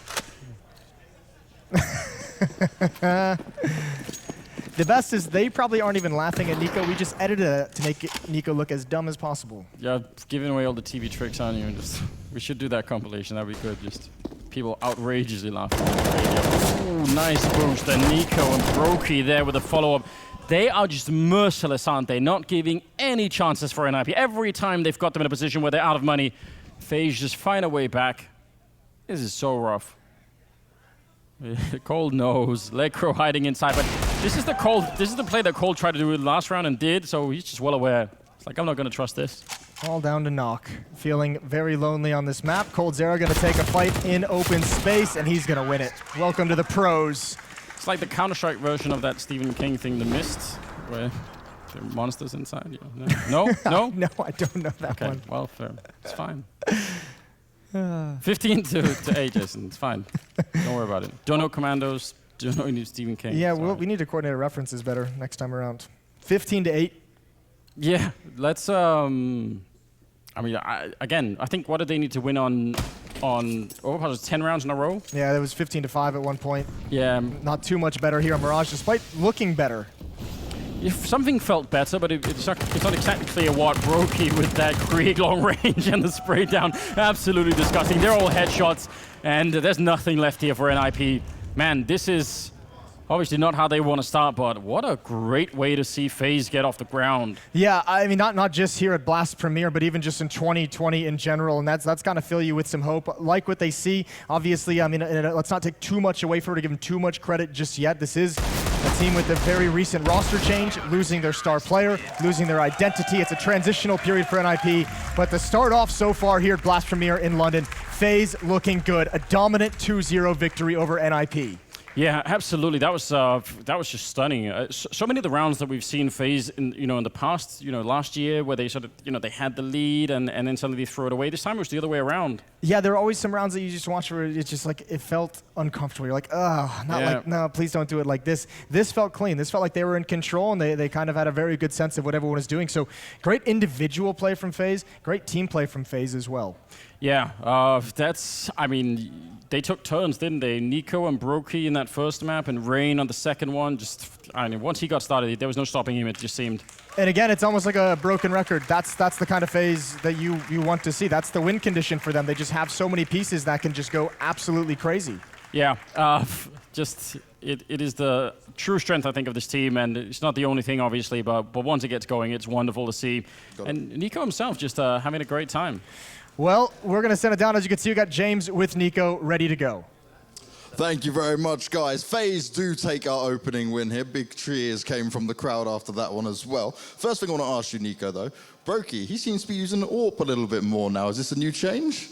Yeah, we have switched up a little bit. We have put Brokey on AWP on the most of positions, but yeah, it's been working out so far in practice really good. So yeah, we are feeling really confident in Brokey as an AWPer. He's like really aggressive and like really unpredictable. So I think that he has what it takes to be an AWPer.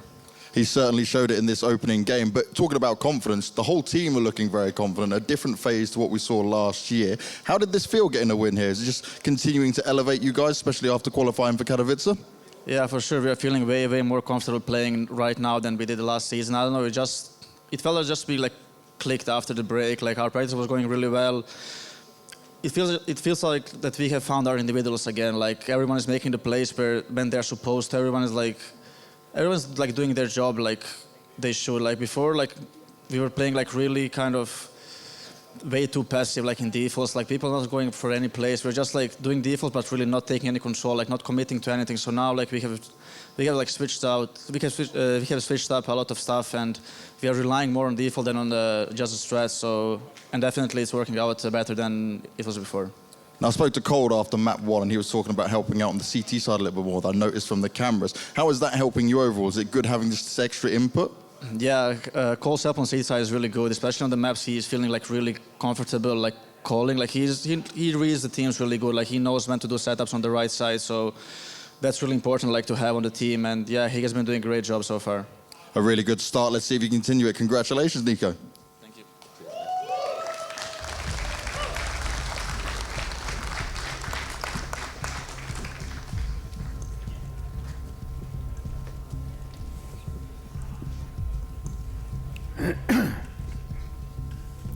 Oh, yeah.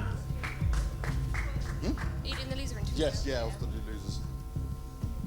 The mic's still live, by the way. Test, test. Yep, the mic's still live.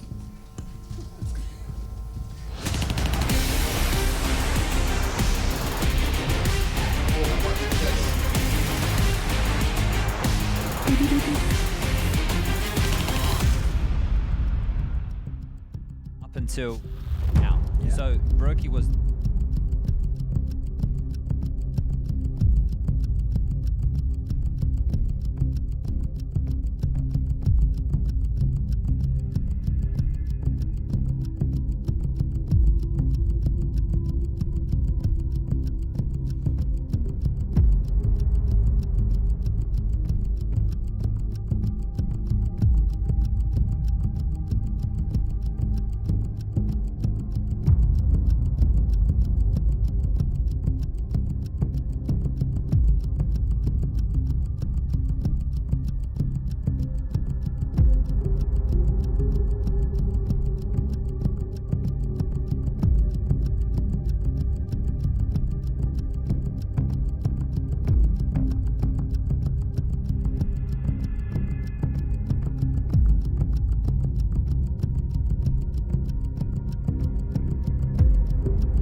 kill. Nice Brookie. Nice. See you later, boys. Nice. Nice. B less one. It was B. I'm Molotov though. I'm playing door. On the BFs. I'm gonna push stuff. I'm not speaking. Under. GG. GG is right. FaZe showed up to play after the break. We had it there from Cold himself. They're definitely feeling very confident, it seems, after the break coming into the first match of the year. Yeah, quick and easy for them here. Didn't really have to stress too much. And I think a positive thing that we can take out of that interview is the fact that, hey, before they probably were doing the right things, but the individuals weren't being assertive enough and probably taking enough responsibility in what they were doing. This is something we spoke about yesterday when Cold Zero joined. It was in the middle of the season. They've had a long time to practice now, and we're seeing the rewards of that already. So hopefully this can continue. Yeah, I am going to temper expectations by saying NiP looked pretty terrible. And actually, listen, I think overall they have real potential, but they look like they missed Forest in this game. Yeah, well... Well, before we start delving too deep into it, I mean, Sponge is amused. Let's go ahead and hear what Threat has to say. I'm pretty sure James was able to get an interview with him after the match. I've got Threat with me from NiP. Now, it is a tough loss, and it was quite a convincing victory coming out from FaZe. But how did it feel for you guys? Because obviously it is still a new lineup and a lot of changes coming in. Yeah, I felt like we still have some growing pains, especially on overpass. Our game plan kind of worked. We got into an advantageous position in the majority of the T rounds. We just didn't know how to actually finish the round and execute onto the sites, which is nothing we've actually noticed in practice. The rounds kind of just won themselves after we got that advantageous position. So we became kind of awkward when FaZe had a relatively defensive setup in the later rounds. On Mirage, it's really hard for me behind to get a good picture. I will have to watch the replay. Okay. But Brokey and Nico, they both had a really good individual game. Do you think there's still some role swapping and position swapping that might be need to looked at? Well, not really. As I said, I think the general plan worked. I think there's just a bit of lack of communication and in the later stages of the round. And in those positions, a team like FaZe are really good at that. They have really good team play. They can play off each other. You saw Broken called Zero on B, overpass. I mean, even though we had a big man advantage, they still managed to trade us out. And we really need to figure out a way around that. And your T size on Mirage, as I noticed specifically, was quite slow. Is this something you've added into it, or is this just more the general style of Letgrow and you together? I don't want to say too much about it. I mean, I think we have a mixture, right? I mean, we actually did a few, I think 2 or 3 quick rounds, so we have a mixture of them. Okay, well, I look forward to seeing how this can develop. But like you said, it's growing pains, right? Still a lot to be seen here. So I wish you the best of luck going forward, mate. Thank you. So there we have it. Quick word there from Threat, giving us some insight into how things played out for NiP. And NiP, you can see, double elimination format here in the groups, so they will be dropping down to the lower bracket. FaZe will stay in the winner bracket and go on to the final. So good on FaZe, strong start. But Duncan, you picked up a detail there in that interview that you wanted to touch on. Yeah, I thought actually there was a couple of angles there that show why actually Threat's a pretty good in-game leader previously as a player, now as a coach. He's got the right mindset for it. First of all, is he acknowledged that even though in scrims everything was working, until you get it into a live match, you don't really know how it's going to play out. Yeah. You don't know what happens in a post-plant scenario. Yep. Secondly, another great quality to a good IGL is he didn't overreact to the fact that they got smashed in the game. He understood that, like, the first part, the part we prepared, we were getting into the sites, we're getting into advantageous situation. The question is, can we complete them? Like, that's where inexperience comes through. And that's things where you don't throw that entire T-half away. You take that and you work on a couple of tweaks, and all of a sudden that might be you winning the T-half. You're getting 7 rounds. Yeah, just to grab that, one of the things that we pointed out pre-game was the fact that FaZe, a team of superstars who all have a lot of experience, are fantastic in mid-rounds. That comes with experience, right? We're talking about these youngsters like Plopsky. Sure, he can run into a bomb site and get the headshots, but in the mid-rounds, he's only 17. You know, it's a lot of learning. It's a lot that they can take from that. If we're flicking over to the youngster of FaZe, though, being Brokey, I was watching that game and I'm like, this is different. This isn't normally how they're running this. Brokey was playing over towards B traditionally with Cold Zero. They've moved him, now that they've put him back in this AWP role, towards middle, right? And now Olaf, the man who is actually about to join us, and it's his birthday and everything too, is holding B. We're just talking about your change up on Mirage. Yeah, this is something we wanted to do earlier, but it was hard to do during the season. Sure. So now when we had a longer break, we decided to do it, yeah. I didn't know you were that old. You've got the full Viking beard now. I'm getting too old, man. I woke up with back pain and everything. So That gets Get worse. out of here. Let me tell you, it gets worse. You start having to pee more. It's rough. That's my life at the moment. Just going to the bathroom all the time. Just, you know, another installment of the journey of Sponge. Man. People need to know. Yeah, we're all about it. I mean, how are you feeling so far coming out of the break? You've actually had time to have some rest and also prepare here, try some new things. Are you feeling good about where the team's at right now? Yeah, I'm feeling super good, and as Nico said before, practice has felt like different when we changed some stuff. It's not only on Mirage and I mean, even on Overpass, I don't know if you noticed, but we changed some stuff there as well, and it's basically on almost every map, so it felt really, really good during practice, so I hope we can show it during the officials as well. One of the things we actually heard in the comms that was quite interesting was it feels like Cold Zero's like the core IGL or something, or he's coming up with moves he wants someone to do and he can just call them. Yeah, Cold is a really, really smart player, so he always has like ideas for setups, especially on CT side, where he can get like easier read. And whenever he says something, I trust it and I do it. Okay, fair enough. There it is. You know, Blast have also pretty good at setups, and they've come up with one here for your birthday. Not only do we have a cake for you, but we also have a clip. So let's take a look at that real quick. Where am I looking? I don't know. That's for you. Yeah. Happy birthday, Olaf Meister. Happy birthday, Olaf. Back in 2015, you were the player I looked up to the most, and yeah, I'm happy you're still playing. Happy birthday, Olaf. I wish you nothing but the best, and you're like inspiration for a lot of people. You're a legend. See you. Happy birthday, Olaf Meister. Happy birthday, Olaf Meister. People said you'd never grow out of Swedish pub Counter-Strike, and they were wrong. Happy birthday, Olaf. I'm not even going to mention his age, actually. Happy birthday, Olaf. Hope you have an amazing day. Happy birthday, Olaf. I wish you a good time, and I hope you spend it with your friends, family. You are the guy who was one of the nicest guys to us. I'll never forget that, and we have learned so much from you. Have a good day. Vai. E aí, Olaf, parabéns para você. Só que em 2020 nós não perde pra você.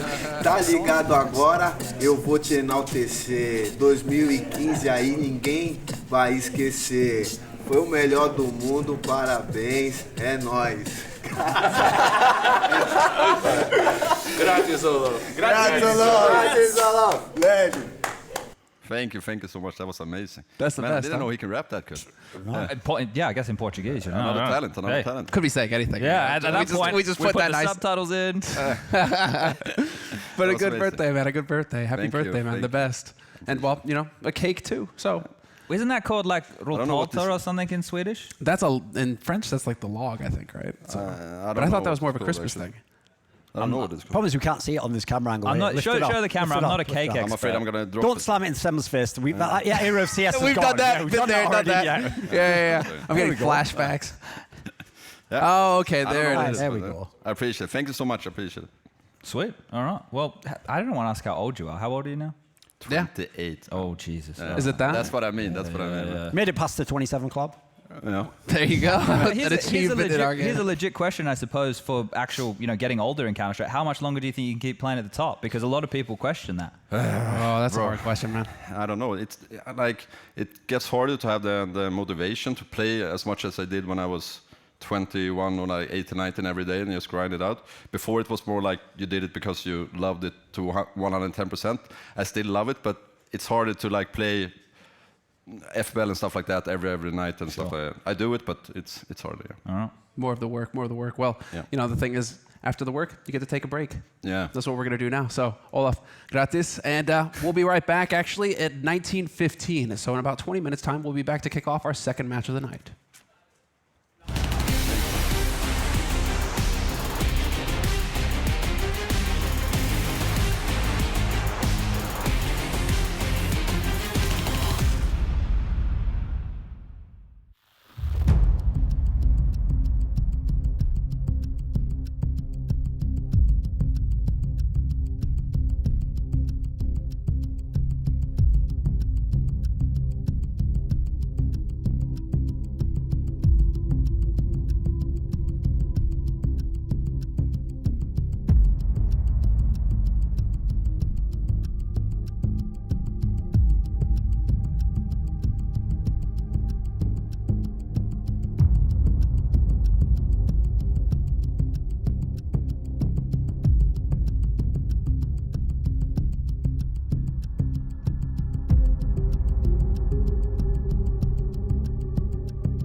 Team Liquid is a very scary team. Like, all their players are very good. They really grew up a lot in the last year. Against MiBR, I think that they have a really good team. Like, even though that they haven't had like as best results as they could, and they've been practicing a lot and trying really hard. So I don't doubt that they're going to come into this event swinging. I'm more interested on the way we're going to play, like to see if we're going to be able to put the same standards we have been doing during the practice, if we're going to be on the same. Everyone is going to be showing up. It always is a fire match. First match of the season for both teams, and it could go either way. When you see a team like Liquid, there's not only one threat. I think their teams are powerful. All their players can do damage. But if I had to pick only one, I would go with Elish. If he keeps his form from last year, he's going to be a tough opponent. It's going to be interesting to see how MiBR like adapts to his new role in MiBR. I'm not sure if he's like playing the assembly like spots. If he gets his footing, I think he'll be the best player on that team. No, for me, they all are good players. My score prediction for the game is 2-1 MiBR. Say 2-0. 2-0 for us, absolutely. I think it's going to be a tough game, but my confidence in me tells me 2-0.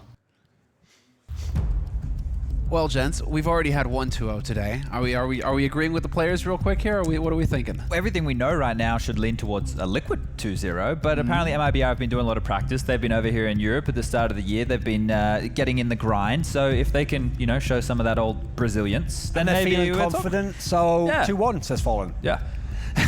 You got to give him I that like map. the way he's at least realistic. Fair enough. It's going to be a tough game. Just remember though, whatever the result of the game today, they practiced as much as they could. Yeah, there you go, bud. So this is them at their top level, okay? These two teams, though, just to note here, these two teams haven't played each other since I think it was like July last year. Yes, so I think it was ESL Pro League. Yeah, I don't know if I'm allowed to say that, but I just did. So it's been a very long time, right? So we could have dived into the fact that Taco used to be on Liquid, Zeus used to be the coach there, but that doesn't really seem relevant anymore because we just had the whole year of 2019 where they didn't even play each other. You know what's really sad about that as well is I once had an amazing article primed where I looked back and actually when Zeus and Taco were in Team Liquid, they had an amazing record against MiBR. They were beaten almost every time. Obviously, it would have been a great way to spin it, like that maybe they're missing out on them. Problem is now they've gone and joined them again, and they're correct. Team Liquid still beats MiBR all the time. Yeah, and with the bracket here, let's say MiBR do win, and that little storyline thing that I was talking about right there. Well, then you get MiBR versus Cold Zero again, and then we get another lovely little narrative. Can't go wrong with that. But realistically, it should be a Liquid win here. But if we're going to pick up where we left off last year, sure, it should be a Liquid win. It should be. Should be. But there's usually a butt following that. Lots of butts. There's usually I'm not going to give you the butt I like yet. big butts, but I can't lie. So does MiBR's getting sent home. You're on fire with the reference today. He loves it. Look at him. Look how happy he is to be here. I even think the matchup makes perfect sense stylistically. The problem is, as Fallen suggested, they don't have the fundamentals at this point in time down and very strong in MiBR. They've changed a lot of players. They've got 2 players who weren't even in the team like a year ago. So if you were a Team Liquid team, you're loving playing people who don't have all the protocols down, don't have great team play. You can just straight up have a brawl all day long. Any of your players can go off. I think this is a nightmare matchup for MiBR. Yeah, and the thing is, it's the 2 newest additions to the team that we need to see the most from. That's KNG, who hasn't lived up to his potential since joining the roster, and Mayan, well, he's a very new pickup, right? So that right there, we need to see how this unfolds as... Well, they're going to look at each other this time around. Oh, they're doing it. All right, this is nice. Hey. Oh, Taco's mean, man. Hey, that's what we wanted to see. But yeah, I think it's going to be on the shoulders of KNG and Mayan to show us what they really can bring to this team, right? Because we know what Fallen can do. We know what Fur can do. There it is. A bit of spice.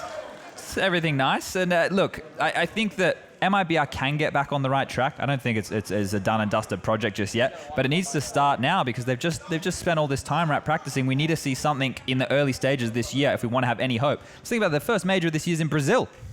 Exactly, a lot of pressure on them. And so not only have they had the break, they've put in a lot of work, as we've covered quite a bit so far.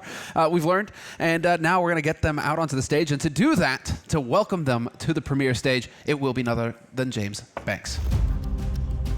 That's right, Semler. It's time to bring our teams onto the stage. Now, I already warmed up the crowd a little bit. They are loud enough this time around. And I like what we were seeing there with Taco playing a little bit of fun and games with NAF. So let's not wait any longer. Let's bring on our first team. Make some noise for Team Liquid! Team Liquid, they had a record-breaking year last year, but it slowed down towards the end after the summer break. The question around this team is coming off the winter break. How can they handle it? Now, I can hear the boos on the left of me, but I can hear the cheers on the right. It's going to be a mixed bag of emotions, but it's no change for these guys. They're used to being in this position. They are the heavy favorites. But the question is, can they get the job done here and now? They'll be going up against the Brazilians, who've got an action-packed crowd over here. It's MiBR! The Brazilian team, yet to live up to expectations. They've got plenty of fans, they've got passion, they've got hype, and they have players that have been in this position many times before. Keep making your way down, Taka. You can get there. I know you want to stand there around your fans. They've been making plenty of noise for these guys. And with their new young star in Mayan coming into play, let's see what they have to offer. Now, if you can join me, leaders, come here, Nitro, Fulham. This is quite the rivalry. Oh, look, smiley handshakes to start things off with here. But it's going to be a tough game either way. But what is going to happen this time around, Fulham? Let's see what it holds. Let's see what the future holds. It's going to be a great game. They play well, but I think we're prepared for today. Always the nice man when it comes to it. Now, Nitro, you guys, you started to slow down towards the end of last year, but it's now time to start things off in 2020 with a bang. Is there any way you're going to lose to these guys? There's a chance, but I'm not thinking we will. There's a chance. I don't like that little bit of doubt. Let's see how it goes. Go and take your seats. Let's get into this game. Make some noise, guys. Come on.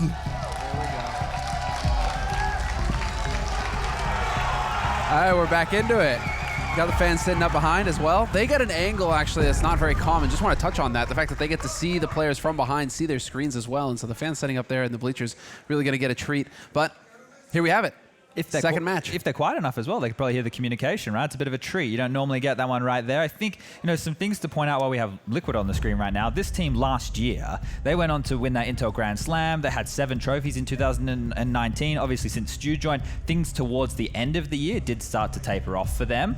But the team as a whole, now that they've tasted what it's like to be the best team in the world, it's now about getting back to that and then maintaining that position, and this could be a good start for them. You can see on the screen right now part of that concept. Like, yes, Elige, great numbers. NAF still up there for an IGL, Nitro fine. Look on the right-hand side, though. This was one of the players of the year, and he's at 80 for his score. That's because this is done over the last 3 months. And over the last 3-4 months or so, his numbers dropped off significantly. If you look in the demos, he's still doing his role. It's just not the superstar player he was before. So I have to say, one of the factors that I think is scary for MiBR is Liquid was still good towards the end of the year. They were still in semis. They still made some finals. They won a lot of big games. But they are not a team, actually, that enjoyed all that travel. They were telling me, like, they need to get home. They need to have a break. They need to recharge. So if they're going to come back recharged at all, MiBR was already a team that would have struggled to handle them. I think a Liquid at top form, that's a 2-0 right there. So we actually do have a quick interview here from Nitro as well. So we're going to hear from him, and then we get to actually think on that point when we come back. So after the summer break, after you had that incredible run, we did see you guys drop off a little bit going into the latter end, but you were still one of the best teams in the world. Now coming into 2020, what have you done to avoid that on this break? I think people on the team took more of like a time off kind of thing, whereas like during our break we actually were playing a lot. So like I felt like we were like coming off that break we were still kind of fatigued from just playing so much. And then once we got back on, it was kind of just like we're going through the motions where I think we should have like actually stopped playing as much and then just like kind of relax and like reset mentally for the second half of the year. But I think this break we did it right, so we're gonna see how it goes. Now, talk to me about map pool and especially train, because we know that was one that we're looking at maybe potentially adding to Combat Astralis. And do you think you're going to plan to get some practice on it here? Without giving away too much, we'll have to see. But for now, it's a work in progress. And like I said like earlier, like we don't really want to focus too much on like our anti-Astral, like playing against Astralis this year. We need to refocus on just like being a good team again and then producing the results that we really want. And I think that comes down to just like how our practice works and just like our preparation going into the matches. So we're trying to focus on more like how we did before the break started, the player break of last year started, and hopefully we'll be back for this year. Now, in this group, you guys are the clear favourites, but do you know much about the other teams? You've been able to get too much practice against, especially with MiBR and NiP having changes. Yeah, we actually haven't practiced since MiBR. I think they've been boot camping in Europe and stuff for whenever we were practicing online and NA. But like all the teams here, we usually have pretty good results against, and I think we beat FaZe and Bahrain and NiP too. So we're pretty confident going against these teams here, and I think there'll be some good matches for sure. Well, I look forward to seeing them. Thank you very much, Nick. And they're going to have to deal with that man right there, Taco. Bit of confidence on his side. Just really briefly wanted to touch on that, though. With Twist, we managed to get an interview with him towards the end of last year where he was saying that he had basically been shifted into a different role, much more of the lurk role, much more of the clutch role for his team. Contrary to what we were seeing from him earlier, is that a reason perhaps why we could see that drop in his performance? Potentially, yeah. I didn't really notice that a huge amount while watching their games. It's going to be interesting to see if they've kind of swung back in the other direction with this break. They haven't played an official in like 49 days or something now. It's been a while now, yeah. There has been a period of time for that. But I think what Nitro said, there's the same sentiment as what we had with the FaZe interview in the sense of, we knew what we were meant to be doing. We just weren't doing it to 100%. We didn't have that focus that we needed. So maybe that's the same kind of thing for Liquid here. And now that I think this man on your screen right there, Stewie, is the most influential figure in the Liquid roster. And that's because he's the biggest personality. I think when the chips are down, this man right here coming for the players, bringing the momentum up, I think he's the key to Liquid's success, actually. I did like, though, that he acknowledged it's not about like anti-striking Astralis, thinking about Astralis, whiteboard with Astralis written on, all daggers next to them. It's not about that because it's not actually Astralis that necessarily just stops them winning tournaments. Like EG won tournaments, Fnatic won tournaments, Mouse won tournaments. So you can't say it's only Astralis because actually at EPL Season 10 finals, they could have won the tournament. If it's only Astralis, they couldn't beat. They were on the other side of the bracket. Mouse took care of them. So I think I agree with him. It's about becoming the best team. And if you're the best team at that point in time, even if your matchup against Astralis is bad, beat everyone else and take the titles. Exactly. But now we're going to go ahead and move on to their opponents who are sitting across the stage from them. MiBR, the 5 here, as far as the scores are concerned and as far as the roles are concerned, gentlemen, anything that stands out for us? Oh, how about this? Twists was the 4th worst player on Team Liquid with an 80 score, and Fur and Fallen are the best with an 81 score. So that kind of paints the picture there. This is not a high-fragging team, high-performing team like you'd think of with some of these names. And they're getting on, right? The average age for this team is roughly 25, and Mayan, the new kid there, he's only 17. So think about how much he's bringing that average down right there. That's why I'm looking at KNG and Mayan as the future of this team, because we know that Fallen and Fur, they can have their moments of magic. They can, turn a game on its head with those crazy plays that they can do, the aggression with the AWP, Fur constantly pushing. But KNG and Mayan, I think that's where the key firepower for 2020 of MiBR needs to come through. So let's go ahead and hear real quick from Fallen. We got a quick interview with him, thanks to James. So you guys, you tried to qualify for Katowice, didn't kind of go in your favor when many expected you to be able to do it. What have you guys been doing since then? Was it some hard kind of practice, extra grind being done? Yeah, first term of the year, we just got back from vacation. It's the only time we have to spend with our family, so we're not really taking it very harshly. But I think we did a good job. We had some very good matches. It was the first good tournament to feel how we would be playing with Mayern. And after that, we went to Poland. We have been practicing for the last 16 days, and it's been great. We had good preparation. We're very excited for this first match. 16 days in Europe getting that practice in, phenomenal stuff to be able to do as well. How's Mayern been fitting in though? Have you seen any extra bits where you think, oh, okay, he's a bit better than we initially thought? He's a very talented player. His mechanical part is insane. Like some of the players in the world, they just can hit better shots than others, and I think he's one of this field selection. And it's going to take time for him to become the best player he can be, but this is why we're here. We're here to help him out, and he's here to help us out as well to try to get back to our form. And I'm excited to see how his progression is going to be, but I'm pretty sure it's not going to happen in one match, so we have to keep it going and keep our heads high. Now you're going up against Liquid first. Now this is a team that slowed down last time they took a break. What edge do you think you guys have over them? Well, I think they're completely favorites. They have been doing a great year last year.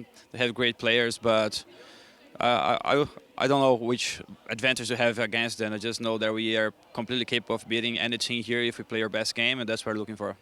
Hey, I look forward to seeing it for them. Thank you very much for your time. So there we had it. Word quickly there from Fallen before the match. And also we have our Betway odds coming up. MiBR, bit tough for them as far as the numbers are concerned. That's going to be a rough one, right? I think right there's a large disparity, but that's what we're expecting coming into this, right? MiBR have fallen outside of the top 10 in the world. They're not a team that we look at as a contender anymore, but we have the veto here. Mirage banned straight away. Normally they've been banning out the likes of, the Nukes, the Overpasses of the world. I mean, that is a map that Team Liquid has an unbelievable record on, I will say. So get it out of the way now. The thing is, this is all up to Team Liquid. It's what do they want to play like? Do they want to go into an overpass? Do they want to get dodgy like that? Do they just say straight up, we'll even pick us 2 against you? Okay. This is pretty nuts right now. Well, the thing is, Liquid, they've no slouches on they Vertigo play either. Yeah, so this suggests MiBR have been putting in the hours, though. It's strange with KNG and Fallen having 2 AWPers, but I guess they're combat AWPers, right? They like to get in the nitty and the gritty. And talking to Kenny about this map, someone who also likes to be close with the AWP, there we go. You know, he can make it work on Vertigo. Inferno, well, that was a map where we saw Liquid, you know, even take Astralis to the cleaners in past. So that's something there to note. Just with that train ban from Liquid, in case people aren't too sure, this roster has never played an official on train. You know, it's been their perma-ban for the entirety of the roster. They played 219 maps together. They never barely played played a it train. even with tackles. Just that one time at like that finals against Astralis. No, the Inferno pick makes a lot of sense. It's not only a brilliant map for this core of Team Liquid, but we all know the MiBR guys tried to make that work more than Bardolph making that whole play-by-play commentary thing. So, still going with it. Well, yeah, Dust 2 is the third. I don't mind that. I'm surprised that Liquid didn't want to take it somewhere a bit more tactical, right? I'm surprised that they didn't want to go as... Yeah, so you can see here with Liquid, they're moving to something which is going to be more brawly, maybe going to be allowing the individuals of the team to get going a bit more, but that's where I see the door being open for MiBR, right? You also don't think of MiBR as a nuke team. No. So it's curious. Maybe they think, you know, because it is unknown, we don't want to get counter-stratted. We don't want them to have all these pocket strategies that we're not ready for. So Dust 2 is probably a safer pick at this point, and it is the older version, so don't worry about that B-bomb site just yet, ladies and gentlemen. Exactly. And well, gentlemen, you've already made your predictions on the social. We've seen it. Everybody's gone the way of Liquid on this one, so no big surprises there. But it's time to hand it over to our commentators, and we're going to be changing it up. Second match, second pair. It's going to be Scrawny and Launders taking the mic. Yeah, thank you, gentlemen. A couple of fresh faces for this last BO3 of the day. Mohan, I got to say, I am stoked. London, you guys turned up. It's the first day of action, and that's kind of special. So thanks for joining us on day one. Let's bring the noise to this one. It's going to be a cold start for Liquid, Mohan, coming in here. First match of the year. It is first match of the year, but it's interesting that you have MiBR using Liquid's pocket pick versus Astralis to play against them on. That says a lot. We don't know how good MiBR are going to be on Vertigo, but they know that Liquid have put in a lot of time in their boot camp period just at the end of the year last year playing it just so that they could practice for their most important series in Astralis. Yeah. So we don't know. We really don't know. And I think for Liquid, I mean, they're going to be like, well, you want to try this? Like, give it your best shot. And that's probably the same thing that Astralis said when they picked it against them. Right, exactly. How they've changed positions in that regards. But I think you're comfortable if you're Liquid starting off here, right? Like again, you put in all that work at the end of last year. So let's see what MiBR can test them in terms of Vertigo. But that shocks me. You know, I really thought that Liquid kind of had the map pool in this matchup. I thought that was going to play to their forte. And now Vertigo is very much a big question mark to begin with. And we draw another parallel, the fact that the only way out for Liquid when they played against Astralis was finding a map like Vertigo. Yeah. A map that they had no idea was going to come into the veto. This is the only way that MiBR could win in this series. So if they were going to do it, it's going to be in a veto like this. This is something that we can get excited about. Yeah, that's perfect. It's perfect timing, too, because the match is ready, so we will be jumping into it. Team Liquid versus MiBR, starting off hot here with Vertigo. All right. All map, guys. I want your dumbest chance. I want the craziest amount of noise. I want you cheering every single round. We know that this group right here is way better than the earlier group of today. We've got the MiBR cheering crowd audience right here. We've got Liquid all over the stadium, so we just need more and more noise.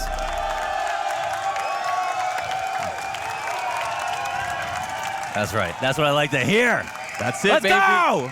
MiBR to the T side, that's where they're going to start the party, and we got a second set of utility picked up right before it goes live.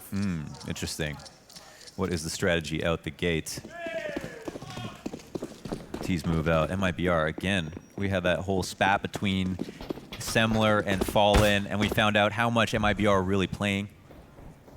Their practice stats getting put out there. Leash coming out with the first kill for making his way for J-Hall. Stewie moving back on the site. Talk out nice and early makes this really strange for MiBR. Whatever their pistol plans were have to change now. Taking it nice and easy, no threats as of yet. I'm really curious to see if Twists gets one off here. Mayern, I wonder how much pressure he's feeling now that he's sat across from the best of North America. But they're not making moves. They are really letting MiBR work with this one. And that's beautiful, right? I feel like MiBR, they're the team who have set up this challenge. So let them open up shop. But Fallen's going to take the front. And Twist still tucked into this. I mean, oh, Mayer crouches outwards, doesn't know that angle enough to hold him back. There's NAF in from above, and they get the best of it. 2 kills to 1, retreat into the bomb site, and lock down this 4v2. But Fur may have found a little bit of space to play with over at that A site. So let Fallen dump out this utility. Let that draw the rotation over, which you see in the CT floating in his spawn. But that's it. That's the duel that mattered, and Stewie picks it up. Yeah, it's a good try. You know, give it your best shot. Coming into B, they knew that Twist loves to get into that corner position. Getting the trade was the most difficult part. You saw Fallen holding onto the angle, just expecting him to peek just a little bit, but he wouldn't give it to him. Bomb, will it get planted? No, not a chance in hell. Leash takes him out. 3 up for Liquid, 5 down for MiBR. An easy round here to start things off. I like that there were layers with that one. You know, the 3 Ts at the bottom of B steps initially, that could have just been the all-in barrage. However, Fur nearly draws it over towards that A site, and even though it's worst-case scenario, Fallen still had the bomb in order to go for that 1vx. So MiBR had multiple chances at it, despite being in a disadvantage in all of those chances. It wasn't a flat-out fall. So into the second. Let's get it down and dirty. Deagle here in the hands of Fallen. P250 for Fur. Really little to work with. Yeah, it would have been nice to have the bomb in hand. In the hands of Fur, that is, on A site. And we talk about Mayern. He came into the team, and in all of their matches, they played about 30 maps together. Mayern's gone with a 1.0 rating or higher about 9 times. We look at like Taco. He's gone over a 1.0 rating 15 times out of those 30 times or so. Yeah, and those are 2 players who were not hired to do the same job. They were hired for different jobs. So, as we saw from Fallen, kind of a measured confidence talking about his expectations from both these players. Yeah. And you can see why. Easy cleanup. Nitro makes work of the MP9. KNG falls to the wayside. Team Liquid from the pistol to the 2-0 start. Yeah, clean.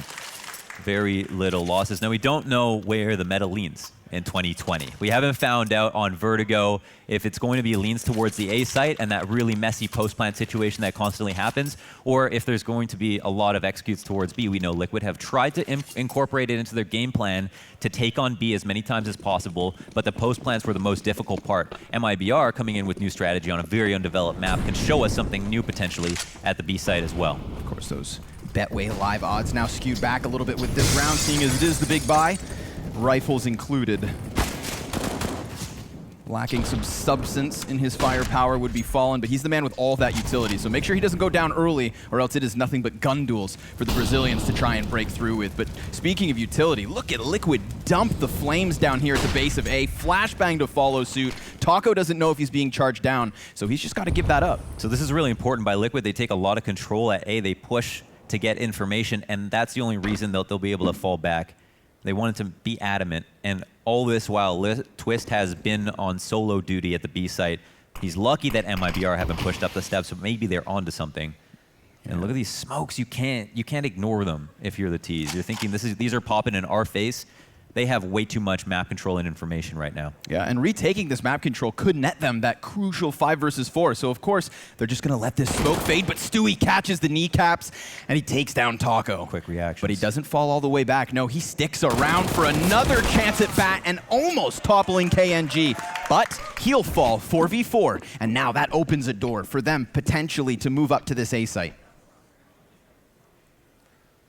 NiP is one of the shortest, smallest, and least intimidating guns in the game, but this is the MP9 at close range. It can put in work. We'll see headshot in, and Fallen is out. He'll turn in the corner and look for more, but Fur is the one who wins that duel. And a crucial one at that. That's the bomb being retrieved there, so thank goodness they had 2 players doubling up off short side. KNG is going to give cover with as little HP as he still has. Remember, there is Mayern still alive, but on the other side of the map. And seeing as he doesn't want to give away info, he's just going to wait. KNG, a bait, and a difficult position. He's stuck to the fight. Fur down, and now it's all on Mayern, but they still don't know. And they're going to tap that bomb, solely focused over on ramp. He gets the both! Mayern picking up a clutch. Okay. With the long B lurk. All right, we've had a few matches in 2020, but none of them were on land for Mayern, so this is his first land stamp, and he gets the stamp of approval as well. That's a pretty nice 1v2. As you pointed out early on, he's the guy to come in as the linchpin of the round, to make that big rotation and pull off the 1v2 if he needs to. When you're looking at this, though, you think, okay, Fur's got to get his kill in the post plant. Liquid are getting these kills too quickly. He still comes in just in the nick of time to win the round. Yeah, that was Liquid all over the A site. Yeah, no, that's how happy they were when they saw Mayer win that 1v2. Yeah. I mean, damn. And you know how difficult it is for him in that position, coming all the way. It wasn't just a mid lurk. He had to come from B site, Mohan. And it's got to be so tempting to just let off of the walk key to get in position fast enough, but he didn't do that. Never gave away audio cue. And now MiBR shifting that success right away here into round 4. They pick up the man advantage. Yeah, 5v4 is a nice start. So from here, where do they go? There's a low buy here for at least Elite. She's only got the deagle. Everybody else has very, very decent weaponry. But they aren't fighting as hard for map control as we just saw.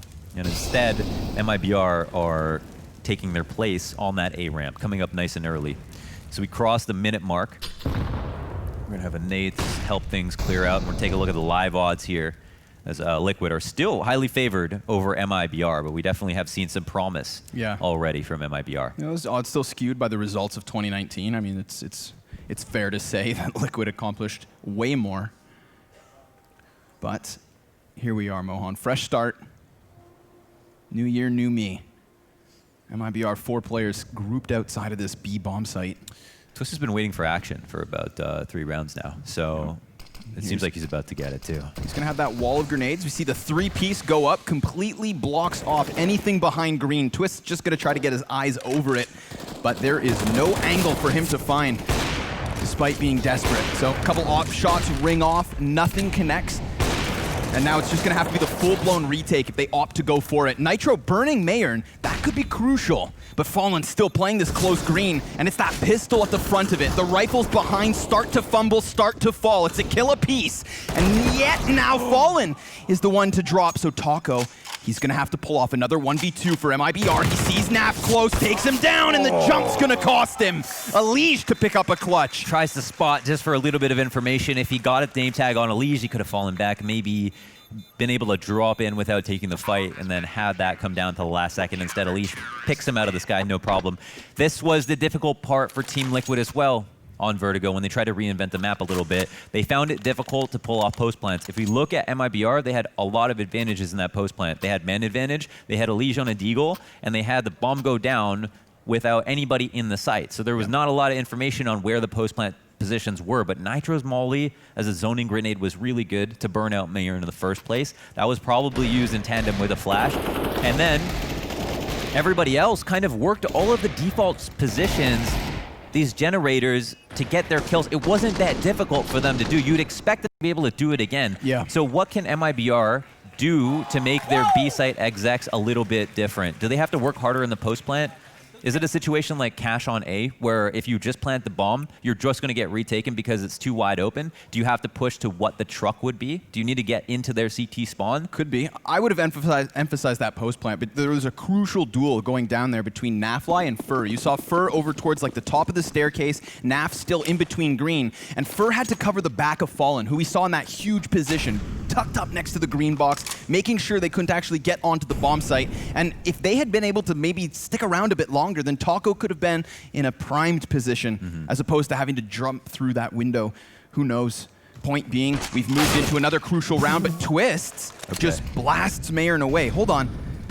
Where'd he come from? I don't know. That's a very big question. I think that may have been a boost. That may have been a run boost from T-Spawn, the top of T-Spawn. They just threw him onto the stairs, but it doesn't matter because Taco throws them back up that A site. They already had a 5 versus 4. They tried to go one better, and suddenly this round gets turned right back on its head. MiBR have advanced positioning here in middle, but Twists takes down 2. He lines them up just as they hit this cusp of the mid push. And just like that, it's even keeled. They even have to go back for bomb. Oh my god. Yeah, the recollection of the bomb commences. KNG picks it up, and in this 2v2, there is a lot unknown. This is going to come down to timing. Taco trying to play it carefully. Twist kind of wrapping around into mid, and it's unclear exactly how safe they'll be on this bomb plant with the retake. Oh, they're so far away. Yeah, they are actually pretty far away. Days away. Yeah, and who would clear Taco? Oh, man. I mean, if they just double up on short here for MiBR, that's going to be a strong post plant. Bomb is for them. Anything coming in from mid or CT spawn would have to try and push this. MiBR have no reason to move. They just have to hunker this down. But KNG, he's getting a little frantic here. He turns away his attention at the worst possible time. That gives Twists another chance to win this round. He has all 4 kills thus far. And Taco, he's gone to the other side, so Twists is going to take the ace. Oh my God, the defuse. It's close. Second. Oh, Naf clutches it. He couldn't get off it. There was no other option, and it had to be planted there. The post plant's a little bit weird. Dude, it's planted for short. They could have literally gone shoulder to shoulder on short side. Frustrated. Talk to him. Angry. And they could have just worked that mode, but no. Taco tries to add this extra layer. Maybe he's worried. He's worried that they're coming in from the other side. Yeah, look at his migration he goes from elevator, where he starts the round off. Elevator room through the new door, back around CT, leaves KNG. You saw him turn his attention just when Twist came up. To be honest, KNG is floating in a spot where he could take one fight and not be exposed to another, but instead was looking at an angle while being exposed to an angle he didn't need to be on top of that. So not only is the bomb not planted for Taco's last position that he finally chooses, but KNG on his own is in not great of a spot either. We are 5 rounds into this first map. We've had 2 1 versus 1s. We've had an ace, and we've had these crazy post plants too, but it's another rush up through mid. Look how quickly they're into the elevator room. Nitro's coming back to deal with the backline, and he'll do so. But this does open a door for Taco to maybe drop bodies on this A site. He's calling for Mayern to come in on the plant, but he's going to have to be covered in the process. Negligible grenade, 20 damage, so what? Taco still looking to keep those crosshairs honed forward, but Naf, he just dropped that bomb, dies to the second player, so Taco with everything to do in this 1v4, and with so many people peeking him, he's done for. 5-1, Liquid lead. This is when judgment gets clouded. You've got 3 rounds that you can point to right now where MiBR have an advantage moving into the late portion of the round. 2 of those rounds were just great post-plant situations where they pretty much played themselves. They could have easily locked down those frags or pushed it to the time limit, but instead ended up getting kills. Taco is on the receiving end of a lot of these situations. Once with the jump, that's a little bit unfortunate. But it is really a team effort to lose here for MiBR. There's multiple pieces at work that are all making slightly poor decisions that are resulting in these post plants that don't go their way. I think if we were to contrast this to earlier, right? NiP, they had a lot of emphasis on the success of their boot camp, but it was once they were in the server, once they were within those hectic moments that things started to fall apart. And I feel like that's what we're seeing here from MiBR. They're clearly coming into this prepared. I mean, the pace at which they're playing, the success in which they've had with bomb plants, that's good. We give it praise. But it's those messy mid-round moments, Mohan, that really have cost them this 4-round lead. Meanwhile, Team Liquid are putting the fun in fundamentals by just winning on these retakes, playing these 2v2s with just good communication, standard clearing, and taking their time, not making too much noise. So this is great practice for MiBR at the very least. I mean, Liquid aren't doing anything special just yet. Ooh, because they don't have to. He knows Taco goes around that corner, fires a little preemptively, but he does have Nitro here to back him up. And considering it's just that one Krieg, there shouldn't be too much of an issue. Nitro tries to cover off his flank, but it's really Fallen who's made the difference there with the Deagle frag. Luckily for Liquid, here comes Nafly with the big green gun. Saves the round, saves them any further losses. Yeah, so they can go back to it. We don't know what Liquid's response is going to be. We saw that interesting 4-man down the ramp setup where they tried to get information when they had the MP9 buys. We don't know if they're going to use that when they have a full buy with all of their grenades and all their guns. But it's something that could work if they know or they think that MiBR are going to rush B. That's not one of the safest things to do at the moment. But what's also working for MiBR is eventually getting up the B site. Maybe if they sped that up on a round where they thought Liquid are going for that A ramp control, they'd have a much better time of it. Twist almost gets caught off guard. There's like an opportunity there for Mayern, but he's a little bit smoke blind, and he can't get that angle that's just so juicy. And just through the rhubarb, we've got Nafly peeking over top of his teammate on top of the default box on B. Twist will now fall off. This is where they seek out the information. Interesting, again, to see Liquid leaving mid wide open. They're not concerned with it. I want to say that was almost abused a couple of times. I mean, there was one round where we just had MiBR flying past this position. And they've got the bodies to do it. Could floor it at a moment's notice.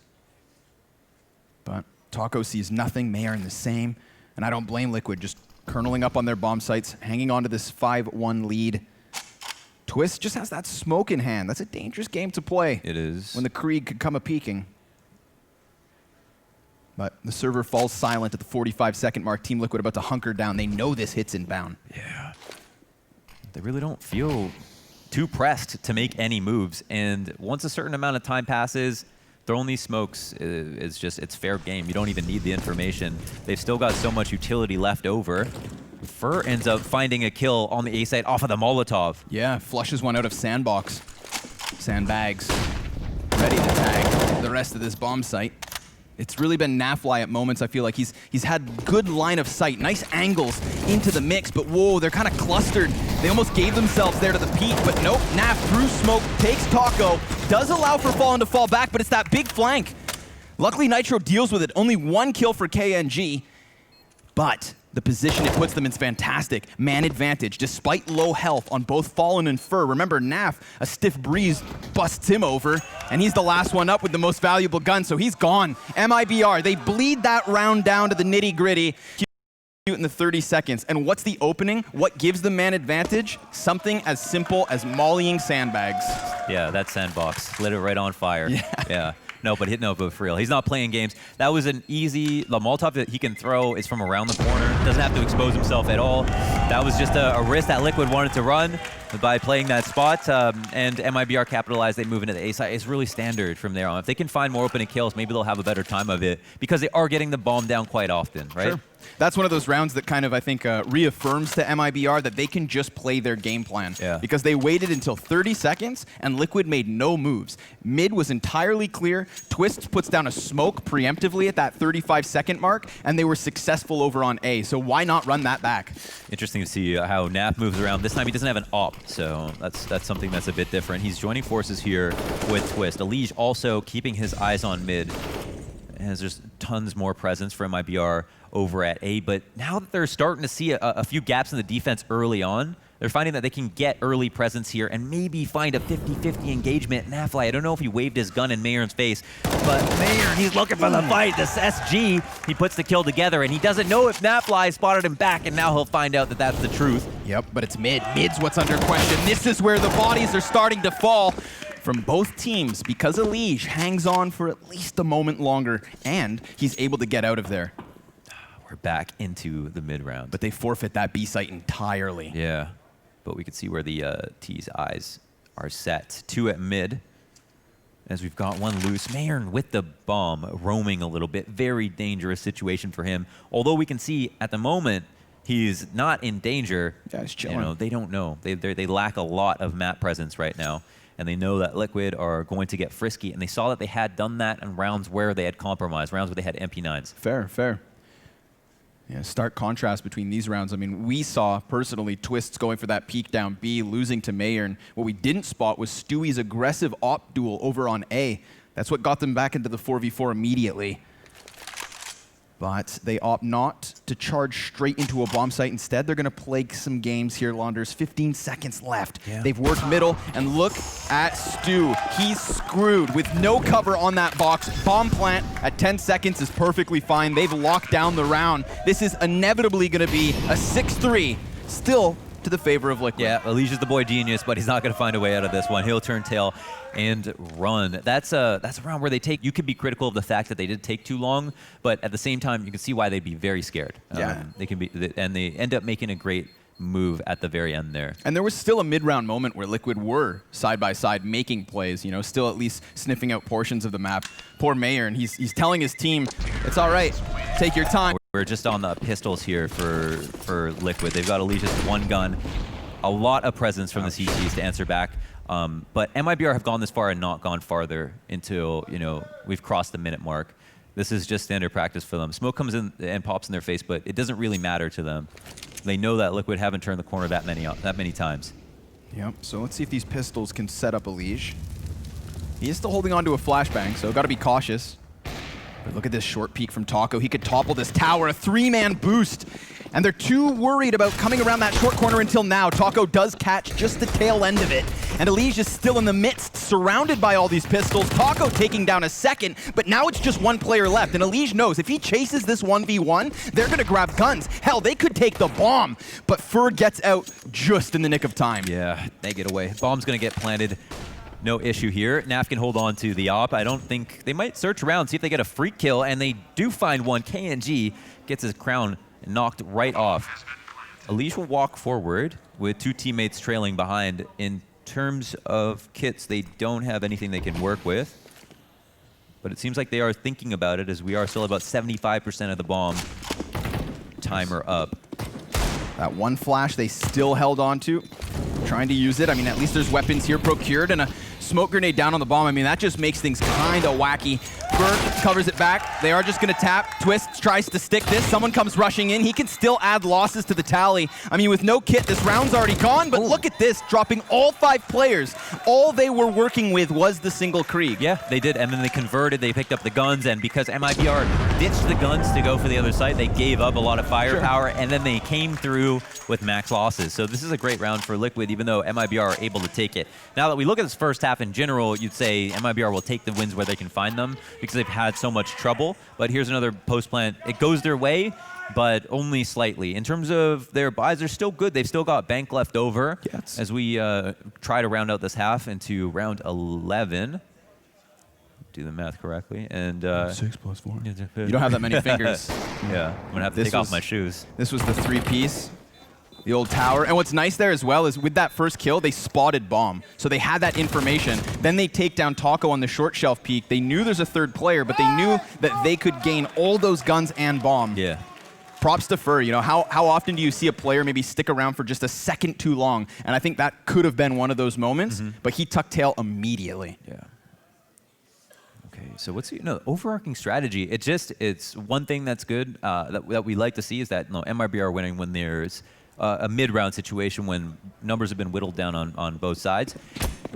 In the 5v5s, they've also started to do a better job of opening up the rounds in their favor. Once again, they're taking the free information where they can find it. This is something that I felt like, in contrast to the first years, NiP just were not doing. They were a little bit more timid. MiBR are showing, I think, a little bit more life in that regard. I'd never expect less. Taco, another opening kill. He's doing a great job. Yeah, that's to stop the A player. There's only one person there. Liquid don't scramble because they're kind of stuck in very difficult and tense areas. NAF, oh my god, what a confident peek by him. It's the trajectory of the grenade. He sees the smoke go over, and the only place you can throw that from is behind those white boxes. So why not? Takes a chance and easy reward. Now not only a 4v4, but even health advantage. Taco swapped over to that AWP. There's no ops up. And MiBR have like been known to lurk around the B for so long. They've kept even strength on the T side on A and B. So Liquid are naturally kind of scared of both, which it seems to be hampering the rotations a little bit. But now we're back into that kind of A exec. Just dodges the frag. Drop to 66. Fallen gonna put down another smoke just as that one begins to fade. Safely planting bomb. The CT's calling numbers over. Remember, Alish from the flank is toppled. Nitro's taking more damage in the meantime. They're calling for Twists to come over. He was trying to flirt it around with the idea of a flank, but ooh, he's out. That's the safe call, and another round added for MiBR. They will close the gap 6-5. Yeah, that's so much better. And now that we look at the past and we think, wow, they could have won like 3 rounds early on too. They could have had actually a very, very solid half. At max, obviously, they can only grab 9. That'll still be really good if they can do it. Yeah. What's wild there, too, is like the only casualty on that A site is Alish initially. Everybody else after that was just playing behind the utility. Yeah. Excuse me, was Stewie. Alish died on the flank, and I mean, that flank could have been the difference maker, but you saw the moment he went down, they gave everything up. But the only reason that nobody had gotten into the mix, into the holding bomb, was because excellent smoke grenade, all these banked frags off of the walls. Looked good. MiBR, well versed here in Vertigo. Yeah, it's true, and it's great that they also are like taking time to work mid, whether or not Liquid want to pay attention to it. They also, Liquid in these last 2 rifle rounds have not had an op. Twist, incendiary bounces. Don't know if it actually lands on the floor. That would still, yeah, I think it did. Wow, Stewie goes down again early at A. I mean, we're not even crossing the 140 mark before MiBR are finding these kills now, and it's been 2 rounds in a row on Stewie on the A site. Straight out the gate as well. 2 rounds, Stewie's just had to play from the sideline. Liquid are finding it difficult in these 4v5s to go and seek out information. They don't seem to be that aggressive. Oh, Twist just peeked this now. Next time, there's already players encroaching in way too close. He saw 3 bodies, and MiBR, he's going to create all the space his team could possibly need, but NiP with a double. That's such a crucial moment from him. He loses a ton of his health, but at least he's still close to the site, and it's Fur with the continuous spray down to take him down. KNG ready, another crisp headshot, and another round for MiBR. 6-6, even clearing the board. You have to appreciate how fast they moved into B in that situation. Yeah, it's definitely looking like MiBR's communication is improving. Everything's gelling a bit better. They're acting fast off the 5v4, and they're making a decision, and it's not always the same thing. I can see why this game has been so hard to read for Liquid, and what MiBR have learned without even being able to see what we see is that Liquid aren't moving much when they are losing a player. So why not going to the execute? Why waste time and let it go to the last second like it has in the past, and allowed for some very sketchy mid-round. Stewie's going to change portions of the map. I mean, luckily it works for him. He's still traded out. And they're able to get back on that MP9, but KNG comes in here to deny them anything else. Meanwhile, working up towards the A site's Fur, he's going to find absolutely no resistance other than Nitro on short. And with that CZ, should be a bullet to the head. Ooh, but he does get into round the cover. Taco's ready. The round's won.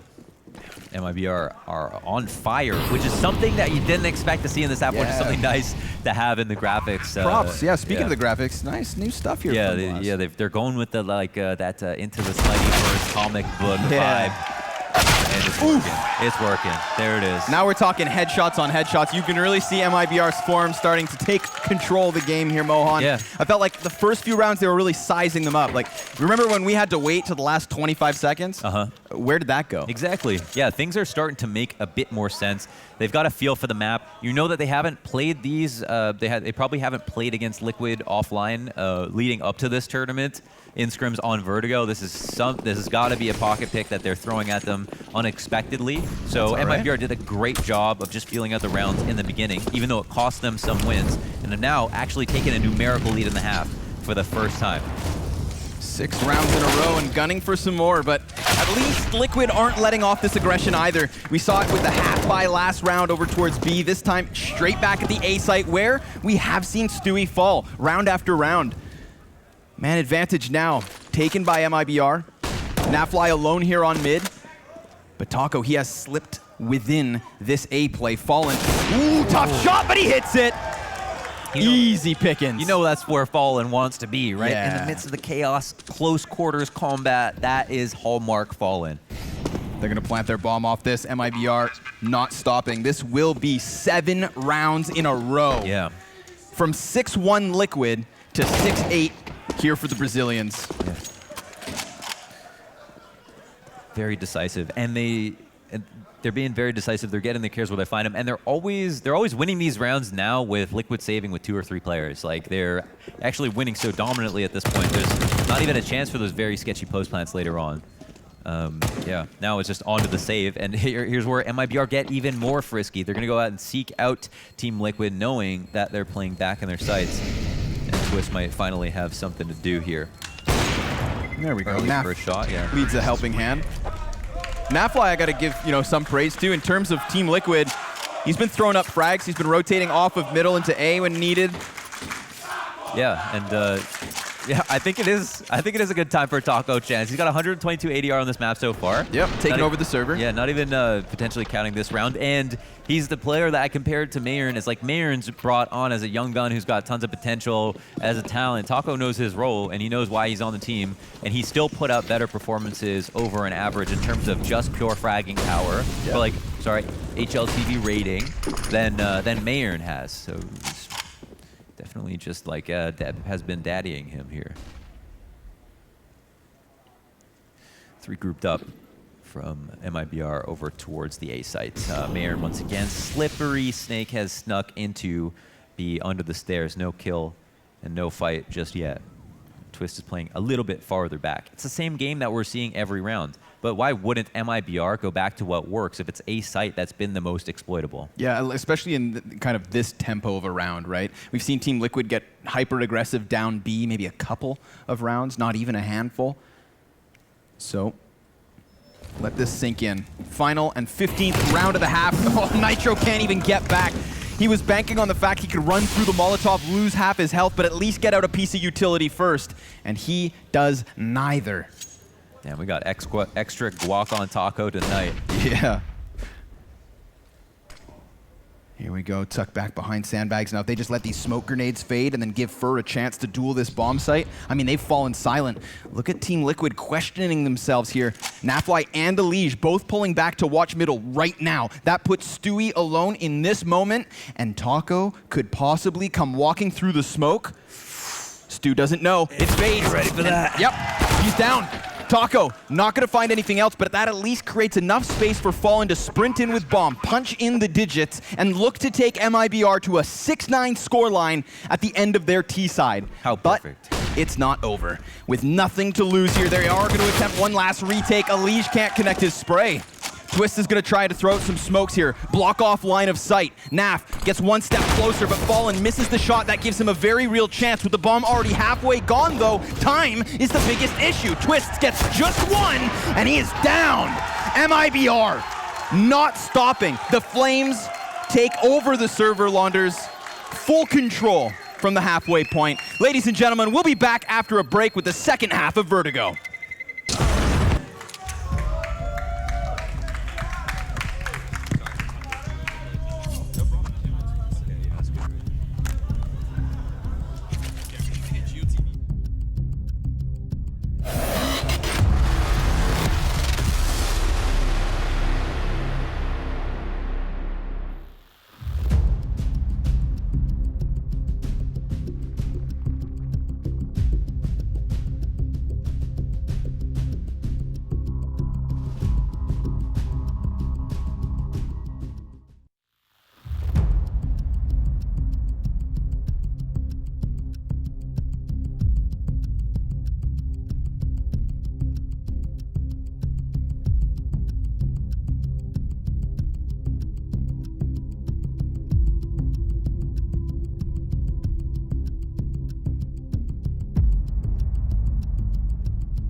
Welcome back, ladies and gentlemen, to the second half of the opening map here between Team Liquid and MiBR. And the glass has been grayed. Yes. This just, I mean, I feel like we rewrote the story halfway through that map because there was a moment, Mohan, when Team Liquid were winning, what, 6-2? 6-1. 6-1. I felt like those 2 1v1 clutches in the post plant, that was going to be the difference. That was going to be MiBR's chance in this half. And there was no reason to truly believe there'd be this level of a blowout.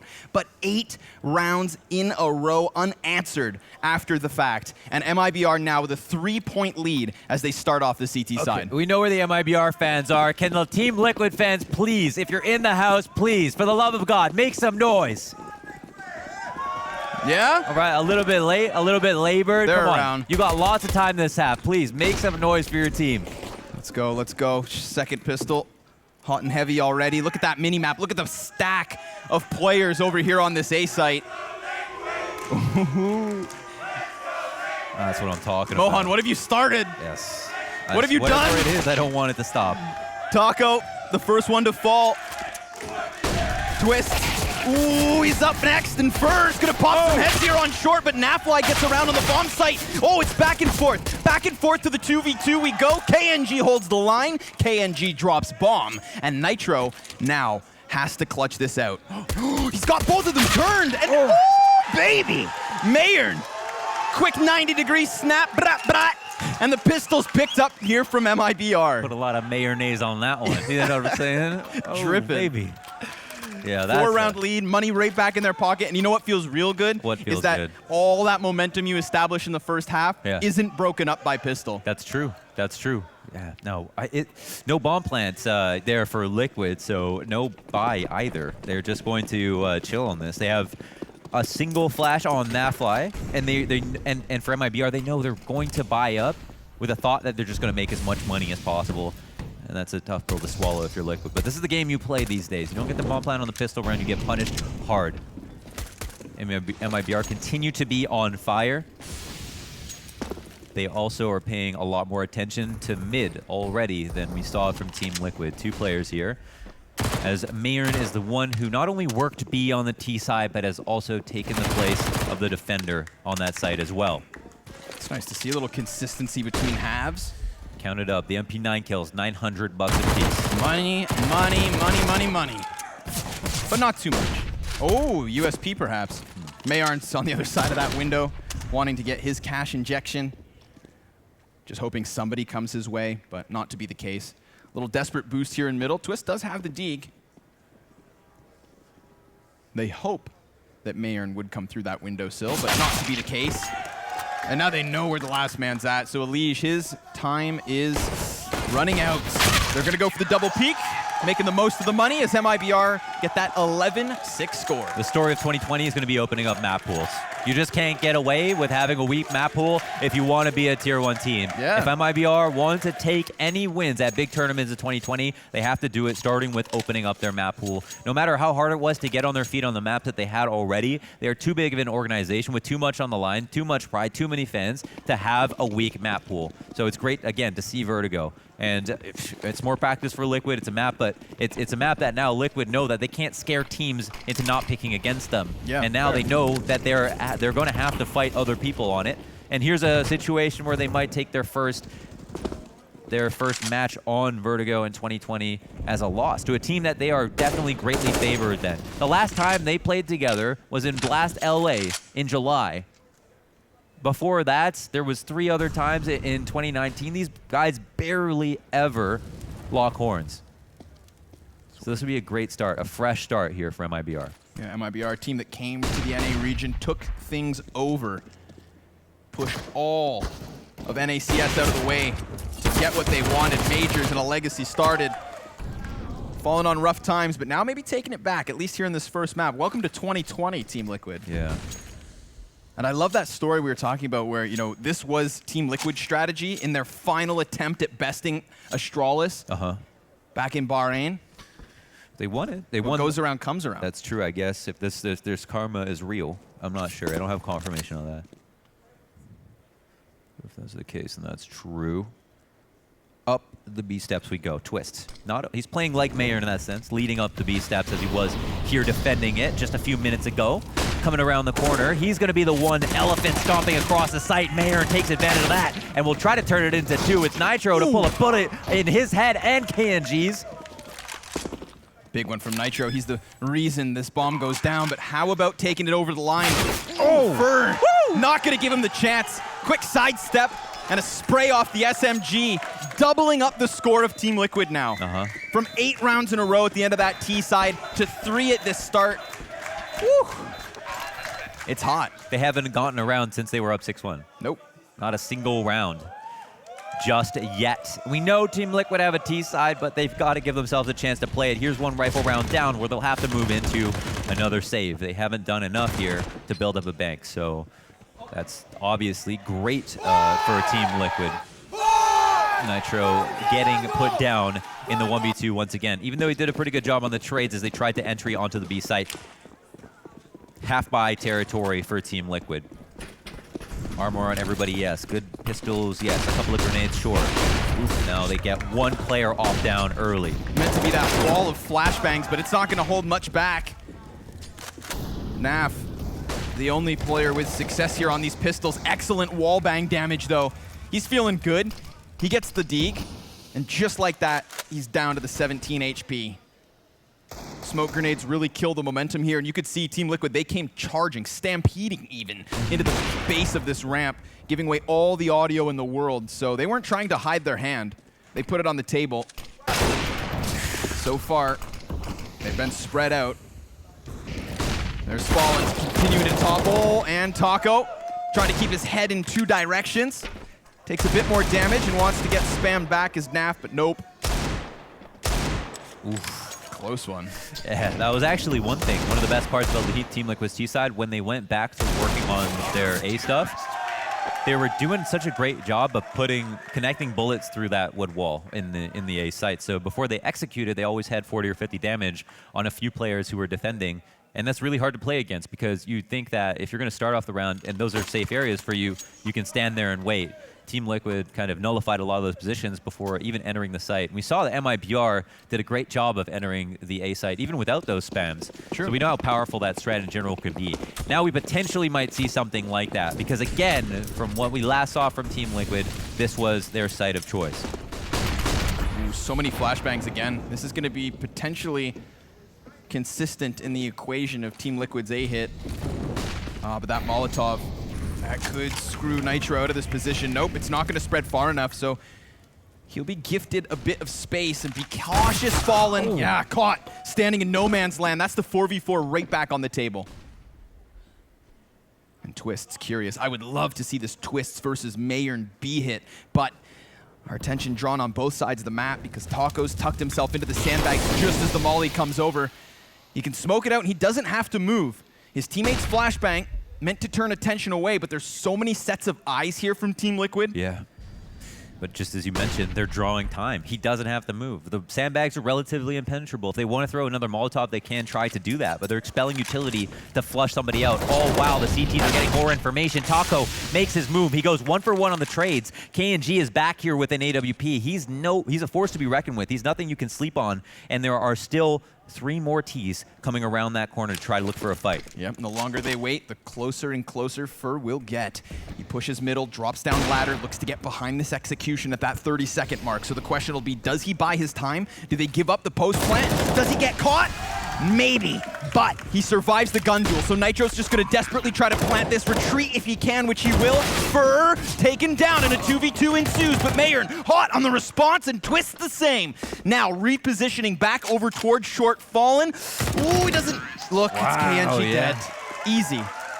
Twist Easy had that play peasy. mapped out in his head, right? He just decided, I'm going to move up here so quickly. I'm going to take my peek, even right when Fallen taps the bomb. I'm not going to wait till 4 seconds till he starts to get suspicious of that big, of him patrolling between 2 angles and just try to end the round early. That's a nice 1v1 by Twist. I feel like Twist has been waiting on the activation button all this while. You know, he's the type of player. He's not going to get impatient in the sense that he's disciplined. He's not going to make a move if he's not supposed to. But on the B site, when you're down 4v5 and he's working alone, that's an opportunity for him to take if he thinks it's safe to try to look for a kill. And again, MiBR have done a great job stat-wise of getting the opening frag, whether it's been in the first half or the second now.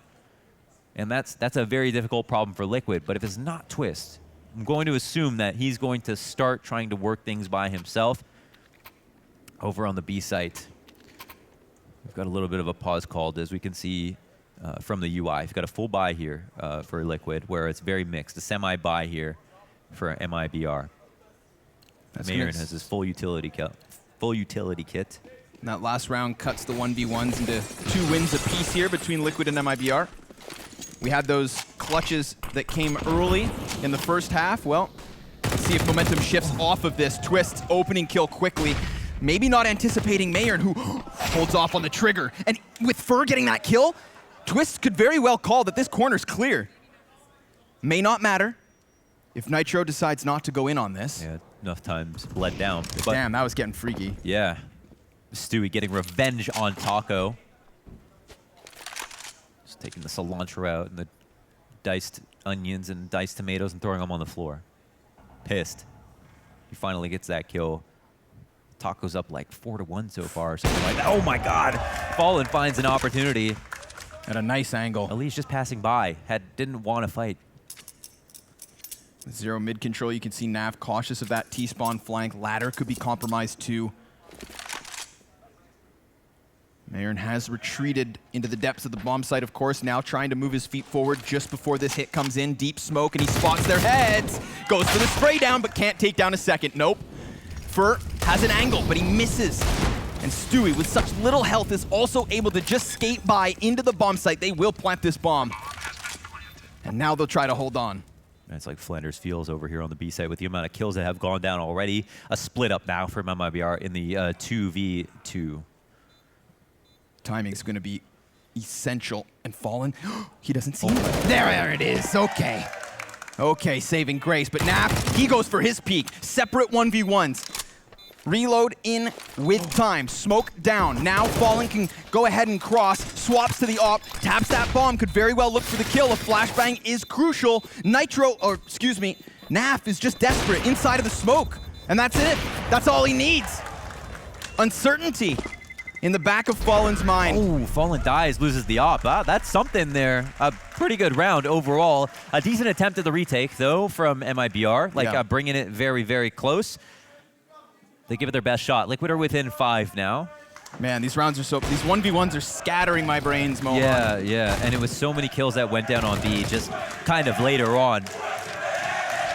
Oh. I really love being sandwiched between this. Yeah.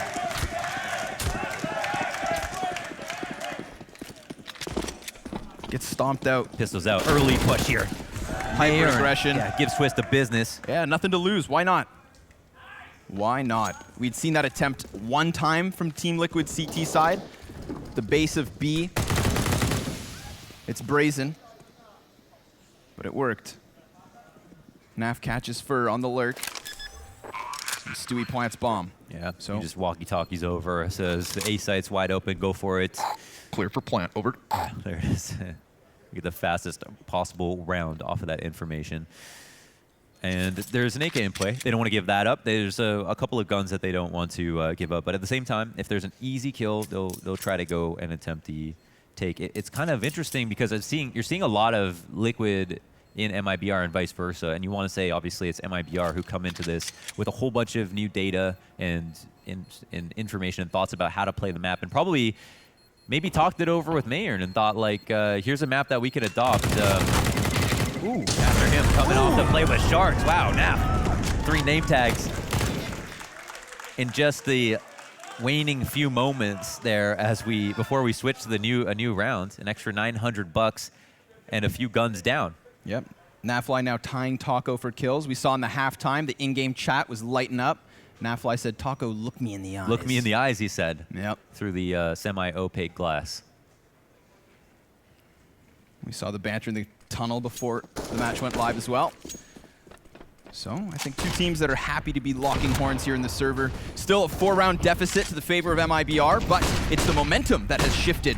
And here's an opening kill from Stu. Oh, could have been a second, but Fallen trades back through smoke. A bit of a saving grace there on short shelf, but Leash catching him. Asking you shall receive. Yeah, come at me. This is that MiBR versus Twist fight that I'm interested in. I love this. This could have been such a 1v1 in the first half, but Twist blasts him back, and that creates space now for the bomb to come to. Nitro, you see him sprinting over. This is exactly what I was talking about. MiBR just straight up out of bounds off of that kill. But it's more so like Twist waiting on a knife's edge at all times. And it was Liquid who got that early 6 rounds. 3 rounds the difference, and Liquid's T side is starting to turn up. Yep, that's 4 straight from NA. A lot of bomb plants as well. Lots of money made. Smoke there. I feel like I've seen a variation of that smoke grenade launchers that's a little bit deeper, that plays onto, like, say, the metal stairs, that allows for the player who tried to push past smoke to get around onto the outer shelf. Yeah. But this case, you see his feet completely seen, and he had no chance at surviving that. I think also when I wonder if that was off. I'm not sure, but I also like when Twist doesn't have the best spawn and he throws his smoke. He throws like an offhanded one-way. Like we saw him catch KNG coming down the stairs off the corner of his smoke, even though KNG and MiBR had both made an effort to try to catch him. And then obviously MiBR killed him from his favorite position, tucked into the nook at the bottom of the stairs, halfway down the stairs. So now we've got another pause called. I don't know if this is attack. We're looking at Alicia's stats right now. ADR at 70. He's even on KD.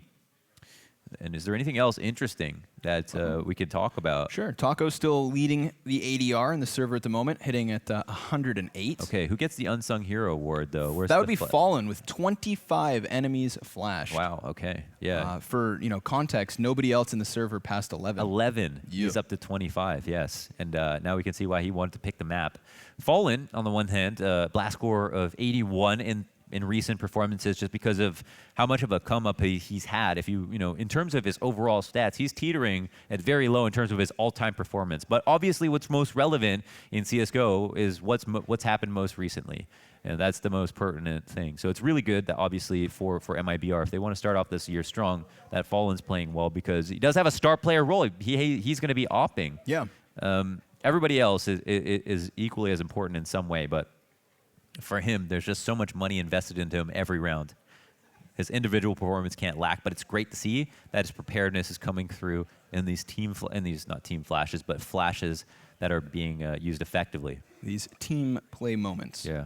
Maybe another unsung hero, perhaps, or at least a conversation we could maybe touch on, seeing as it was kind of the dialogue at the end of 2019 is Stewie 2K's struggles. We had him on an interview yesterday with the backstage access. Yeah. And he was saying, like, he took that break in between last year and now to kind of reflect. He just sits back, kind of lets it all sink in, and he really didn't like where he stood at the end of the year, and like he was very much fueled by that. Well, in this map particularly, we haven't seen too many big things from him, not these like super flashy, crisp headshots. No, he's been set up in moments, right? He's been at the front of so many aggressive pushes on the CT side. I haven't kept my eye on him here on the offense, but it's like his formula has not turned up here in Vertigo. It's funny, we talk about him because he replaced Taco in terms of, just straight up replaced him in terms of roles on MiBR when he joined MiBR. Sure. And here it's been Taco in the kill matrix who's just been winning almost every single time they step into the arena. Like over on the A site, Stewie was going for a lot of aggro pushes, as you pointed out, and Taco was coming out ahead. In terms of mechanics, I would give it to Stewie over Taco if I were to pit them against each other. Sure. But in terms of how well they both play the same role, I mean, maybe you're splitting hairs if you want to talk about who's better. They're definitely both intelligent enough, or just have enough kind of core IQ, right? But in this map, Stewie has just been getting decimated, and he plays maybe a bit more aggressively than some would say. But I remember talking to him once. At an after party where he was just saying, like, people tell me I'm an aggressive player. Sometimes they tell me I'm a passive player. I don't even know what my play style is. Right. You know, his identity, he feels like, is being formed by other people's opinions, and that's an interesting place to be in, because there's never been a year where that's been, or a period of time where that's been possible, except for most recently, where you've got like kind of so many articles, so many people all kind of connected So much and sharing their background noise. opinions. Yeah, You know, and it could be, and it should be background noise to Stewie. him.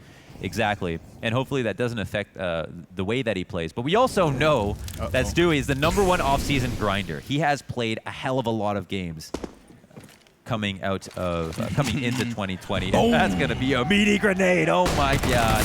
And that puts Stewie into 11 kills already. Yeah, speak He'll of the take devil. them. And Actually he will mentioned- deliver. He's not going to be happy about that. He's going to be frustrated until his whole game is over and Yeah, mad but at he's got a himself little for the beginning of it. Oof. Oh, okay. Of course. Okay, okay, we need a gif of that. Stewie's smirk after that anti-eco Right. 4K, like, don't worry, guys, we got, boom, Deeg in the face. You're not allowed to be happy for too long. Yeah. Poor guy. Yeah. Yeah, that's a slap of reality. And same can be said for Mayer, and just tries to get away with his life, but no. Team Liquid off of the tech pause, fix their coach's mic, and they will now string together 5 rounds in a row. Sometimes a few eco kills are really nice. Remember that interview with GSP's coach, with George St. Pierre's coach, where he talked about how once in sparring, a GSP got knocked down by somebody just before a fight, and then GSP said, "Yo, coach, let me fight him, let me fight him." And then his coach went up to the guy he was fighting and said, "Hey, let him knock you down, because my fighter's got a fight coming up, and then he needs to be confident." That's pretty much maybe what happens to Stewie just now. He gets a few eco kills, maybe he'll start to feel himself and get back into the action, but he's just crossed that double-digit mark for what it's worth. Fur, however, starts off this round hot. Yeah, super aggressive. Even though it's Runs actually into middle. Liquid who are on fire for, funnily enough, the first time in this half. It's a wild ride here on Vertigo. You know, what's crazy is we saw this kind of run of rounds out of the blue for MiBR, but Liquid could best it. They could go one better here.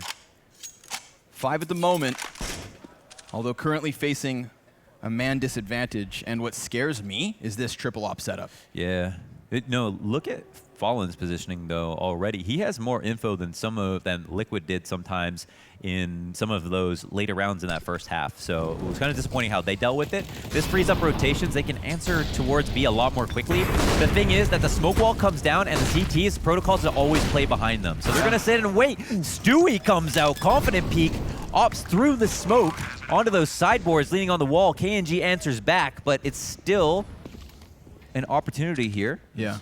MiBR definitely getting closer to this bomb site, and Team Liquid haven't been able to fall off. And it's not like there's some unknown flank to MiBR that they're very worried about, because Fur has gone all the way back around T-spawn. Stewie, though, he's waiting no longer. He wants to cut down these numbers, and he'll do exactly that. Taco has an upwards position, so really it falls onto Fur, and with Nafly playing with his grenades, that's going to put Nitro down to the clutch. His spray's wild, but still it connects. It's time that's the biggest issue. Taco taps it inside the smoke. No!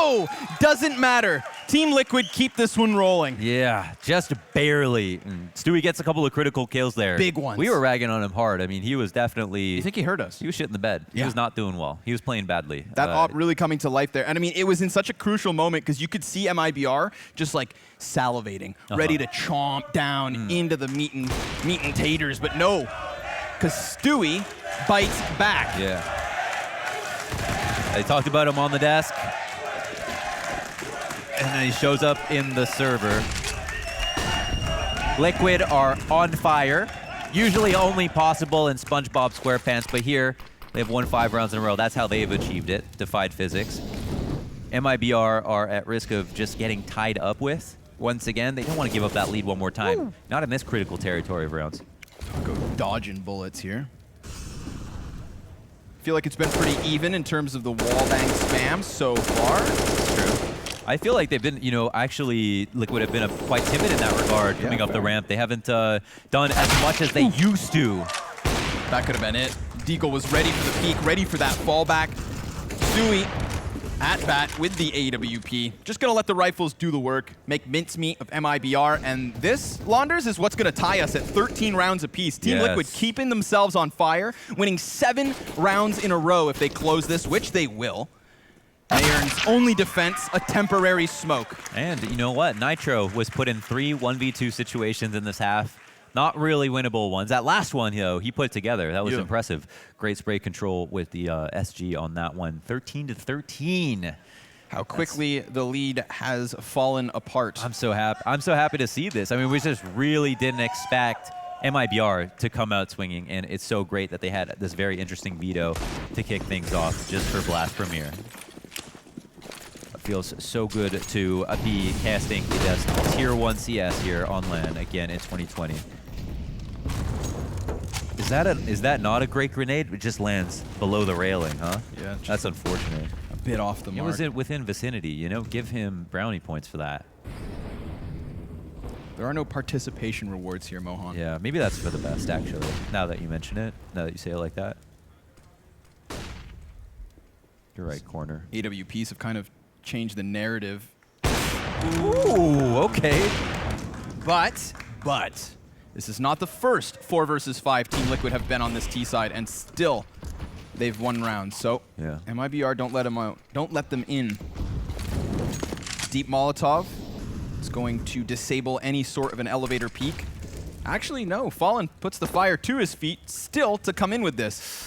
The first tucked behind the wooden box. Interesting. Elige tucked, sees the shoulder. Remember, first position unbeknownst to them, so Fallen very much playing the bait and switch, but it's not successful. At least he can come back in with yet another kill, and there it is. MiBR across the kill feed, ready to stamp out the flames of Team Liquid. It can't be stressed enough. That's an amazing trade from Fallen. Elige was just going to go for the spray transfer, crouch right off of that, and Fallen hits his head right off. I mean, maybe it was his upper shoulder. He's barely showing anything over the top of that box, and he takes him out. That was so important that he got that kill. Obviously, everybody chiming in for the total orchestra of a round win for MiBR. Nice and quick. Once the actions started, it was within 5 seconds that everything ended as well. The T's take a timeout, and as they should. 14-13 here as we move into the last few rounds. We're now in round 28 of this map. It really didn't feel like it was going to get here when things started off, and then when MiBR took it back, to see Team Liquid come back on this T side, it's hard to say who's going to win this map, but anybody could win. Any small mistake could make a difference. Yep. I mean, it's really been the tale of the T sides. Each of these rosters stringing together a successful offense, but at this moment, this is what's funny, is MiBR winning that last round is what keeps them from tying Team Liquid at 8 T rounds apiece in a row. So, if this is it, if this is when MiBR has just figured it out in round 27 to close this 16-13, then I feel like that round is an analogy as to what could come. Numerically, it says something. I'm liking MiBR here because their CT sides look like they have more outs to win.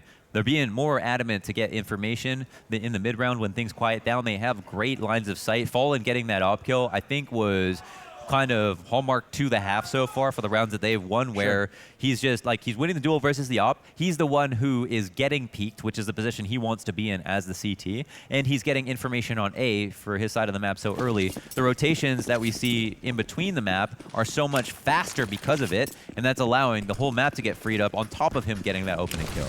Well, here we go. Potentially 3 rounds left. Again, we're going to swing these ops around. Stewie watching potentially to check. Fallen drops Elige, and it's not the first time Fallen's picked up the 5v4, but Stewie turns his scope away at the worst possible time. Good assistance here from the flashbangs of KNG and MiBR. It's not like they're going to pick up one of these kills and then fall back. No, they stuck around for long enough to go to better over before that bomb could ever go down. And he's going to hit a point where he could even just gamble his life away, really hammer the nail into the coffin. He finds the back of Twist turned, and he wants more. 3 kills for Fallen's op here, really taking the server by storm. MiBR secure 15. It's always tough when Taco's showing face like that as well. And the rumblings of an upset have turned into tremors. We're not quite at Quakes yet. There's still a whole series ahead of us. But the fact that now we're on match point of the map pick of MiBR, the pocket pick, that says a whole lot. And oh my God, Fallen has been so good from perched up on this position. It's been his watchtower, and it's been critical. And I've been critical of Liquid for not having gone for as much information as he has. It was through the tarp. Yeah. Mohan, I had just said like 2 rounds ago, in terms of that wallbang duel, even kill. No. That one frag, I think, tips the scale. because you saw how desperate, or how, not desperate, but how forced Team Liquid felt after losing that man advantage to continue up A into what was the 3-man Venus flytrap. Yeah, look at this Taco, 101 ADR. Yeah. Taco 101. It's time for other people to take notes, okay? Taco no longer needs to take notes. Crazy. 23 kills for Taco and Fallen. Kanji as well there. Flying high, feeling good. I'm really curious to get these players' thoughts after the map. I'd love to know if Team Liquid really kind of saw Vertigo coming. For Team Liquid, all that they could scramble together. And it's not the best looks for them. Still, numbers at least here at the top of middle. It is only Fur at half health, now bolstered by KNG. They're going to go for this boost. If the T's get really aggressive, they could put the defense into an awkward spot. That's taking us to the 30th round, and Nitro's lurk in mid. That should finish it all. Fallen creeps back into the spawn and lets this map go the distance. Wow, we're actually taking it that far. Yeah, Fallen, I mean, if he doesn't save this up, will they even be able to afford one? I mean, yeah, I guess reasonably they could. They've still got a stringy buy at hand potentially. It's just like, there's no chance. It's Liquid to be able to win that round so confidently. There's no chance. And with that round, Elige goes into a positive KD. He gets the 2 Deagle kills that are straight up fascinating. Right. Yeah, I mean, if we were going to praise Fallen for his wallbang theatrics, well, that's an Oscar for Elige. Yeah, what a performance. And I don't think he was faking it. He's got more to show. Let's see these acts of God. Just nasty. You love that. Fur's the one who takes so much damage that he gets boosted up, even though he's played there before, and that's just a great flick. You know, some Deagle shots are just... Ooh, you see that? You see the cheats in his forehead? Yeah, I saw it pulse, man. He just activated the gun with his eyebrow. Oh, man. That's nuts. To think as well, it's not... You know, some Deagle shots are just good crosshair placement. Those were sick little flicks, and Stewie 2K takes down Fallen to start the round. Wait a second. I want to know what that means. Yeah. What'd you call me? Fallen's out. Fallen was critical. They know this. He's been the tormentor at A.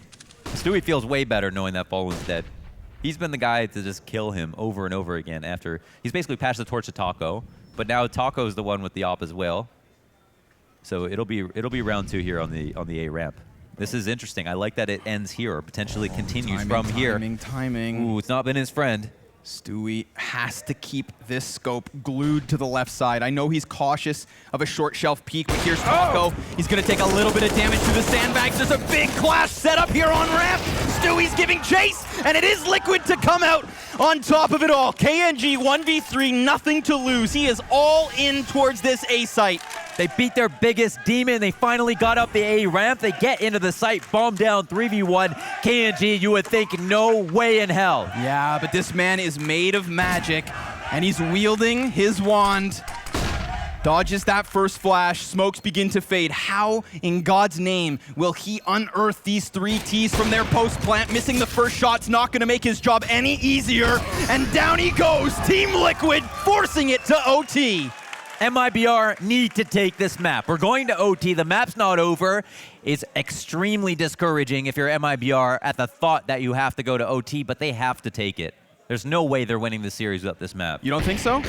I mean, when we get there, I'm going to pretend like it can. Right, okay. This is a very important map for them. Yeah. Man. Everybody take a breath. Nice. Yeah. Oh wow. So I mean, you can understand why they're tense. I mean, you don't want to be a team who contended for the very best of 2019, walk into a fresh year, and then lose to what could be potentially at the end of this series a bit of a gimmick pick.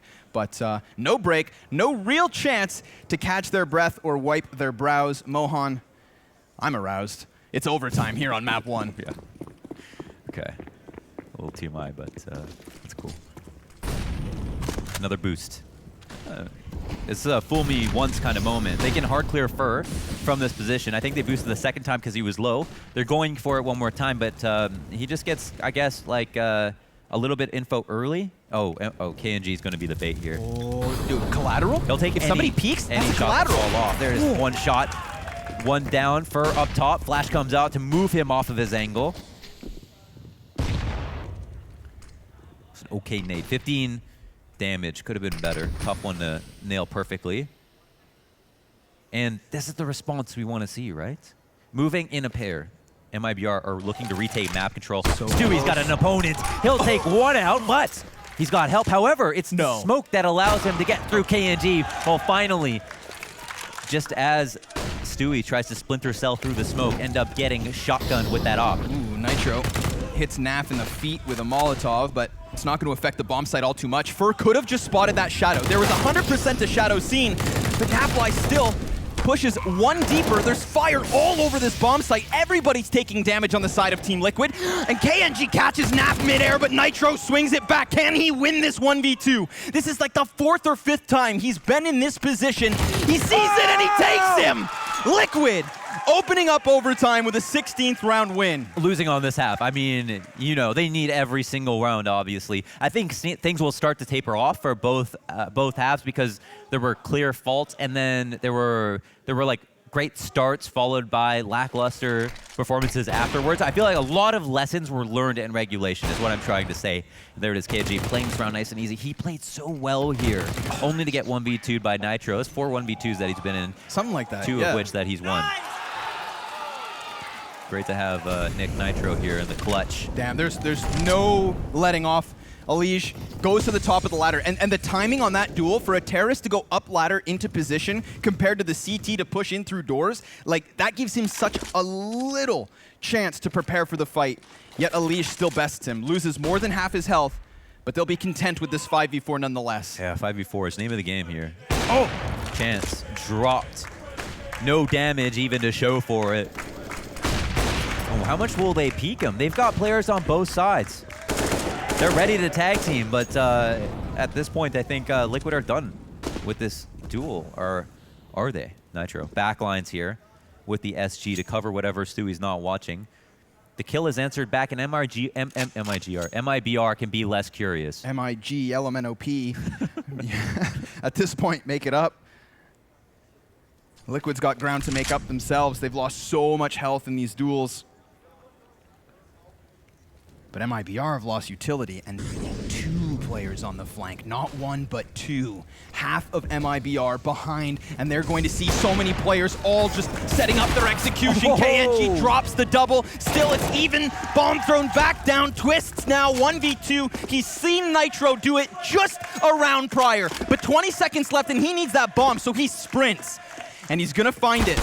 Nearly no contest, are you kidding? Bullets! Through the box and back to the site. But Mayern's tucked himself behind on shelf and twists. 10 seconds, caught off guard. MiBR tie it at 16 apiece. Loving these storylines. Mayern versus Twist, Taco versus Stewie, Fallen versus the world. God. This is so fantastic, delivering on all fronts. This is just about who can keep it calm the longest. And you can see these are consummate professionals on both sides, but King Vito, he is the man. He is the man of the hour in OT. He is getting absolutely nuts now. I don't even know if this is his peak, and we know that it isn't. KNG can be the star player of every round for an entire map and an entire series and an entire tournament sometimes. Let's go. No pressure let off here at this A site. Immediately back up ramp through the smoke grenades with the flashbangs. We've seen it on their ecos, we've seen it in full guns, and now we've seen it in OT as well. But down goes their mid player. Team Liquid all in on ramp.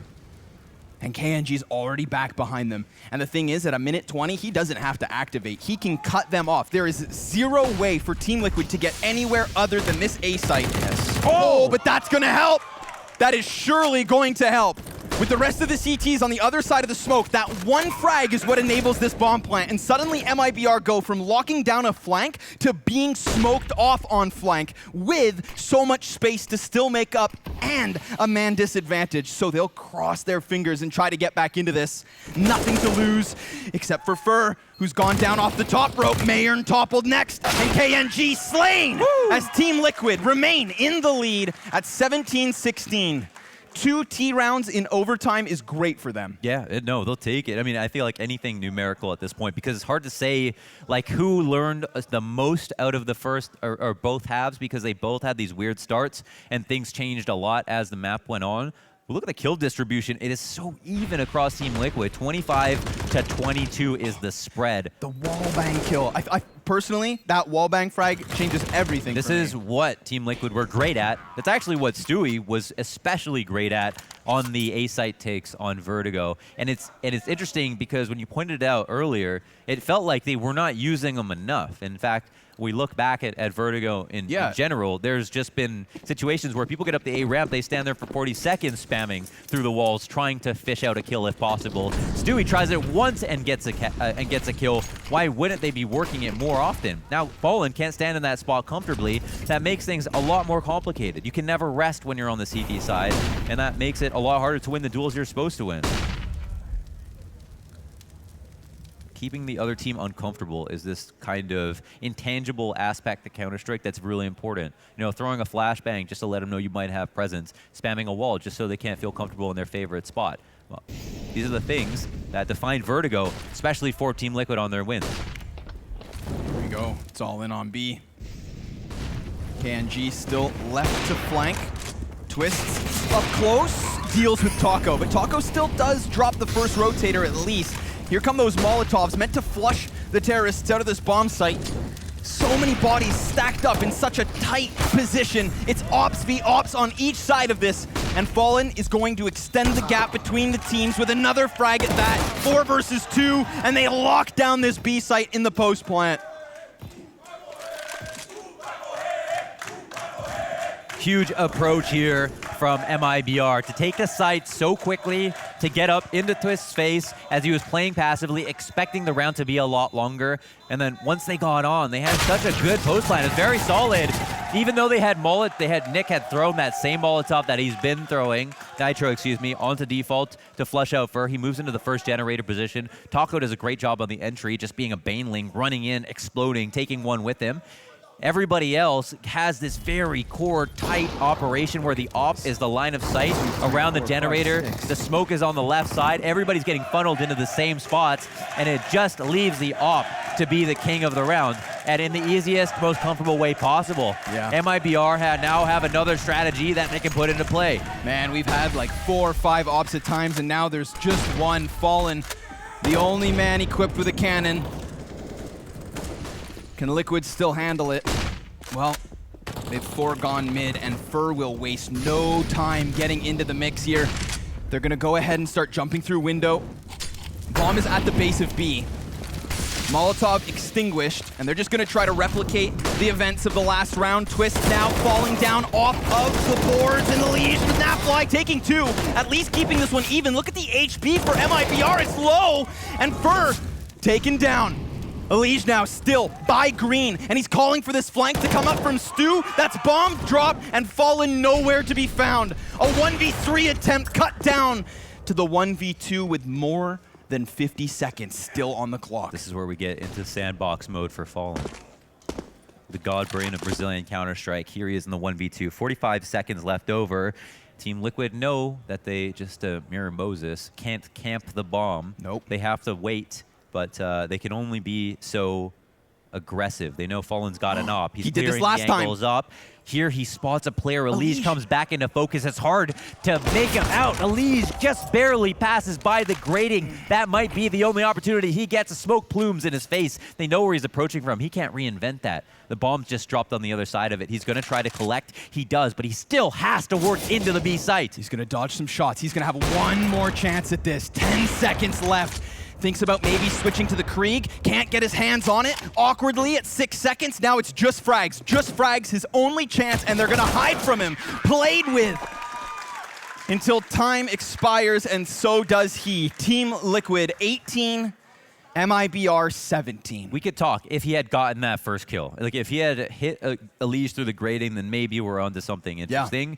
And that's very interesting. Last time he was in a 1vX attempt in that same position, that's exactly what he did. Smashes somebody through the floorboards, gets up onto the B site, and just the pressure that sinks in after losing a player like that could have been enough. But here we go. Team Liquid securing double overtime at the least and a win if they close down this last round. That was great. You saw MiBR tried to copy and paste that strategy from the last round. This time they'll change it up. Taco, he is absolutely steamrolling onto the A site. 5v3 already.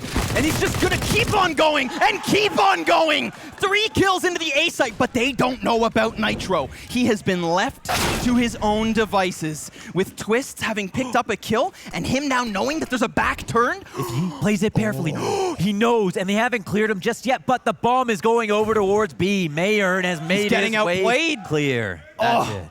Mayern did it. It's not a flashy highlight type moment, but now Nitro's position known. They get gamed on that A site. You'd think Taco's leading this charge, just gunning down players on the A site. My God. I mean, for him to have that level of confidence on an entry, fantastic. Yeah. But MiBR double OT. God forgives, but Taco doesn't. It's like, what? Of course. Let's just... A thing of beauty this must have been. Catching Elige with a nade out. Enormous. Elige was such a key player in that last round as well, and all the rotations, they're just left a right. What is this guy doing? Yeah, that is rough. Through the Yeah. smoke. I think that's what they needed to do, man, because they got dominated trying to copy and paste that last strategy on B. And so they didn't want to go back to that. They don't know. They don't have a very good T side. It's just like kind of good, but spotty. So here's they try something new, and they're not respecting a smoke that gets popped in their face every single time. They throw caution to the wind a little bit, yes. He could have died, and the whole team could have looked stupid from there, yes. But they also had the out of Taco trying to entry, Mayern over on the B site to try to recollect the 5v4, and they have been successful at that in the past as well. So not fully against them, kind of throwing caution to the wind, even though it's such an important moment. Run boost is out. Mayern, he gets the kill off it too. Twist has popped off. His main enemy is gone so fast. They execute that perfectly. Mayern just flies through the skies like an angel of death. Twists never saw it coming, and they haven't pulled that out since like the very beginning of their T side in regulation. Wow, and it didn't work the last time. No, Twist was already in position. Mayern just gets splattered like a bug on the windshield last time. Not the case. KNG sees the feet, can't stop Nitro from at least responding with 1 kill, but still, MiBR, they're in a great position. It's been a long time since anyone's been on fire, and that's because obviously this is in the second OT Elige. Well-timed smoke. Very Very well-timed smoke. Will they even care? Yeah, they're waiting. He's got too many opponents on the other side of the smoke. We know it's Elige. I don't think that matters. Though, we have a new fighter joining in, and it looks like MiBR still want to try to bully their way into B. Hey. If this is an execute server, this 2v4, this would be standard practice. There'd still be a chance here for the CTs. Damn. But now they start to rethink themselves. The smoke comes back. Maybe their attention will be turned as well. Big-brained. The waiting game is the way MiBR are going to slip away with this. I mean, at least they'll find the plant. A Molotov down on... Oh, he stopped it! 4, Taco 3, has no time! That's sickening!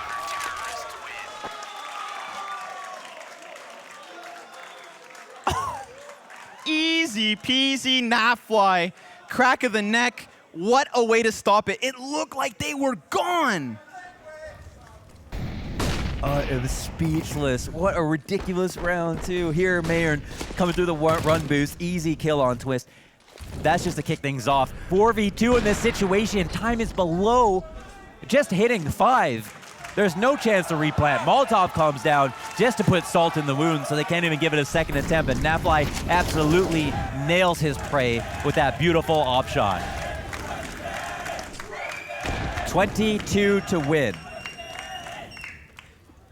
21 to tie and go to OT number 3. I wouldn't be mad. Getting a headache from all this yelling. This has been such a crazy, crazy map so far. Is this really the first map of 2020 for us, dude? For us, Have yeah, we, like, I think it's all downhill from here. It must be. Maybe. We'll find out. This one not nearly over just yet. Stewie's seen this before. They've seen Taco bulldozer right through the smoke. Probably a little bit wary of that. He'll play it back a bit. They've got this kind of like a triangle defense on the A side. One of the rotators, Stewie, drops an op shot, maybe went through the floor, I'm not sure. It seemed like it was almost perfectly on him. They still haven't checked Nitro. There he goes, off the flash from Elige, but just one. That could have been so much Worthwhile worse. worthwhile trade. For MiBR, still. They'll hold and split their forces. 2 Ts apiece per bomb site, but Elige is coming around the corner. A wild spray, at least maintains, but he does see Fallen with bomb. And once again, MiBR is making the info play. He's gotten onto the site. Stewie's moving over fast. How far does he think MiBR's gotten? He is in your spawn, brother. And KNG is picking up the pieces. Nafly goes down on the rotate as well. Not a chance. MiBR has been so good on these informational plays. You have to give him credit. He really struggled, I think, individually to keep up. He's starting to keep up in that regard. We looked at the kill count from Team Liquid. Just as kind of like a cheap way to look at how good people are doing. Just the KD, just take a look at it. The kill distribution was so tight. We look at MiBR, and MiBR was the only one lagging behind. As this game has gone on, he's gotten, I think, more and more audacious, more and more confident. And that's huge because he has to make those decisions alone. And now, I mean, Team Liquid looks scrapping together what they can for this. Stewie 2K is a glass cannon, MP9s and lackluster nades on nearly all. But Elige isn't going to shy away from the forefront of this A site. Naf picks up a kill crucially over towards B, but that's just one player, the only player at the base of B site. MiBR's been there alone, round and round again. Stewie's just so exposed, and he never thought of turning attention. Nitro caught with nades, mistakes being made by Liquid, giving a chance at MiBR to get back into this, but it is still 3v3.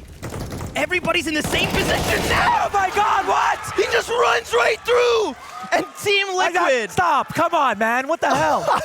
What is that? 2 on the CT side, 20-19. We have a job to do. We're trying to figure out what's going on, and this crazy shit keeps happening. Oh, man.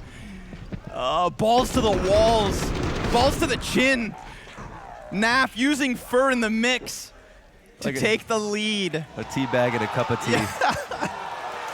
It's crazy that Naf, I mean, think about it. Think about the nature of the 2 rounds that Naf just picked up. He couldn't do that twice if he tried. I mean, he just did it twice, but 2 more times.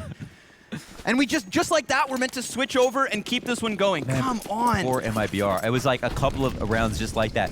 Again, 22. There's still a chance here to bring it to another OT, if not just straight up win. Oh my god, a missed shot could be the end of it. Taco and Fallen go down quick. KNG, who has been so good in their most critical moments, comes through here on this round as well. And he delivers further. They maintain the man advantage. Most importantly. But Navi continues his dominance with the spray. 2 more come and become his prey. MiBR brings it back to the 1v1. He's been alone at B time and time again, and Stu takes him through smoke. A criminal who did just secure 21 rounds, which means 3 overtimes for MiBR or map 1 in the back pocket of Team Liquid off of inexplicable round wins. Yeah, you know, mentally they can write off these losses, all of this crazy stuff that's just happened, that's so hard to process. They can forget about it, they can do more. Again, they came into this prepared to play Vertigo. It's their map pick, MiBR, 2 rounds down. It's not too much to ask. They have a full buy. They have MiBR, who's been playing better. They have this great A offense that's worked about half of the time. They have an opening kill on this round. That's not answered back just yet. Stewie looking to act alone, but Taco plays close smoke and he doesn't check his corner. MiBR still capable and competent.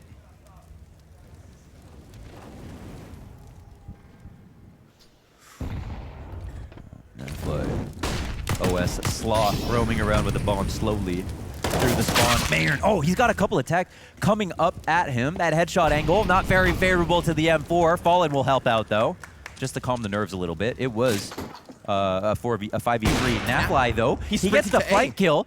A, as we see, is wide open. KNG is on the case, but that doesn't mean the round's over anymore. It's not 4v2, it's 3v2. Nafly either brings this over towards Nitro and they go side by side to the B site. It's the perfect read. Fur is the one to try to take action. Move over towards mid, leave Fallen alone in the site. Yep. This comes down to an op shot or a great flash. Team Liquid have just sectioned off MiBR's players. They go nades, actually. and if they boost mid, First should be screwed. NiP takes him down, and still, they now have to get that plant in fallen. He's not flashed off of the angle. They had no utility to play with. Nitro again in a 1v2. 1v2. 5th time's the charm. Jumps back into the post plant, but it's not planted for stairs, not entirely. An awkward angle for him to hold. Fallen's gonna walk right into it. He loses his head, and with map 1 on the line, Liquid are gonna take it. Oh my god. 22 rounds is what was needed, but Launders, they did it, and they close a valiant, heroic, awesome, amazing, crazy way to start this series. What an all effort. the adjectives in the world, baby. Oh my god, yeah. All that matters, of course, now, though, you could play back any one of those moments. It's over. Yeah. It's over, and it's added to the tally of Liquid. They just won their opponent's map pick, and they've got 2 more chances to close this series. That map was all about morale. If you're on either team, you gave it your all. There was so many crazy things that happened. It's too much to account for to boil it down to any one reason. Nuts. Absolutely nuts. And you can see the passion coming out of not just the Brazilians fans, but also just MiBR. You could see how much that was meant to mean for them, but also MiBR, he was consoled by Zeus right after the loss. Immediately, hands on the shoulders. Listen, kid, this series not over. We'll be back with map 2 in just a bit.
Right here.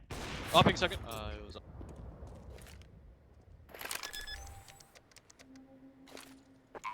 Both.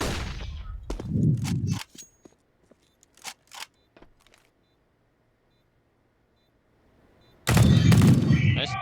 You got it. So nice. Good job. Good moment. Good moment.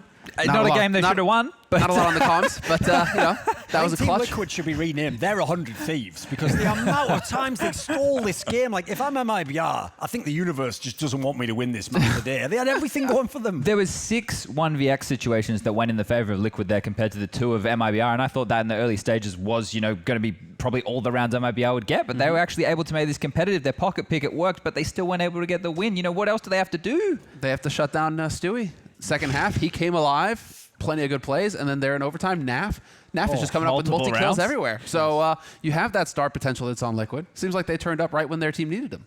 Yeah, look, going into this, I didn't expect to be in double overtime. I didn't expect it to be that competitive at all. I think that's a good step in the right direction. It is a worrying sign that it was Vertigo. So, what are you pointing at me for? Fine. Because we've got that clip that you requested ready for you. Okay, I think we've got a little clip here. See, here's actual proof that MiBR can't handle Liquid inside or outside of the server. Yeah, that was an actual messy moment. I do like the joke there, Duncan. I would have laughed. Bad, was it? Maybe the people at home are probably... the canned laughter in the audience. We haven't even got that going yet. The thing yet. is, though, you have to say, obviously every team says they go into a break and they do the work and we're feeling good. MiBR clearly did their homework on this map. The problem is the way you can tell that they really put in the hours is they had a whole first half's worth and they were looking awesome. But when they had to repeat the feat and go into overtime, there wasn't as much. If we just build on that, the first half there, I think the score was like 6-4 or something, and then Liquid took a timeout, and they were talking about an adjustment, right? And they knew that they kept losing mid, so they made that round. They tried to get Stewie was solo A, he lost that kill, and then they still lost mid, and they lost the rest of the half from that point, right? You have to think about this. The scoreline was 6-1. And then the scoreline ended up being 9-6 in favor of MiBR. So they did a lot of hard work. They did a lot of that hard work through middle. But the fact that Liquid were able to bounce back came through those individual moments. They got given a lot more... No, they didn't get given. They stole a lot more opportunities, right? Yeah. And then when you get to overtime, that's just when it became madness. I think we have that one as well. I think we have the NAF clip over towards that A bomb site. This is a round that should be over. Look at this. It's a 1-on-4 situation. Sorry, a 2-on-4 situation. If that shot misses, he isn't even coming back, but that way. That's the round over end. And he wins it with the Molotov that's been dropped there on the bomb spot. Look at the scramble here. You're not expecting a player to get taken down, especially in that kind of environment. And now it's like, well, what can you do? It's just hopeless at that point right there. And Taco, the man going for the plant, want to give him some props. He had some amazing rounds and he had some big impact there. He was actually the second highest rated player in the server for the entire map. He was top fragging all the way through the first half, it seemed, for MiBR. He was a beast. What I think really sucks if you're the MiBR guys is it's not even like that was the dagger and that they just gave up after that. They came back and they had other rounds. In the last round, obviously, they were in a man advantage situation. Nitro basically has to have exactly the right angle, hit all the shots. It just happened every time Team Liquid needed 2 or 3 miracles in a row. They got them. Yeah. So I think we actually have an interview now ready with Elige after that first map. So let's go ahead and hear that. I've got Elige with me after a very intense and close game across the board there. And the first thing I've got to look at is 6-1. Looked like you were going starting off, everything was looking really good, and then it really slowed down. What happened? Honestly, I have no idea. Vertigo is just like such a blur. It's just a really rough map. Anything could happen just anytime. I don't know. Anything, anytime, so maybe just we'll ignore Vertigo and we'll focus on what's going to happen next. But I did want to ask, so Stewie had a bit of a slower game to start off with. Now, he's normally the loud and the one cheering you guys on. What happens in those situations to try and maybe bring him back into the game or just feel yourselves a bit better? I think just everyone trying to bring up the vibe individually. So if he's not like screaming or having like a super good high spirits, then everyone else has to bring it up, and then eventually like he'll bring it back to you. Like he'll get a 4K or a 3K, and then he'll start going off and he'll bring it back. And I think everyone just trying to lift each other up is the best thing we can do. Now, that's exactly what happened because he came back into it in an impressive fashion, especially when we go through the OTs. But there was a few still very close moments, like magic moments you guys needed to make this happen. Are you just thinking, okay, we're just getting rid of the rust now, first official game, like on LAN, we're here, it's 2020? Yeah, I mean, I think it's a little bit of liquid magic there. We're all really good, and we can just like make random things happen. And I think that's just, what we just showed there. So NiP magic has disappeared. We now have liquid magic, but hopefully they don't need it going into Inferno. MiBR's Inferno recently, though, hasn't looked too good. So are you guys feeling super confident now going into this? I mean, we're feeling as confident as we can be. We haven't seen them play in a couple of weeks. Like we saw them play against Complexity, and we watched that. But you know, a lot of things can change during a boot camp. Like they boot camp for like 3 weeks. They could have changed some stuff, but we're just gonna be playing our game, and whatever we see, we're gonna try to adapt to it. Hey, I look forward to seeing how it goes down. Good luck, man. Thank you. Yeah, and speaking of liquid magic, or I like Duncan's take on it. I think that's liquid lock. Let's be real. Like you didn't think all that stuff was gonna happen. I think that one's solid, but we do have a clip to take a look at there where one of it did break their way, as it did several times this map. But we do have a quick play here. I think it was NAF with the last second defuse, there right? It was. They had a couple of those moments, so I don't know what they were saying, but can we listen in? Lane dead. Might be Russ lane. Maybe Russ has a kit. Russ has a kit. Not lane, not lane. Just sticking it. Nice. Good job. Let's go, boys. You got it, right? I think so. I'm pretty sure he has it. Yeah, you have it. Yeah. Here, give me that. Russ has a kit. Like, NAF, wait a I'm minute. sitting it. You know, he just decided I'll just stick that. Also, again, listen, I know NiP. He's actually an interesting guy. He doesn't literally calculate bomb plan. I got it. I think I got this actually. I'll calculate. Yeah, I think I'll just get it actually on the last second. Very also, lucky. All inbuilt. NA teams literally do the meme. Like in comms, they're even like, he's lit, dude. It's like, what? He wasn't touched at all. I think Taco was still in full health, right? Yeah, but he's lit. Yeah, it's such an uphill battle for MiBR right here. Like Duncan touched on it earlier. Inferno now. How? Yeah, quickly. What do you guys think about Inferno? We're gonna have to go to a break before we can get into the second map. The big problem is is closing this. thoughts. This is a map that Liquid has an amazing CT side on. So I see bad things for MiBR. Let me just quickly give you this stat line, right? Fallen Fur, since start of 2017, against top 20 teams on Inferno, they played it 88 times. They only have a 40% win rate. That's 2017 until now. That's with Phelps, that's with Taco, that's with Stewie, that's with Tarek. They just haven't been able to crack this code. So unless something's changed, we're in trouble. That's a long dry spell. All right, well, we're going to find out. Is today the day? Do they manage to turn it around? We're taking a break, and we'll be right back.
Premier Spring Series in full effect here. Our second match and now our second map between Team Liquid and MiBR. You can see the live odds at the base of your screen there. Team Liquid heavily favored now, and understandably so, Mohan. They took down MiBR on their map choice of Vertigo. Yeah. It took many OTs, my friend. It took many OTs. I think Sponge, as you mentioned, wrapped it up nicely with just like how difficult this map will be for MiBR. It's one of those maps that everybody is good at. It's never going to be an easy time on Inferno, but we know that Fallen likes this map. We know that MiBR practice it a ton, so they're going to make it competitive. Will they win? I don't know. Liquid, this is a great map for them. I mean, they're one of the only teams that say are not overrated on Inferno in the world, and so it's just tough. Let's do it, London. All right. Let's make some noise for map 2!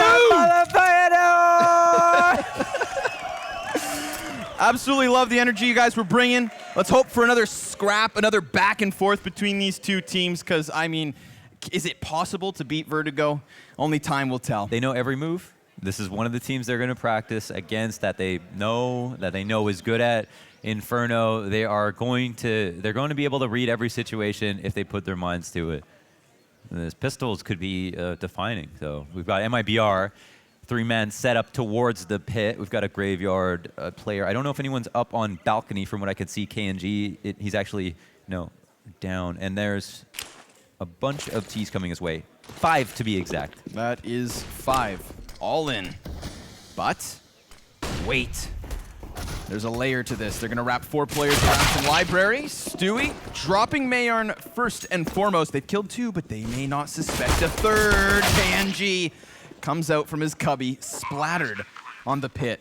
Blink and you miss it. Team Liquid going to take pistol. Yes, they do. They rampage the A site. It's tough when you're playing in Graveyard. Again, that's a spot that you cannot fall back from when you are going up against an A take. It works. It can work well if you have 3 people there and they can all sit and help you trade. And then sometimes you can be in the most annoying position, especially on the pistol, where that spot's not wall bangable. So there are some redeeming qualities to playing in Graveyard. But in the situation where you get one tapped on the swing because someone hard clears you, or you miss your first shots and then have to duck, you have nowhere else to pop out of. You can't really surprise anybody.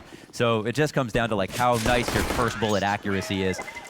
It's a wipe. Everybody from MiBR gets baby wiped off the screen. There's not a single player remaining. Liquid win the round and will upgrade into their guns. There was, I don't know if they're anticipatory of a force buy from MiBR, but they're going to buy a majority AKs. They're really not spending a lot here on SMGs. Nafly will be the only person to grab a MAC-10 and try to become the cash cow.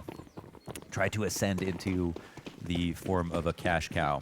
We'll see if he takes the lead and tries to hunt down people with his MAC-10, or if it'll just be a standard state of affairs where everyone gets gunned down by rifles. May not want to right away. He does have the most bountiful belt of utility. Yeah, that's true. And we do see these rifles wanting to take long range down B first. Now they're going to start clearing the brackets of the A site later, Mayarn. See that utility being chucked out? I feel like at one point in this round, Nafly will become the Hail Mary. Yeah. And he's just going to fly into a bomb site to really figure out whether or not a stack is there, perhaps. But remember, there was everything invested for MiBR, so we're talking nice collections of utility. Woo! That frag included. Huge. Just kind of low and deep. Everybody changes places. Nitro now has to walk forward, but it's not like he has any more health than the player he replaced. So now these Deagles, all of a sudden, this scout, that makes 3 of these players essentially one-shot. So the first step of this was, of course, the frag damage, and oh, did it connect, but so does the smoke spam of Elige. Another frag grenade out of the equation. Furt gonna try to tuck back behind B site. They don't see him, and that's a hell of a shot, but not a second. Nope, Naf rocks him back, and that's the B site open for a plant. And Liquid did a great job of playing it patiently. They got a little bit lucky on the spams, but it's all the usual spots for all the usual suspects. Everybody from MiBR is in an expected position. Now, for Liquid moving on to the side, I mean, MiBR have no idea how close they came. They put almost every single player, or 3 players from Liquid, in one-shot deagle range. They could have all just gone down if they had if MiBR had kind of just let them in as opposed to playing those standard positions. But how are they to know that there was going to be such a great answer back through the smoke in the form of spam? Liquid win the round. They lose a single player. This is a ton of money made, and they lose a single player who had a MAC-10. They're going to be happy to take these very good guns into the next round and not have to upgrade them. Yeah, if anything was meant to be left behind, it was that. Yeah. So another round added to the tally. MiBR going to have to bite down on this one. Still, remember, that scout is in the mix. And just to talk about the veto again, I mean, their odds in the series were low. They needed to win. I would say they really needed to win. If they won Vertigo, and put that differently, if they won Vertigo, they'd have a good chance taking the series here on Inferno, where they are comfortable. They want to play Inferno. Are they better than Liquid on Inferno? No. Do they have the stats to prove it? No. But we know they're comfortable, and if their boot camp says anything, then they should be better than their results in the past. And, you know, all the prep you can do before this series goes live, I think that there are some praise to be given to MiBR just in terms of their individuals on Vertigo look good. You know, we had some crisp aim, some solid headshots. That's something they can most certainly transition here to Inferno.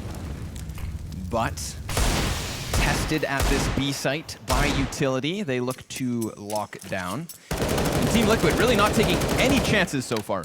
It's tough. It's one of the easiest rounds to lose in this when we're going up against pistols. The crossfire at mid, the crossfire on B.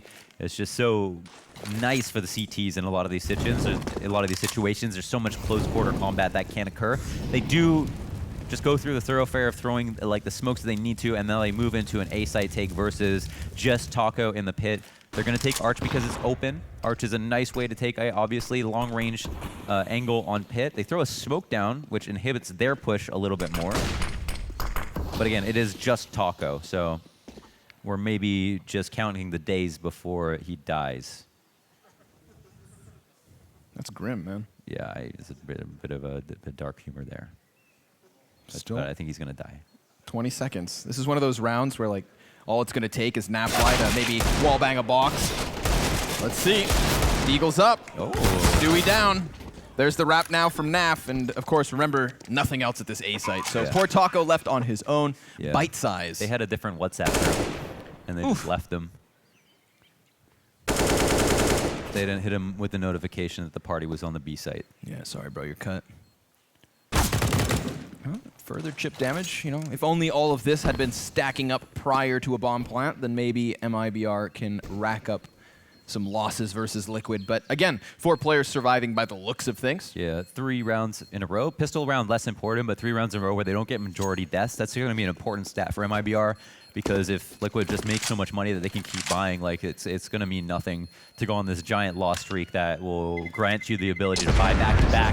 They're going to have to eat through so much economy for Liquid. Their problems will only get worse if they don't do a little bit more on just these eco rounds. So just if they can change that, that would be a big deal.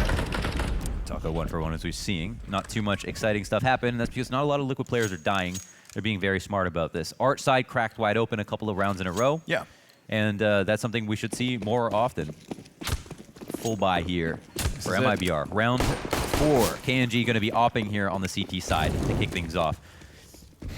Read in an interview that Fallen and KNG were going to be splitting their attention on CT side, and a lot of the times on T side, KNG will pick it up depending on the map. Here, just to kick things off right away, KNG picking it up as the Arch side operator.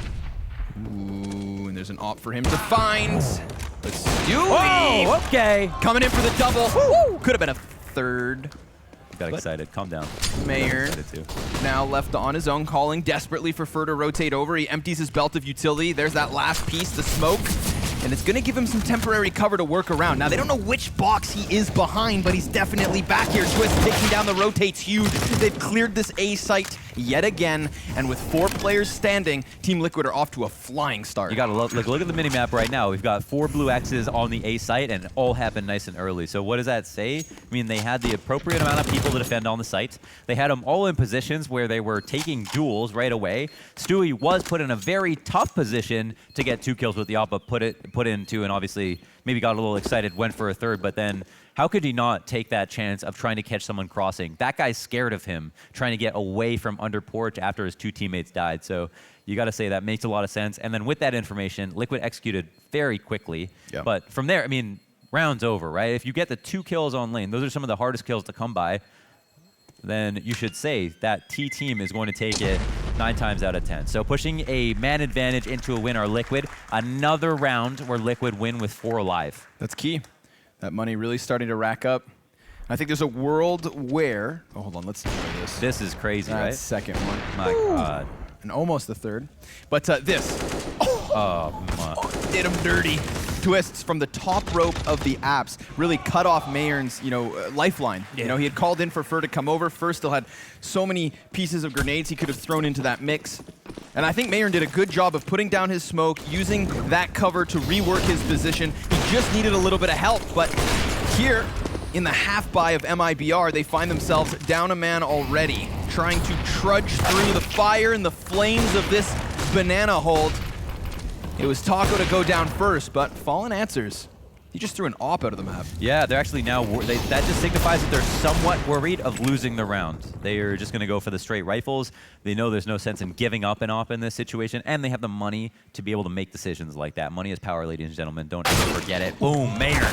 Headshot with a deagle. Nitro enters back. KNG from the side. Can't get 2, though. No. Elish will take him out, but it is 2v2. Here we go. This is what MiBR are looking for. A round that's still winnable, seeing as they do throw a player down banana to grab an M4. And there are weapons for Fallen too. Doesn't actually happen to find one. But there is a kit. Remember, that kit in play is huge. Adds 5 seconds for them to play off of. There are flashbangs. There are smokes. If they can time this pinch in from apps, keeping Elish back with a smoke. Naf has to jump up and try to get into this gunfight. He's fired bullets, so he's really given himself away, but Fallen's gonna have to get on this bomb. He needed that kill in pit, but neither are found. Team Liquid on fire as fast as could be. Yeah, as fast as could be, just by straight up getting the 5 rounds, but also making those rounds nice and short. They have done such a good job just eyeing out every one of MiBR's players, moving onto sites very quickly, and moving as a unit. Looking like a bunch of Navy SEALs. Team Liquid, right? Navy SEALs. Yeah. I think that makes sense. And, all things considered, that round, exciting. It was just a few deagles for MiBR. And remember, our MiBR fans in the house, 6-1 on Vertigo, turned to the opposite direction. This one's not too far gone just yet. Double op setup here from MiBR. That's a fresh look from the defense. Not too many grenades being thrown back and forth here on B. MiBR they don't have a stringy buy any means. They even, in fact, have 3 more incendiaries to work with. They just haven't fought for any attention on B, and instead are focusing on the fact that they have off, holding their utility into maybe the later portions of the round. Chance there for Fallen, but he wasn't peeked wide enough to even go for the wallbang. Worried here potentially about a boost even. Not often you see Fallen become too timid. Well, there are still flashes around him. Speaking of which, he takes one to the face, reveals his position, and falls off just a bit. But Team Liquid, they've gone elsewhere, looking to clamp down here on the A site. We've had MiBR with numbers on lane, and they're going to do that exact same setup. Maybe some variation on Taco. He's playing inside of the apps now.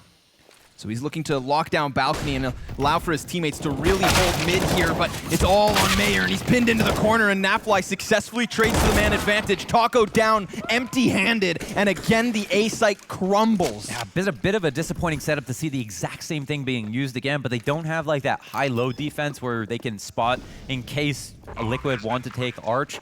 But just being in those, and the other value to that, right, is if they come lane and you two are above each other, if someone peeks out, they peek you at the exact same time. In this situation, they're able to isolate all of their fights, and that's not a good deal for MiBR. So you wonder why they're going for the setup that got absolutely annihilated once, and trying it one more time, especially when things have not gone well. Yeah. They had a round where they started off low, like not using much utility, had 2 ops to try to have fights come to them. I guess they maybe expected Stewie to try to work out a boiler in the similar fashion to what he did before, but this time they decided they'd win the fight. I don't know. But Liquid put their attention on A. They shine a spotlight on it, and they exploit a flaw in MiBR's setup, the same one that they hammered into last time. You could say it's a bad call. It's hard to say. Yeah. Sometimes maybe there's something there that it's impossible to notice that was missed, and that's why they couldn't get that initial trade. But it was clearly the most critical one because everything else felt like a house of cards.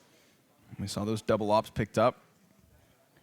See if they get back to it once they return with a gun round, but it is MiBR using that one primary weapon for Fallen. The raid boss here in round 7 tries to take early peaks down mid. The live odds now so incredibly skewed to the favor of big Liquid. numbers are good, right? Yeah, right. Understandably, as MiBR still yet to respond. But here's a silver lining. They've done early damage here in the 7. Yeah, that's true. That is something, and something that they figured out a little bit later on on Vertigo, just like how to open up the man advantage. Here, Taco does it. Takes the round into his own hands. He's been so aggressive in great ways. That's a dangerous game for Nitro to play. He's very clearly giving himself away, and he's so lit. You know, we put a lot of the pressure here onto the shoulders of Fallen, but it's been the Deagles to kick this off, and now Fallen caught off guard by this aggression. They charge through the smoke of the CT side. They get into this B site by storm. Sure, there's a retake attempt here, but that one op they had is in the depths of the B site. The CT's throwing down a smoke close. That's going to enable Taco to get onto the cusp of the site, but it's Elysian and NAF to drop the bodies, cut the numbers, and kill the dreams of an MiBR upset. Wow. 7 rounds in a row. It was just pistols. It was off to a good start, and then fell flat on its face. Yeah, the execution was a little bit stringy, but then they landed. They nailed the landing. That was beautiful on B. Once they had gotten the bomb down, it was MiBR to put a lot of stock in Fallen in his op in emo, but they hit him with just like a basic execute with the 3 players they had left over. Sure. Fallen, Blind, and Maulade obviously had no choice but to try to fall back, and then got sprayed down by Stewie. It took a long time, but it came down to the utility uses that isolated him. And once he's dead, the people who want to try to help him obviously still have pistols, or they're very far away. So a great round from Liquid to just steal that back. It was definitely a round that could have been lost very easily. Who do we praise thus far? NAF sitting over 118 ADR. Stewie's just behind him. So looking good for Liquid. Yeah, everyone's got a failing grade on MiBR. There's basically no one there that is doing anything amazing, spectacular right now, and that obviously amounts to the round score that we're looking at before us. They want to turn it around. It's here and now. Still a chance to finish the half with a lead, but the slimmest possible. Ooh, NAF nearly gives up a kill here on Boiler. Taco shaving him to 12 health. This op and Boiler, it's this consistent threat that Liquid have been applying to all of these rifle rounds on the A site nice and early. It's actually been the beginning and end of a lot of these rifle rounds. Ouch. Oof, Fallen drops a shot, falls back, naffing him. 2 oppers on the map, both low, and MiBR have decided to save for the ops. They want to try that again. Let's see what changes though. Liquid going into an execute makes a lot of sense now that they've not only tagged Fallen in a way that they know, but even with 2 people here, all of these nades, Fur has got another thing coming. Yep, he's going to try to tuck behind second orange. He's completely cut off by Fallen, who's just trying to ring out shots, rattle rounds, take them down, but he won't. He is still empty-handed. 40 seconds, that bomb going to be planted, and look at MiBR run for the hills. Yeah. Cowering towards CT spawn, and I understand why. That double op that they've been trying to implement, so costly, and still so unsuccessful. At this point, they've even got to do their due diligence and try to spam just to make it seem like they might go for the retake. Because like Liquid at this point are running high on confidence too. They'll just go and chase them. In that B exchange, like that dance they're doing at the top of Banana, you'd like to see MiBR fight a little bit more because this liquid execute that they're using is a bit too strong. I mean, it was very clear before the smokes and nades had come over, Fur is going to be in a tough spot. Fallen's going to get smoked out. They know he was opping. He was already low on HP. He was susceptible to running through a Molotov if he tried to walk through a smoke or just getting naded, standing in a position like Coffins. And Fur at second oranges, he's trying to sit and wait and delay for rotates, but that just becomes a standard round that you end up losing in the post plant.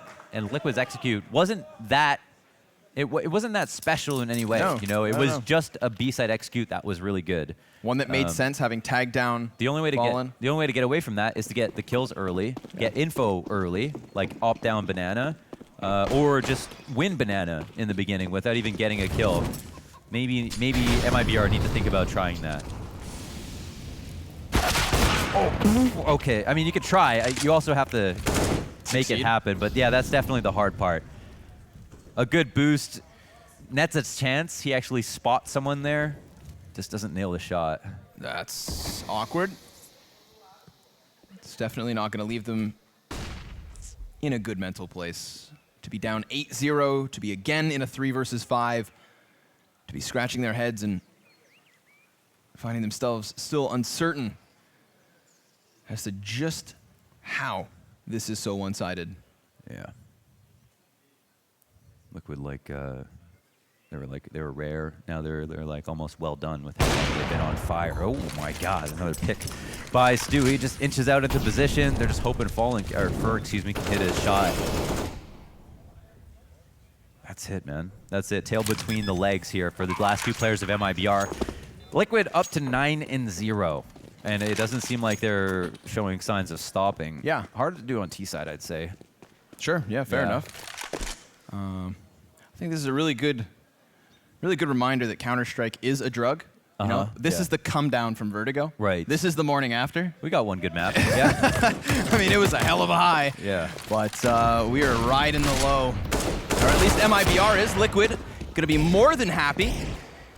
But here's the thing, like, I mean, even if you're a realist, you could say MiBR are competent on both halves. Sure. They're going to have a plan for the entire thing, but again, like their Inferno is just, I guess, not that good, and their boot camp doesn't seem to have improved it all that much. Now they do have also maybe a little bit of like confirmation bias by being able to like take some wins on Inferno, which has become their new first map pick in recent times. But they're not playing teams as good as Liquid, or they haven't been, because a lot of the best teams have been on break when they've been grinding, or they're playing the Katowice closed qualifiers or whatever. So there's, maybe they just feel better than they actually are on the map, and they also struggle to find good practice for it to evolve their game. But Liquid are just doing what they do. This is the Liquid that I feel like we could have come to expect. You think back to all of the talent prediction for today, right? Other than James Banks, it was all FaZe and all Liquid. Well, FaZe came in, dismantled NiP. Yeah. And I thought to myself, like, good, at least we're going to have competition for Liquid this week. Right. Because I think they are very clearly the #1 of this group. It's true. But after that second map, or excuse me, after the first map of the second match with MiBR, I was a little taken aback by that. I wasn't ready to praise the Brazilians as much as we had to. And I feel like Liquid were maybe caught off guard by that, but they don't seem caught off guard at all. This is kind of where my expectations were. And this is what we get for the BO3s, right? And that's what's so great about this year for Blast. A lot more BO3s. Oh my God, okay. Oh, it's just insult to injury. Taco's gonna put an end to that. Like, come on, man. But just as quickly, Team Liquid, they're going to shift their attention over towards this B site. They're going to get that bomb rolling forward. It is heavy numbers in their advantage, but there is timing. The gap could have played to their favor. They go for the flash, isolating for taking him down and securing double digits. 10-0. Launders, are we going to go from the bender of Vertigo to a 16-0 skunk? 16-0, I mean, that would be another high. Right, fair. Yeah, That'd be another high. Why not? Might as well cheer for it.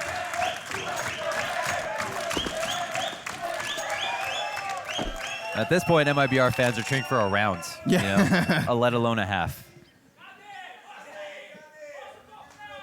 They're going to need a lot more to bring this back. I mean, even when they're going in to be right there, they're like taking their time to do everything in the protocol, right? Everything that Nitro talked about, they're just going through the motions still. At the 9-0 lead, when you have the man advantage, I was trying to paint that picture where like Fur was going to be given a peek by the first man, and then the next two Banana players were going to be reminded to play proper CS, go for those flashes, but no, they did so before even losing a player. So yeah, you're right. They're still respecting MiBR in every instance, going through the well-oiled motions that is Team Liquid's Inferno. Yeah, this is nice. Oh, yeah, cute little boost. And it's just one of those maps where now like Liquid could basically take both sites at the same time. It's also one of those maps, maxed out, lost bonus, MiBR are going to be buying a whole lot. Sure, they're shooting for 5. Yeah, if they can get 5. Best case scenario. Yeah, that would be a huge recovery. That would be amazing. Wouldn't we love that? More of that. More of that. AWPs in the mix, some lackluster weapons. It's tough. You're in the game, you're like, you just think everybody is everywhere. You know, on the CT side at this point. They're in the walls. They're in the walls. There's nothing good in here. Oh, man. Still no hyper aggression, but they're gonna go for the flash here on Banana. MP9 will best Stewie 2K. Here we go. Come on, MiBR. Yeah. Show us some life. And they will at least retreat back into the bomb site. You know, once you finally find an opening, when you have that slight edge, you don't want to give it back, but the Liege turned away by a smoke. Annoying to see a team play so carefully when they're doing so well, yeah? Especially if you're MiBR, though. I mean, it's just gotta make you itchy thinking about the fact that Team Liquid are playing with you like this. But they are up a man in this round, so don't want to call it too soon. Liege has the op, and hey, look, is he also going to be the first out? No, it looks like Napfly, Slothfly is going to make his way out. Burr! Are you talking MP9 ace? No, sir. Does get shut down after the third, but Fallen. It's got the double on the Thomas. We're on the board, and we're on our feet. That's all it takes. One round. One round. Yeah. Because now we can say it could have been worse. There's no bigger loss than going to a match page and seeing that yourself get 60-0'd. Yeah, the old golden goose egg. So there we have it. They break it. Team Liquid's spree, all extinguished. Yeah. Straight in with another buy as well. It's not one of those awkward positions where MiBR kind of limp into this and have to fight the bullet again. Nope. They will still have a chance. As we said, 5 rounds at best.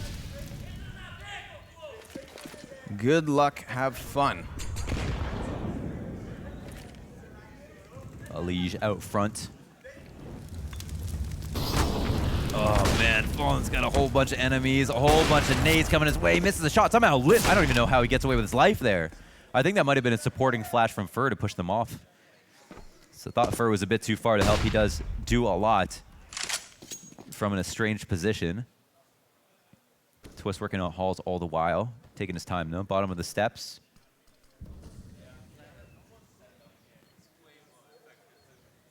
Peering into long hall, as we can see on the mini-maps. It's arch that smoked as well as mid, just hindering things for now. That'll be the sign. They're going to start to throw things over. Good shot by KNG. Doesn't know how much damage he dealt, but it might count for something. Sure, sure. And they fall one back off of B, so it is all Liquid at this A site. Good chance for Mayern to get into the mix here as he plays towards arch. He's going to allow KNG to go back towards short. That's where he landed his first shot, but they lost that arch control. And now they realize they are so susceptible to a wrap. A big pinch in the last 20 seconds, but here's Taco from Pit. It's traded right away.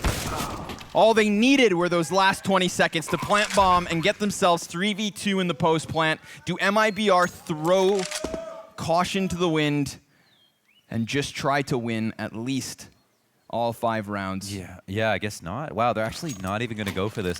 There's a chance there, obviously.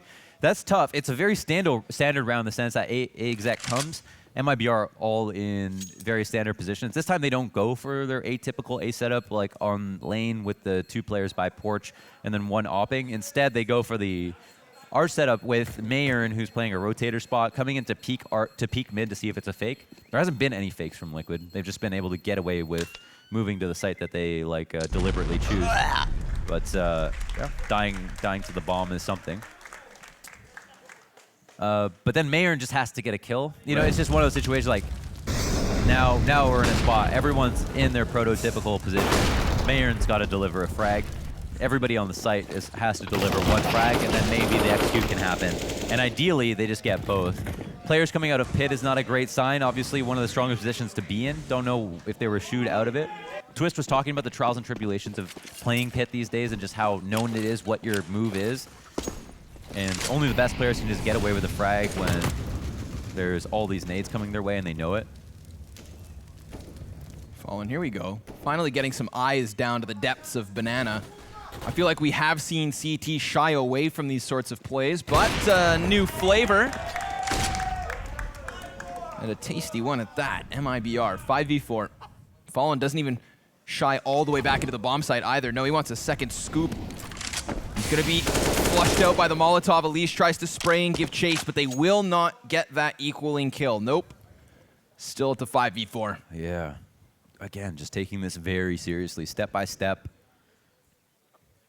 Giving MiBR the benefit of the doubt. And this has been their bread and butter, this A hit. Mayern relegated back into the tucked corner. Taco's just looking to lock down Apps, and as long as this smoke is here, he can focus on this one angle. And if he shuts down Twists, then maybe the rest of his team can lock down the site, because now he can lend a helping hand. Look at them. Fill the kill feed. Naf, though, clutch attempt. He just ripped Taco's head off, but he's going to plant exposed. Knows he can go for it, and MiBR win a second. We almost saw something nuts again from Naf. Yeah. Something we don't need at this point. I caught him in between maps. I walked by. I was like, Naf, you did him dirty. Yeah. He shrugs his shoulders and goes, you got to do it to him. You got to do it. I wonder how good his Italian is. Look at this. Woo! The drive-by. Wow. I mean, he had the read on the second last kill as well, so goes for the fake plant, gives it his best shot. It's kind of like, that could have been highlight of the week. That's too bad. But overall, great hold from MiBR. They hold strong. Absolutely. Yeah, they finally make their imprint known on A. Taco's kill is key. Yeah.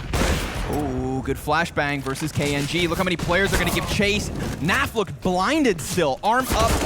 Oh, KNG down. Fur trades. Good. Gets a second. And Mayern's ready with a double of his own.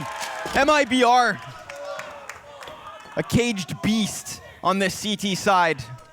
Tries to bite back. And look at this. You got Fallen looking all the way down Banana. So that allows the rotation to come in so much more quickly, which is what MiBR have needed to change.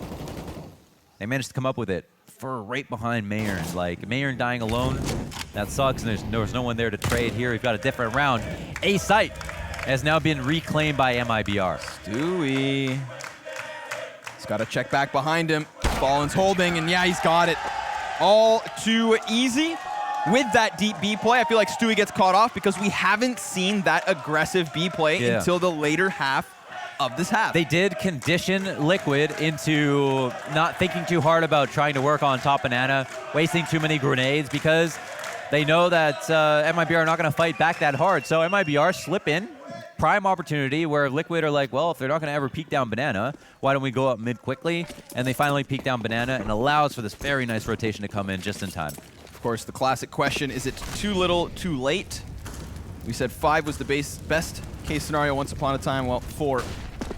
Yeah, 4. I mean, 4 is a little bit better, right? You know, yeah, this was definitely, I mean, this looked like a 50-0 half at one point, so 4 is a little bit better.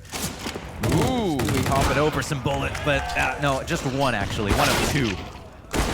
Malige answers, KNG right there. That's a double op setup at the top of Banana. 2 hops in B. I guess Fallen was just going to, I don't know if Fallen was going to be the one to fall off after spotting down. I mean, if he gets control of it, he probably stays. Maybe KNG rotates out. Anyways, that's an interesting setup. It actually worked. Probably a good time to use a bait. Don't have to worry about being red about like in the next round.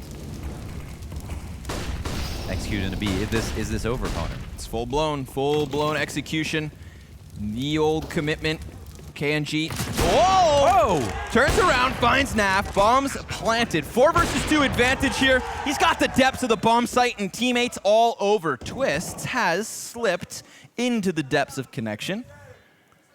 Construction, rather, and it is nothing further. So, MiBR, a little silver lining, something to give at the very end of that half. They string together 3 of those last rounds, 4 of the final 5. Launders, it gives us a hope for the Brazilians as we switch over to the second half. Ladies and gentlemen, we'll be back with Inferno after a quick break.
Once upon a time, MiBR were looking like roadkill. They got run over by Team Liquid, but it seems the Brazilians were just playing possum. They scurried into the second half, Launders, with at least 4 rounds. Signs of life. It's like Matt Damon on Mars, you know, but it's not quite like Planet of the Apes. We need more. We need more life, okay? This is like, we need like a lot more before we start talking. We're only at 4 rounds. Yeah, okay? Still very much Team Liquid's game, as shown by the absolute 1.00 there in the Betway live odds. So if you fancy your chances, MiBR clearly at the disadvantage. But again, a second pistol could shift momentum early here. It's not going to shift the aggression and confidence away from Liquid. Look at them go, charging down. And what do you know? 5 versus 3 straight away. Yeah, but Taco, yeah, woo, he's got a couple players with their backs turned, perhaps. They peek into him. He tries, but he knows that he could be exposed. However, it's clean, it's crisp, it's clinical. Oh my God. It's Team Liquid with a second pistol. We're exasperated. That was so. And you know, what's funny is they always run down. They just run down middle all the time. Yeah. That's just literally their CT side pistol, and it doesn't seem to matter. Just They're so drop good at it. kicks. This guy's maybe just such a high win rate, and it's just so fun to do. You know what I mean? Like, why not? If it's fun and it works, what's the argument against it? Tell me. Safe to say these T's had their bells rung. Straight out the gates. No chance to catch their breath after an underwhelming half. But again, like we said, they finished that half with 4 of the last 5 rounds. Whether that was Team Liquid just showing mercy, we'll have to find out. But it's a quick charge up Banana into the MP9s. And Elige, again, just haphazardly jumping down middle to force the issue here to just finish up in the office. Nafly next up, sees the shoulder of Fur, and he's dropped. But here's Nitro. SMG after SMG. And did we find ourselves 1v1? 1v1, baby. This is what dreams are made of. Smoke goes down in the correct location. He's identified the threats, shied him away. Lights on for the defuse kit, came new in the update. That's good stuff. And Twist, is he just going to push through? Can he see? Oh my goodness, no. Fur walks by like ships in the night. Now, settle down, everyone. This clutch, still anyone's to win. Twist goes for the smoke, blocks off vision. Fur gonna have to show himself around. Twist diffusing from on top of the fountain. Fur's gonna peek, and just in the nick of time. Maybe Team Liquid now have to kind of rethink that over-the-top aggression. Yeah, I guess so, yeah. I mean, yeah, it cost them something. They have a huge lead to work with. They play with a lot of discipline on the T side, so it's probably just like they had their parts in the right place. I don't know if they threw caution to the wind a little bit. Sometimes it's good to just like continue to apply pressure. You'd feel foolish to like slow things down in a situation where you could have just like owned them quickly and made them kind of feel even more like indignity, right? So, I mean, just to keep the pressure on and win is a great thing sometimes, just to keep that momentum flowing. Either way, we've got a buy. It's not amazing, and neither was the nade. Taco, KNG take a bit of damage. Good spacing here, but I take that back. Elige gets away with a bit of a robbery. He stuffs his pockets and sprints back to the A site. A better grenade than that of MiBR. One-upped. They're kind of scared, and I don't blame them. This is good. They've got their attention, though. You know, Elige isn't turning that corner. That MiBR working their way up to B. And no rotations are in just yet. So a lot of attention here on just the 2 in Stu and Naf. Put down another smoke. Let this pistol play close if needed. But if they let it fade, then these T's may just charge right through it. There's already players past, so yeah, that audio cue given away. MiBR did a really good job of just inching their way close enough and catching timing here, looking to dispatch of this force buy from Liquid. Yeah, nice contact move there from MiBR. They don't have to worry too much.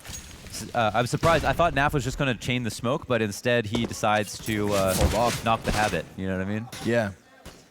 But still fell back into it. Right. Yeah, it does keep pulling you back. It's an addictive thing.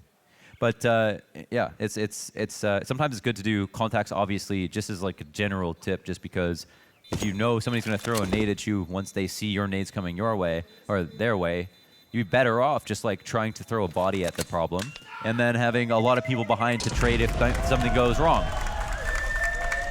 Very standard move in Counter-Strike. It's not always about just having the most grenades possible. Sometimes it's just about being as tricky as you can be. And here's one of those situations. They swing on NAF off of his grenade contact. Then even though Stewie swings right after, there's just not enough time for him to do anything worthwhile. For New, all he had to throw was that 180. Yeah. Did so. Team Liquid know that they can't throw much into this, so they have what they still held, grandfathered from the last round. What's the play?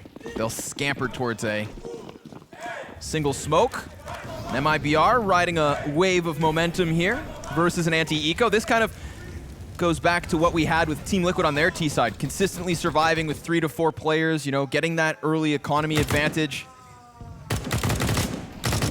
Fight at a distance favors Taco here.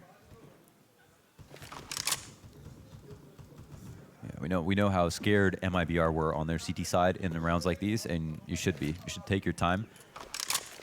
Or sorry, a Liquid when they were approaching. The same credence is given. So you've got 2 Galils that you want to carry forward, not a gun that you want to drop in this situation for MiBR. And obviously in the case of Liquid, do something though. They were setting that precedent early. You know, they didn't have to, but they chose to. MiBR realizing their margin of error is so slim that they must take this corner by corner, but they round one into a laser pointer. The lying weights of a couple CCs. Some mini machine guns. Catches Nitro trying to turn, but does take a dink back. Scarred. And KNG not far from the trade, but Twist able to nab another good attempt. However, Fur gets the best of him, and this is going to throw Team Liquid into a very awkward spot. They've lost the A bomb site. Bomb's able to cross, and that should be the 7th round for MiBR on the board. But the bomb being planted. Actually get. Ooh, it's close. But no cigar. At least he has the Krieg, and you know what? He's going to take that and run. Yeah, that's a big prize. It's time to cash in your tickets. This is something you want to walk away with. He's getting NAF-like flashbacks for a second. Right, I know. And there's still time for more of those. 12-7. Suddenly that near insurmountable lead has been cut down. Had they not given away 4 of the last 5 in the first half. Little rare animation deagle coming right up. That means you get the next headshot. Ooh. One to the body. Another. He's dead. Another! Can he? No. Okay. Almost. Nice effort there by Stu. Took the deagle off of Elige as he ran to save the Krieg.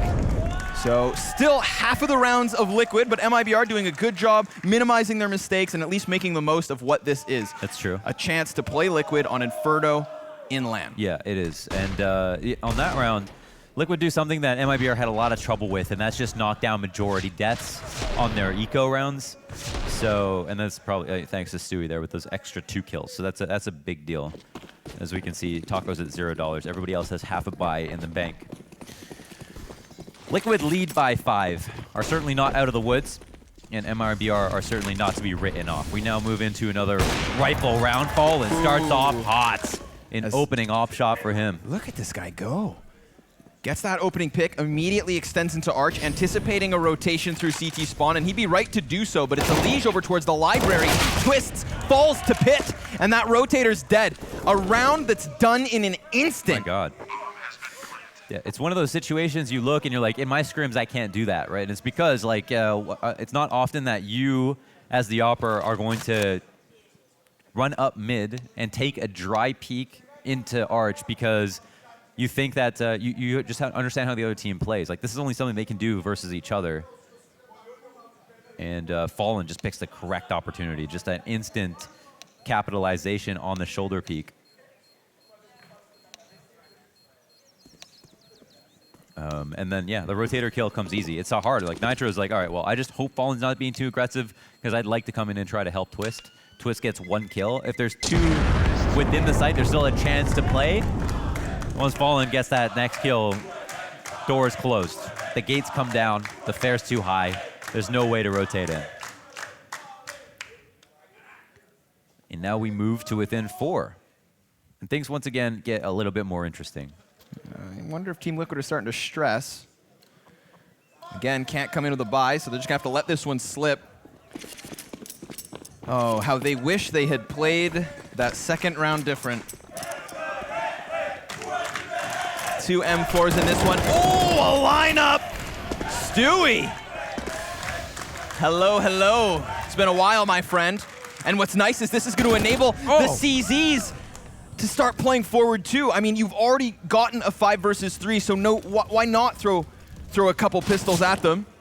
Out of nowhere, Team Liquid may have just robbed back around. And again, this is where we have to remember that minimal margin of error that MiBR were working with. Yeah, it's true. I mean, yeah, Stewie just taking so much attention down, but you don't know if he does that on another rifle round. On an actual rifle round. Yeah, but here, as you mentioned, like, yeah, why not to give it a shot? That's 2 important kills. It's not only that, MiBR haven't gotten a kill yet in this round. I mean, like, it's just going to be, they're going to have 5 hands. Sorry, they're going to have 10 hands to be able to collect all the guns that have been dropped once this round is over. MiBR have more to worry about than just trying to win the round. That seems far-fetched. Getting any kills would be huge. A little worried about the flank, but Team Liquid not opting to charge down mid. We do have Elige getting his hands on an AK, playing at the forefront of apps, and with this utility starting to come over, you can see that rotate in Nitro. But they have 30 seconds, so they could still just pump the brakes, play the fake. There's a crucial op shot. That's the one kill that could start to unravel this hold on B. No smoke on CT. There's the peek. Naf dropping Taco, pushing it all down onto Fallen. He has to plant, and he's got so many people around him. They're just going to pressure, and Team Liquid take their 13th off of just 2 M4s. And that's an op recovered for Team Liquid. That's 4 people up that have recovered guns. There's going to be 1 upgrade, a ton of money made on the save. And we move into critical round territory. This 13 mark, Stewie makes the most important play, obviously, of the round. Elige very clean with the CZ work in halls, and that's huge to make it a 2v5, where, you know, that's when you're past the point of no return. But, yeah, it's obviously Stewie with the rifle work there that makes the most difference. Right. Yeah. I mean, that's a round where it is just 1 round after letting 4 slip past, but considering they had just the 2 rifles from the previous buy, considering that MiBR has so little to work with in terms of making mistakes, that feels way bigger than just 1 round. It's true. It has far more weight, but job's not over. They are 3 rounds away from a win, 2 to secure OT. Yeah. And why am I looking at a P90? A P90. Yeah, that's a rare sight to see. They cut the kill reward in half. It costs a little bit too much. It's an awkward gun. It's got a good amount of bullets. It does some damage. You just don't see it being used. I thought he was the big brain. Yeah, maybe he is. Maybe in a way that we can't even understand. Let's find out. Yeah, the T side no less, huh? Interesting. I'm down. I'm ready. Let's go. Let's see. He bought down to 0, so he did perfect math on that. Purchase. Oh, cautiously curious. Nate's raining from the sky. Stewie, could he do damage? He's actually going to tag here off that. AT, that's very good. Wow, he just eliminates 2. Another double from Stewie. P90 doesn't even fire a shot. Stewie almost getting that 4th kill already, but Fur will take him down. Taco falling into the orange's best snap, and that's a big duel to pick up. Taco could just desperately plant, and Elige could easily stop it. 90-degree turn. Yikes. As Team Liquid secure 14. But little rock salt on the wounds. That's a big play from Stu. Again, adding early kills with the M4. Wow, man. That was 3, yeah? That was like shades of happy right here, all through the smoke. Well, the second one. Poor Mayern just catches a stray bullet. Yeah, absolutely violent on the attack. You love the zoning grenade, the zoning Molotov there from Elige just to the back to know that if the plant's going down, he knows exactly where, and he knows that no one can swing. Look what's happened behind quad. What's going on? We're in 14-8. Yeah, Stewie, the double rifle round that transitioned into a gun versus gun, and now it's just pistols. They have nothing. Yeah. They had that 1 round to play with, and the economic ramifications. Wow, big words. It's a tough one to be in. Remember when MiBR were feeling hot just 3 rounds ago? Uh-huh. Yeah, they cooled off quick. They cooled off quick, yeah. That's tough. I got big words. They're cryogenically frozen. Yeah. But not in one spot. Still working around the map, clearly. playing up around Banana. I see you. Through the wall. Do it to him. I mean, that's information. Yeah, that He might could be just more hold the annoying because he's got to come close, but then, yeah, the thing is, he got another Twist. thing coming. Yeah. Hits him with the flying elbow off the top rope. Holds his ground. Smashes his keyboard them on the lane side. Here's Elige. Should be an easy fight versus Fallen's Glock. He's trying to puff his chest, but down they go, lining up. And that's giving Liquid 15. So it looks scary. It looked like we were going to have to start painting the picture of the MiBR comeback, but they're just so in control of their own fate that they're like playing games like it's the WWE, right? They're just like putting on a show for us. Again, it's that feeling of like, had they played the second round a little differently and not charged all over the map with MP9s, maybe this finishes at like 16-5 and we're already done. But even with them making, let's call it a mistake, they've been able to recuperate. Yes. And they'll elevate towards potentially the 2-0 win. 7 map and match points here from MiBR. They put up a hell of a show on Vertigo, and they are not done yet. Nitro, the only response here in round 24, but the B site has fallen beneath the feet of the Brazilians. Just like that. Yeah, I mean, hey, it's 59. So yeah, that's a very nice round. MiBR get to the top of B. The kills come instantly. One at mid as well, actually. Nitro trying to pick up the pieces. 2 kills, the only 2 kills of this round. Taco on a bounty hunt right now. He would like to pick up an op. Uh-oh. Oh, you didn't hear the shiver of that scope? The flicker from a distance down the long haul. Taco, ugh! Blood splattered all over the wall. Jackson Pollock. Ew. Someone call room service. Jackson Wallach. So, an AWP held on to here by a Nitro. A 9th round for MiBR. Again, still capable. Still most certainly able to claw their way back into the second map, but they are falling victim to their own T side, CT side. Uh-huh. Yeah. They're on T side now. Yeah, they are on T side now, that's correct, yeah. Double ops here for Team Liquid. Gonna immediately buy back into this. They are sitting on piles of gold.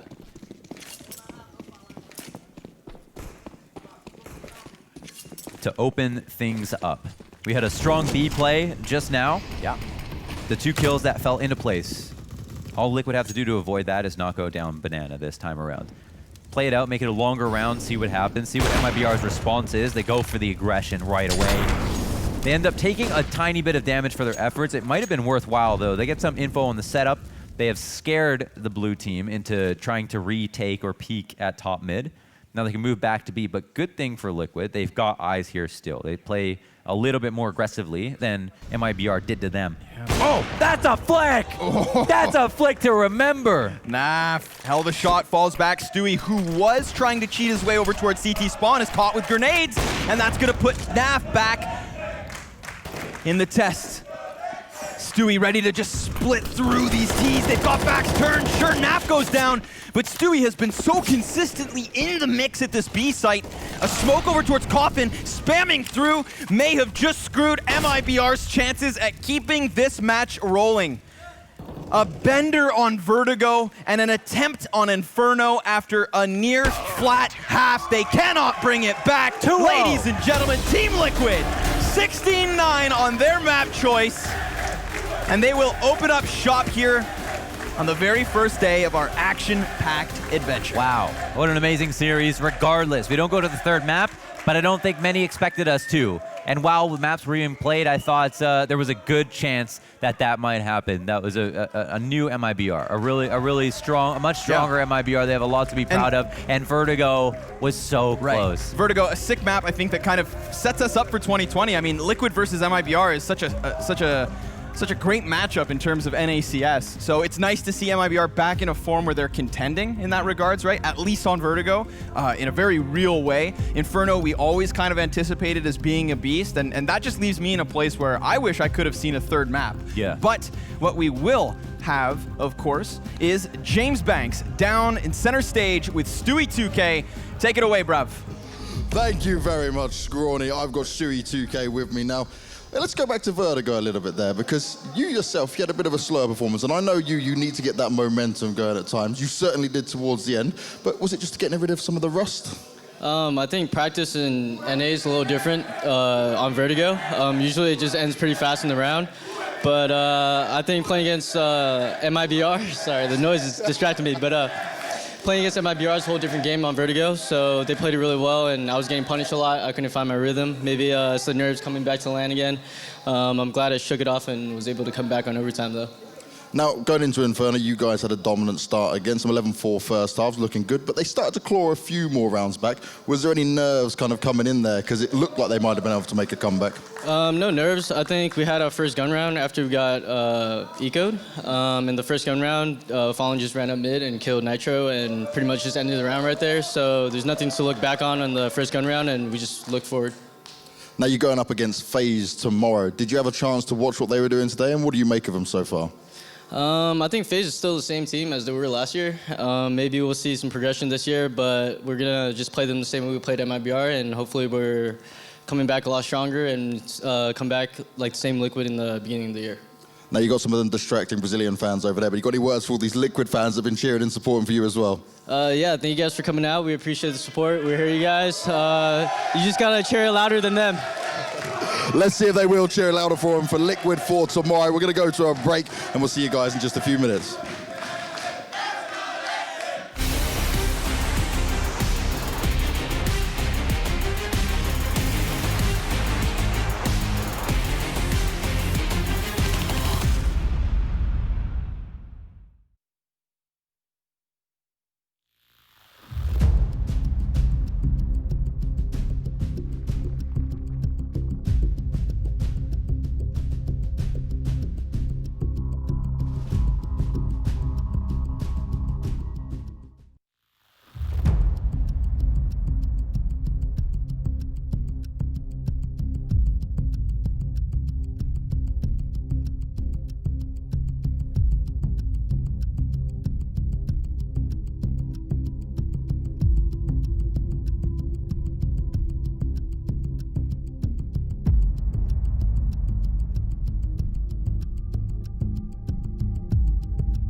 So, welcome back from the break, and we had our post-match interview there with Banks. Did we learn anything from Stewie, gentlemen, that we were wondering about? I do think he didn't watch the FaZe game, if I'm being honest, because he said like it's going to be the same FaZe, like maybe they'll do something there. I think he actually just wasn't watching, and because I thought I saw some pretty different stuff from FaZe personally. So, yeah, we were noting that Brokey's taking over the open role again, right? So some things have definitely changed. We might have caught him out on that interview there. Well, he did say that the noise was putting him off a little bit, so maybe that was it. Maybe the Brazilian Please fans, don't translate whatever that was, because I feel like it's going to be bad for everyone. What was it exactly that they were saying? Just probably like, yay, Team Liquid's good as well. Yeah, that's probably. it. Definitely. I'd guess. Oh, good on them. MiBR with the strong showing, great fan support there as well. Liquid had their fans too. There was some chance in there, but Liquid, did they live up to the hype in the first half? Yeah, that was great. That was the steamroll that I think I was expecting to come on through on both these maps. Actually, to be fair, Stewie did say one thing which was quite nice. You were right. It was about Vertigo and how that plays in practice in North America, so the rounds are normally over much quicker. And MiBR were playing a lot more late round stuff here. But this issue right now for MiBR is we already knew their Inferno was bad, and we knew that Liquid's Inferno was fantastic. So they were already going up against it here, and they didn't show us anything. You start the CT side, you got to be putting up more than 4 rounds. You need to be doing more than that. That was an elite frag movie right there in one map. Like, this guy was just going off completely. He's one of the best CT side players on this map in the entire world. No, he has a full grip on it. But we do actually have a quick interview here with Taco. Okay. So that is going to be one of the formats that we try to run throughout the premiere, and especially in the group phases, is a winner interview and a loser interview. So now we're going to hear from Taco real quick. I've got Taco with me from MiBR, and he has kindly given me a loser's interview here. But let's go to Vertigo quickly, because that game was incredibly close. You really pushed Liquid to their limits. What did it feel like to you guys, though? Do you take that as a positive or more of a negative? Because you are still a new team with the changes. I think it was positive because we should have won that map actually. I think we played better, not taking anything away from Liquid. They are a great team. They also have a really good Vertigo, but I think we had the game in our hands, and I don't know what really happened, but I think we got a little bit nervous, especially in the beginning, because long time we don't play a tournament. We were playing a tournament with the new lineup. We were doing good on practice, which means that when the real time comes, you feel a little bit nervous. So I'm still proud of my team. I think we were fighting till the end. And even though Vertigo, in my opinion, we should have won, we didn't, so it doesn't matter. And I just want to focus for the next opponent. Now, Inferno, though, it's been pretty shaky for you guys, even though previously old lineups that you had, whether it's SK, MiBR, was good. What's been going wrong on Inferno for you guys? I think our energy, when we just started Inferno, was a little bit low. We were playing against one of the best teams in the world, so of course they would use it, and they were playing very aggressive, very explosive, and we were not ready for that. Even though we got destroyed in the city side, I feel like we still have a good Inferno, even though the records don't show it. We are still confident in this map, and we're gonna keep playing it. Well, confidence is key, and you're going to have to be confident against NiP tomorrow. So they're going to be who you're facing. But did you have a chance to see what they did earlier against FaZe? What do you make of them? Yeah, they're a very new team as well. I don't really know much about them. I have to just go back to the hotel. I'm gonna do our review. I'm gonna study NiP as well. Of course, they have great players, so they should be a good team, and it's gonna be a great match to play as well. Now, I've given you the hard questions. I've got a fun one for you. You may have not seen it yet, but Don Hatchie kindly invited you to the Vertiglobals, his little gang, because of your incredible performance. I've been trying to get an invite to that group for a long time. Would you accept that? I accept Don Hatchie. I'm in, my brother. I'm in. Can I come well? Please, can I come as well? We'll have to wait and see. Yeah, see, Taco's letting me in. That's good enough. Thank you, Taco. All right, so there you have it.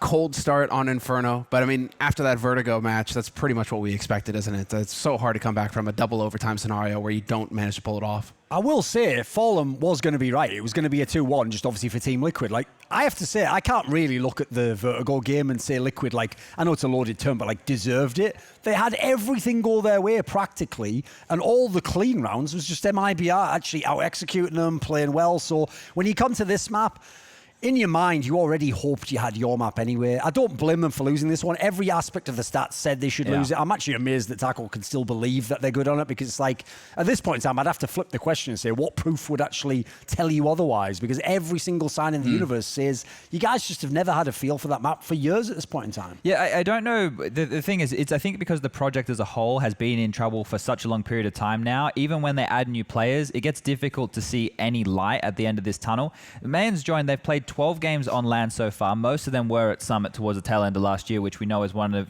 when the year's wrapping up, everyone's taking their foot off the gas a bit.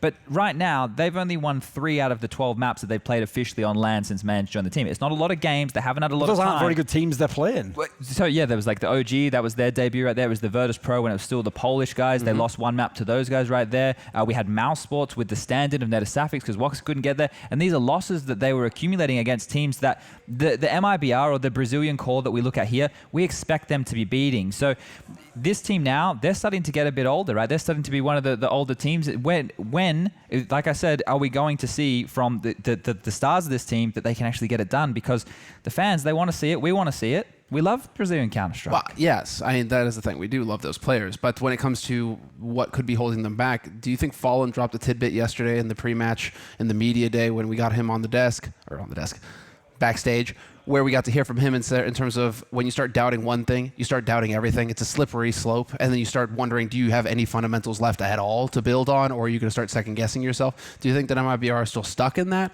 Because it feels like that would be very hard to get out of unless you're winning matches or winning these key matches, right, where you can start getting some of that confidence to go your way. Here's the problem with this, right? They're not religious fanatics. Like, they should be doubting. They should be incredibly skeptical of the fact that they're a good team, because nothing in the server at the moment suggests that they are. Like, you saw when Fallen had great stats on LAN, like, his stats were mediocre by Team Liquid standards. Like, they weren't that good. So the fact that they have so many old players, so many of the old gang even, I actually know from just reading the reports of credible journalists, that's not their choice. They've tried to get the Furia guys. They even tried to go down to teams like Team 1, teams that people have never heard of, and try and get their players. The buyouts were too much, or the players just wouldn't go, or suspiciously changed their mind about going. Like, they're in a tough spot at the moment. In the current ecosystem, you have to either have a team that works now, or you have to be amazing at scouting the next guy before he even starts his come up, before he gets the big buyout placed on him. So I actually feel for them in this scenario. I don't think it's that they just don't know what they're doing. I think they're in a real tough spot, and that's why I think they're having to take beatings on maps like Inferno, but still believe like, it's not the map. It's something that we're doing. It's like, it's the map as well. Yeah, I think if we just looked at Vertigo and we saw the competitive nature there, and we maybe said, there's some positives from that. There are definitely some positives to take from that game, and their approach to the game. I saw some really, because Vertigo is a map that's constantly evolving, and this is one where, like, Zeus, for example, as a coach, can get stuck in and maybe add some extra smokes or flashes or that kind of stuff. So, there was some positive signs there, but it just feels like Inferno as a map, just whatever you're using as your permaban now, make that Inferno and try a whole new direction, because you have to look at it like a new project at this point. It's a new year. You're talking about scrapping all those fundamentals and starting again with all these fresh ones and making sure you have a clear path. Inferno is one that hasn't worked for so long. If that's going to be in the back of your head, right? Like Taco says that there, but how long can you actually believe that? Or do you actually believe that? Because we all say things, like we do right here, that we don't always, necessarily 100% in our hearts believe in, right? And if that's going to be there when you go into a competitive environment, too many places to go with that. Where are you going? No, but actually I would also add in, this is another thing. Of all the maps to be bad at, Inferno's not the right one, because literally everyone in the universe plays that. That's the problem. Where are the permabans of Inferno? So for me, Inferno's hit the status of like Dust 2, where if you leave it out there and you don't play it, the other team's picking it. But that's the thing. If you make it your permaban, then you're going to remove a strength of so many other teams. It just means now you need to become good at the Vertigos, which we saw they were quite proficient, and then Nuke. And then if they can become good at Nuke, well, now we're talking. Now we can go in a different direction. But look, at this point, let's just grab that first map. Let's give him a chance, Duncan. Let's look at Vertigo and say maybe going in tomorrow against NiP, who also looked flat. I hope they pick it and show us something again. Then I have something to start building some belief off. I've got a few steps for the ladder, as it were. At the moment, like, there is no ladder. I'm not jumping across into a chasm. You don't really use ladders for chasms, but whatever. You can use them as a bridge. Sure. I mean, you can get lots of ladders. There you go. Ropes. I mean, plenty of stuff. But you like climbing? Yeah, I do. And one thing we've got to look forward to, actually, is the brackets for tomorrow. So getting into it, winner match has been decided. FaZe versus Team Liquid. any shocker there? I think we pretty much predicted this in terms of who. What did we do? We all predicted, was it all FaZe and Liquid today? Except, James predicted NiP. Yeah, well, I guess he was with his heart a little bit there. But just so people understand the gravitas of the two matches here, we have the winner of FaZe and Team Liquid. They're going to qualify already to go to the spring finals. So that's a quick way to get there. And then on the other side of things, for NiP and MiBR, well, one of them is going to get knocked out very quickly, but they get to go to the showdown, right? So they get more chances to compete within the Blast Spring Series, but that just means their run in Group 1 is over and done with very quickly. And the showdown is going to be cutthroat. Only the two teams advancing from there, if I'm not mistaken. So it's going to be brutal. You definitely want to go deeper into the bracket here in the group. And remember, you actually have outside teams getting involved in that as well. So you can have a team come in you aren't even prepared for yet, and then maybe there's a new team we've never seen before that rises up. And here's the thing that probably hasn't been pushed enough, and maybe we should do it right now, is the fact that all of this, right? We've got the Spring Series, we've got the Fall Series, and we have the Global Finals. It's $1 million prize money, like for first place. First place, $1 million. Twice what you get for winning a major, by the way. That's insane. So like the journey starts right now, and you know this is it's going to be a long year, but this is where, you know, if you can get yourself already qualified, or, you know, because the way that qualification system works for those finals, it takes the whole year into respect. If you can make sure you're starting on a strong foot right now, that's the final you want to be in. You know, we're here for the big bucks. That's some big money. Yeah, that's going to be standing out, and well, we'll see how it all plays out. But for us, gentlemen, I think that's going to be it as far as the night is concerned. Good opening day. Yeah, I think so too. I think we had some great CS, and we're going to get to look forward to some more tomorrow. As you can be sure that the winter match is going to be straight fire, and MiBR definitely looking like a threat. So we'll see how NiP handle them. But as far as we're concerned, here tonight we are done. Be sure to tune in tomorrow. Once again, 3 p.m. GMT is when we'll be kicking off the show, so you don't want to miss it. We'll see you then.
What's going on, people? We've got a special surprise for all of you here. My name is James Banks. We've got Launders and Anders, the guys that need no introduction whatsoever.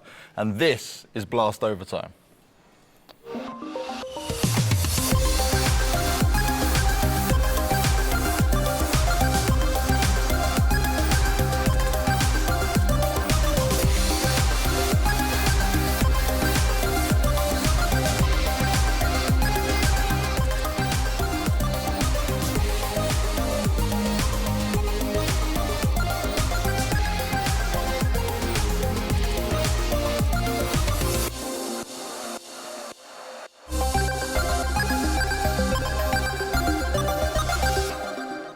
Now we're bringing you guys some match one analysis using the fantastic tool that Anders has been working on for quite some time now. It's Skybox. So we get to give people not only your insight into it, because Skybox is a very interesting program, but we got the mastermind behind the tactical side of things as well in Launders. Launders, yeah. Yeah. Well, how is this program not a glorified Polly Pocket? It is. That's the beauty of it. Like, everyone loved that. We're trying to just guess at what was the boys version. The boys version, Max something. I don't remember. Yeah. But it is actually that. That's one of the things that I like, is having this world of Counter-Strike, you know, to mess around with. So it is, yeah, in a way. I'll accept that. I think that's a compliment. But it's like Polly Pocket in more dynamic, because you could just like load a demo into it and then get different characters out of the same toy. Yeah. That's why you should own Skybox. There we go. Once it's available for public. That's a huge endorsement. I appreciate that. Yeah, I mean, what we want to try and do, I guess, is fish like a couple of rounds, just like sort of talk about them in a somewhat loose style. So we're not trying to be very constricted by, I guess, you know, any kind of the script. Social norms and laws. No, and rules. nothing like that. It's just free reign to have some fun, show off what we love, which is Counter-Strike, and some of the action from today. I guess what we will do is do sort of somewhat chronological order so that we don't mess everything up. So start of the day, obviously, was NiP and FaZe playing, and first map was Overpass. So why don't we try and take a look? I found a couple of rounds, and I'll show you guys what I think was interesting about them, and then we can go from there. Let's do it. Yeah. So if we go into it, I guess I just want to show you. So for those of you who've never seen this before, the whole point is to have sort of a whole world where we can see everything that's going on. And we have all the round. We can go to any round that we want, which is sort of part of the point here. Now, what we want to do actually is we're going to clear up some of the visibility a bit. So we're going to remove all of the sort of details that you normally would see in a map, but we don't really need for this. And actually, we'll try and increase the contrast. So we'll blueprint everything, and then we'll highlight the ground. And now we can see all the red is all the walkable areas. Once we've got that going on, we're actually going to clear all of the buildings. So that will leave just the red ground left where people are walking around. So this might seem a little bit confusing, but the whole point is just to try and give you a sense for what's actually going on. And we would just want to see one area here. And the first round that I wanted to look at, coming up with a round selector, is the 5th round. And it's a bit of you can actually see sort of the part of the problem early on is NiP don't have that many grenades to work with. They're not completely wrecked, but they end up doing very late execution into the round. So I'm just going to scroll forward here in time, because what happens is happening very, very late. And by the time we get there, and this is really the only, this is also why I'm scrolling past this, none of this really matters outside of the fact that NiP are running out of time, and they've used almost all of their grenades. And the problem they run into, if we just go down a little bit here, they want to try and clear in through the monster tunnel, right? Like, that's the big plan that they're going for. And normally, if you do that, you actually want to be able to throw a lot of different grenades, right? Normally, you want to be able to throw Molotovs to these positions. You want to clear out this position out here on the right-hand side, and just flash and everything else. And they're having a really hard time doing that. So that smoke goes up from the CT side, buys time for Brokey and Cold Zero to get into this position. And once they're there, now it's going to get really bad for NiP. We're just going to scroll forward a little bit. Again, now we're really running the clock down, 20 seconds. So they can't change their minds. They are committed to this push at the moment. And when they go through, again, they can't throw any grenades against Brokey because they just don't have them. And as a result, even though he only has a FAMAS, he gets this long fight that buys time for Cold Zero to set up this flash on his own, and it just wrecks them. So again, sort of combination of running out of time and not having the grenades is really deadly. And I'm just going to try and do this again. I'm going to slow down the speed of this a little bit, so we're just down to half speed. Then I'm going to put on the grenade range indicator, which is just a way that we get a sense for just exactly how that grenade is for well timed. Like, it's happening as Brokey dies. He's setting it up, Cold Zero. There we go, pops in, falls back. Brokey dies, flashes out. Like, they can't react. There's no way to do that. Yeah. And I bet you if they'd had grenades or anything else like that, it would have been so much easier for NiP to deal with that. So I thought that was a fun round, just an example to look at. Yeah, there's this interesting correlation in Counter-Strike where between the player that's in the position that's hardest to rotate out of and the one that's strongest for defending the site. Like if you got Brokey on it's like Pit on Inferno. It's like the farthest away from B, but it's widely known as like the strongest position to defend the A site from, because of the versatility, but also just because of like the hard angles that you get on like some of the lane players. On Overpass here on the left side of Monster, they have that smoke that they keep later on to the round. And then when they throw that, they're able to get in the 2 strongest spots to defend against Monster. And it's already so late in the round, as you mentioned, that it's really easy for him to get those kills. Obviously, Coldzera does most of the work, but Brokey causing a distraction means Coldzera can get 3 kills. Normally, you're lucky to get 2 in that spot. Big time. And thing for NiP, right, we saw this across most of their games. Their T-sides were incredibly slow.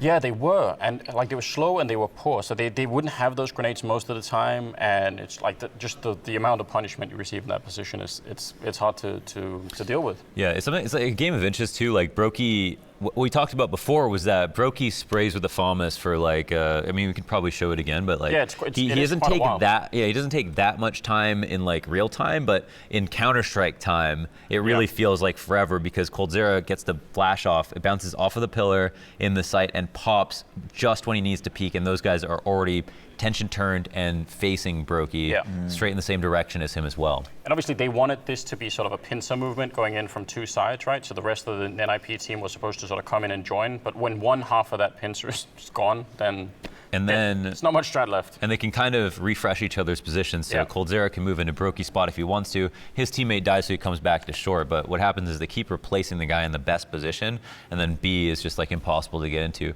But in general, FaZe's rotations all game were amazing. It felt like NiP were so disappointing, but it's hard to say if it's because FaZe were doing such a good job controlling the tempo every single round. Yeah. They always had info, and they always on CT side like had the right stacks. Yeah, and there was one of the things that I thought was frustrating watching NiP on the CT side was how they would have a very hard time getting information about what FaZe were even doing when they were on the T. So actually, the next round that we can try and take a look at kind of highlights that. So yeah, that's round number 19, and I think one of the things that I just found to be interesting about it sort of starts at the B bomb side. And again, I'm just going to be scrolling a little bit forward into this round because that's where most of the fun happens. Essentially, the first thing that happens in this round is Lekro gets in a fight with Olofmeister that he loses. I would chalk that up to just being like unlucky. This round is different if Lekro wins it, and probably like 50-50 he does. Yeah. But regardless, what happens here, I think anyway, and it would, we need to interview the players at some point because we don't know for sure, but I would guess what happens is, because it's now 4 versus 5, it's very likely that NiP would either leave 2 on B and 2 on A, or at the very worst, I guess, they would have 3 on B and then 1 on A, and this guy, if he's alone up here, he would just be spotting for info. He would try and get a call in, or they would be 2-2. So one of those 2 things. There's almost no way that they would have 3 and 1 B, because that is that's generally a bad time. But what happens is FaZe, they take this early lead, they take the 4 on 5, they say fine, we're going to go back, we're going to clear out all of restrooms. NiP don't know this. There's no one from NiP checking anything over here, that's the first problem, right? Then if we just keep scrolling forward a little bit quickly, now they're moving into a position where they can actually attack the A bomb site, and still nobody knows. So I'm just going to change the camera here just so that we can get a sense for how this works out. You see the sight lines for NiP here, Rez and Twist, I believe. And so a couple of things are happening right now. First of all, they don't know what's happening outside. No one ever here for NiP is actually looking outside of the A bomb site. And also, these 2 people down at the B bomb site, they're not moving out to look if anyone is still out there. Yeah. So they just lose all control. And so they tried, obviously, in the beginning. They only spent a certain amount of effort, though, right? Like they had 1 player push out at the beginning of the round. I'm going to take the reins for a second here, okay? And I'm just going to scroll back. Let you guys know I have PTSD from using the demo viewer, because whenever you try to scroll back, you could never do this without crashing the entire game. We got a couple minutes left as well before we move into the next part as well. Okay, so careful. That's fine. Don't worry about it. Oh, crap. Okay. No, I'm good at this. It's fine. He's happy. He's playing. He's got lawn. Oh, no, I pressed it. Oh, dear. Did I do that? It's fine. Don't worry about it. I was on reflex. Okay. Reflex. So we're moving into the next demo, right? Oh, yeah. Can we do that for 2 minutes?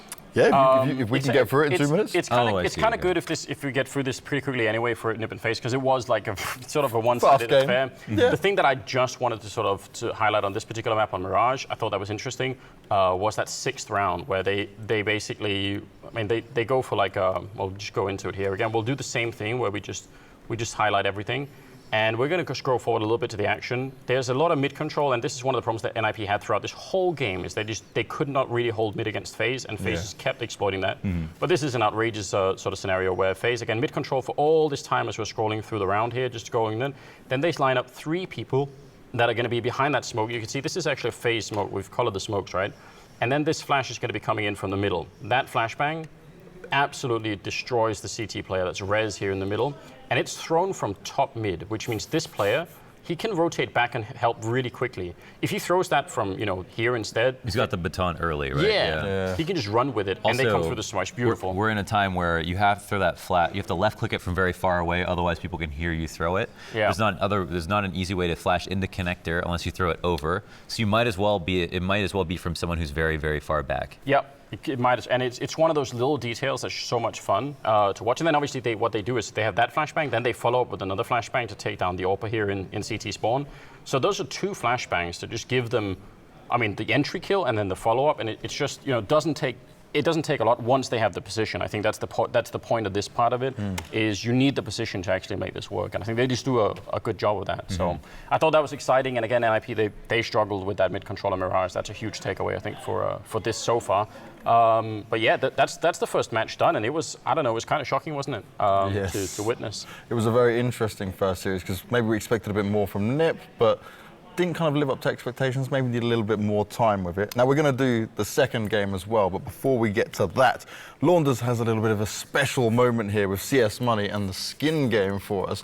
What are we going to be looking at to start off with here, Launders? We're going to sit and explain why it is that Brokey played so well, and obviously it's because of his loadout. We know that much. So we're going to go ahead and take a look at this CS Money replay package with Brokey's highlights on Mirage, I believe. And I hope. We're making sure. We're hoping we're going to get a lot of highlights today. It's a very competitive day for highlights. Definitely. So if it's somebody else's highlights, I wouldn't be mad or surprised. But I'm You'll also take what you sure got. that it's because of their skins. Let's take a look.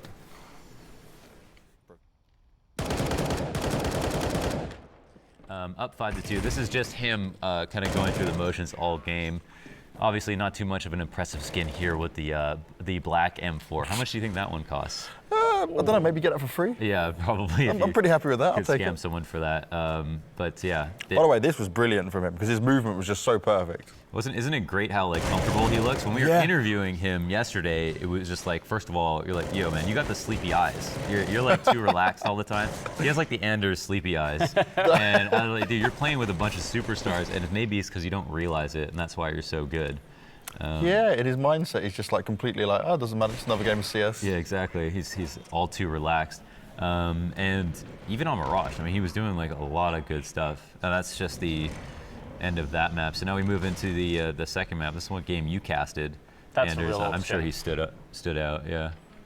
Yeah, watching Brokey the way that he did is amazing. It was so much fun and a little bit unexpected. He does so many things, so just having that versatility with him, I think was as a FaZe needed more firepower. That wasn't even the thing that they. That's always been their answer. It's good that they stuck to their guns. Yeah. Yes. Doubling down. And it's good that Brokey stuck to his Asimov.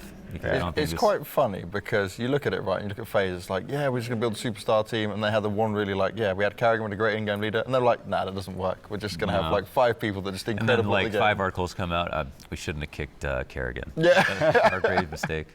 While Neo's still on the team. Okay. That was the Neo moment. Yeah. Yes. Nico continuously, doing that, and then Yanko on the backside. It's a wild team for sure. It is. But I don't know. Brokey's it is crazy when you think about young talent. And I think actually we started there on the desk. I think Chad and or maybe this was backstage, but we should talk about how quickly some of these kids start learning. Oh, that was Yanko, wasn't it? You said your kid was walking by 8 months, right? Yeah, Walter, that's true. I'm not playing CS, but 1.5 years old, quick, CS, better than Anders already. Yeah, we were we've got another couple of months before we have to start, taking care of the electrical plugs, and he was just all over the place. So it's rough. But just the time, for those of us who played in 1.6, it was either if you knew someone who was a pro player or semi-pro that could help you to understand the tricks of the game, then you would be in a position where you could fast track it. Otherwise, it took years, just actual 3 or 4 years for people to get pretty good at the game. Now everyone's got a weren't YouTube creating channel. that content and stuff, right? Yeah, that's a big thing. Like now, that information is so freely available. We're doing stuff like this and breaking down things. We're breaking down more on the desk. Back then, it was just like, you watch GoTV, you tried to copy what they did. 9 times out of 10 it would fail, and you'd go, that's why they're the Or pros. it's like a secret you heard in the grapevine about like how to perform a mechanic or like learn movement. It solves. I mean, just to keep it around Brokey, like we started, but the fact that kids like him are coming up and being so good so early, it solves such a problem that we had. And people forget about this completely. But in the early days of Global Offensive, all we had were people who had switched over from 1.6. Yeah. And they were all considered, they were all obviously legends and stars in 1.6, and there were many people saying like, well, are they actually going to stick around? Like some of them have families, and they're getting a little bit older and everything. And the question was, are we going to get new talent quicker than the old talent retires? And I feel like that's done. Like that conversation's been solved. We are. Yeah. Which is huge, because think of what would happen to the game if that wasn't true. Yeah. Like, I hope it never happens, but one day Forrest is going to retire from the game. Whoa, chill, man. And it'll be. It's supposed to be an upbeat live stream. I know, but talk about good things, only positive. But then Brokey will be. That's the good thing, You get like other people in there that. You actually in your cast, you said there's like a lot of forests in Sweden or something like that, and I was like, are you kidding me? You didn't even realize you said that. I don't think I said that. Yeah, you did. Yeah. If I said that, then I must have been drunk at the time or something like clip this. that. Like 3 hours ago, you were smashed. He finished I don't even remember say it. it's entirely possible. I don't even remember it. Listen, I think you might be setting me up. I feel like this is just. All right, This is Anders being trapped by Launders, so I'm going to swiftly move us on. Let's take a look at the next match analysis. It's going to be taking a deeper look into MiBR taking on Team Liquid. Do you want me to use them?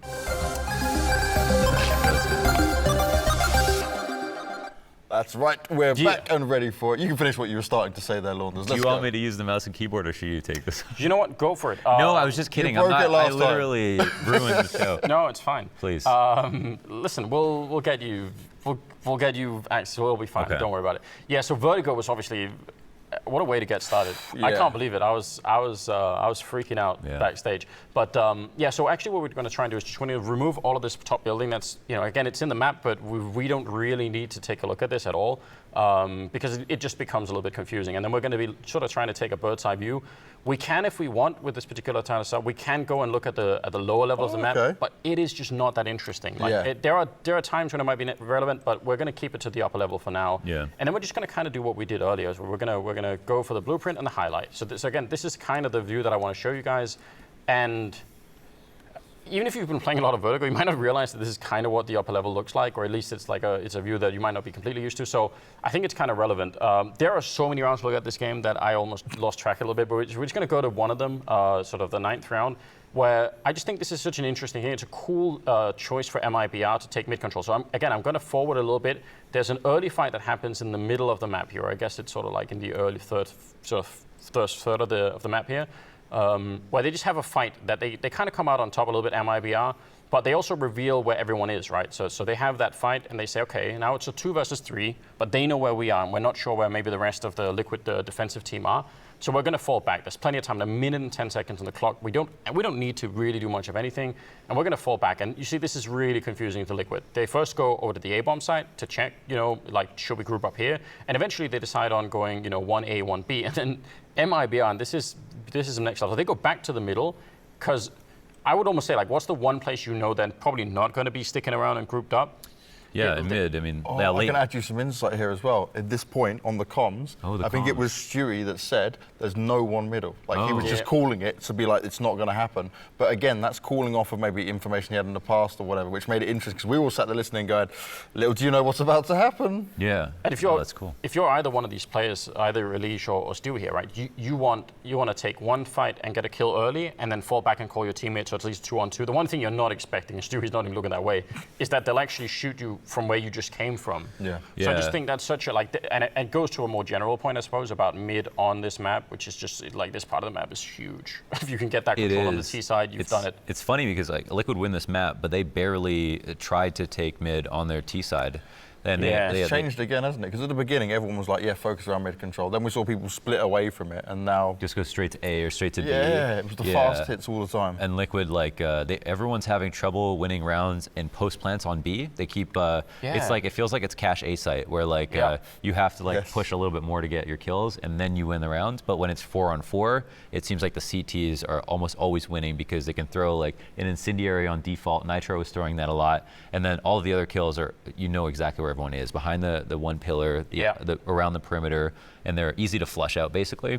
And so everyone starts going back to those A site setups. But it was nice to see MiBR try to attempt to use mid more, and we could see the value here. Obviously, Stewie gets shot in the side in a 3-on-2, trying to hold down a site because there's too many choke points. And as a general, I mean, in general in Counter-Strike, like people don't play people at mid if you're low numbers on CT side. So it's just like smart fundamentals from for MiBR to come out. Again. Yeah, I mean, a 3-on-2 could really quickly change, right? Like you walk into Stewie's AWP over at A, and it's a 2-on-2, and then, I mean, they use the time they have as well. They have 1 minute and 10 seconds. Why not try and go for something a little bit deeper? Yeah. So I thought that was definitely interesting. Once they go to play on the other side, MiBR, 27th round, they have a pretty cool setup where. This is just, I think, showing the power of information and just knowing what's going on. They start with a 3-man stack here. That's MiBR now playing on the CT side, over at this A bomb side, and they sort of go for a little bit of an early, check. They see no one's really there. I mean, they're walking around a terrorist smoke, and that's fine. Just forget about what's happening on the rest of the map for right now. They eventually, Fallen is going to get a kill here. He's the first to pick up a kill down towards the middle. So once he does that, Taco is actually going to take up position. So there's the kill. So now Fallen's going to start to fall back, and you can see him just, he's running back at this point in time. If we go to the lower level, Taco's playing down here by the forklift. There's that big box that you all know. And this is so smart. The rest of the T side for Liquid, they're all over here ready to attack the B bomb side. Taco, if he was feeling really greedy, could try and push up and sneak in kills or something like that, shoot someone in the back, and he doesn't. And I really enjoy that. He's just the doorman, just waiting for them to he's just make a mistake. He's just happy for that to go through, right? So he's just going to stay down there for the rest of the round, and then over on the other side, they can start to group people in. They can say, that's fine. We know how many people are going to be coming. So everyone rotate. We've got 2 in middle. We've got 2 now at the B bomb side. So it's essentially a 4-man stack pretty close to the B bomb side while Taco is holding it. And if they ever fall back, he would know it, and he would just be ready and waiting. So this is Liquid actually walking into a trap without even knowing it at this point in time. So that was great plays, solid decision making from Taco. They're kind of like they're plugging the bathtub and then swirling around to the other site, right? There we go. And yeah, no one can come up the drain. No crocodiles coming out of the drain on this one. No Liquid escaping. No Liquid escaping, right? There we go. And the other thing that's interesting about that is just like, even in even number situation, like the psychology of the round is that if you are the one attacking the other site and you know half the map is under your control, you, even though you still have the same job of taking a site where you don't know where everyone is, you are way more aware of the thought that like they could be on any angle, right? It helps you win fights, and it's an intangible, but it's very important. The information helps you be aware. It'll make sure you don't skip angles, and it'll give you more confidence moving into a site. Yeah, absolutely. So that's a good round. I mean, close. There's a 13-13 scoreline at this point in time, so good round to be making that. It was a crazy close game. It was looking potentially like Liquid may have fumbled it on the first hurdle. Well, let's have a quick look at Inferno as well. Let's make sure we grab some of that, because Inferno was one where Liquid took back control. Even though MiBR tried to make some sort of a comeback, it wasn't meant to be.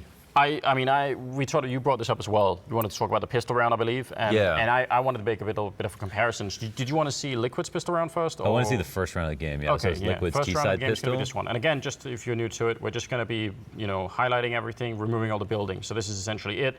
A side going to be here, B over here, and everything, in case you're confused. But so. They just basically, this T-side pistol, it's interesting the setup for MiBR, because they set up in Graveyard, 3 around the pit area, 1 in the halls, I guess, and then it's Liquid to just open up and go through Arch, which is wide open on our screens, which probably means that it's some kind of read by Liquid, because they know a bit too much. And this is where it's interesting for me, because if we pause in a second, if we look at like Graveyard, I think that's the most important position to talk about. If we come through lane, Graveyard has a wall-facing lane. MiBR could be a huge problem. But here, if they come around Arch, he's going to feel very uncomfortable as soon as they turn that corner. He pops his head up, and then he's got to take a shot, or he's going to die because he has nowhere to run on the stairs, right? If it's a gift and a curse to be in Graveyard on the pistol round, because on the one hand, you have an impenetrable wall. No gun on the pistol round can get through it. But on the other hand, you can't move. So if you miss your shot, it's just, you're going to get hit in the head, right, by a mallet. Yeah, exactly. And then when MiBR dies, it's obviously a whole lot of an easier round. Now, if you look at the cone fire coming from MiBR and from the pit, coming through lane would be terrible. Wrapping Arch here absolutely destroys them, though.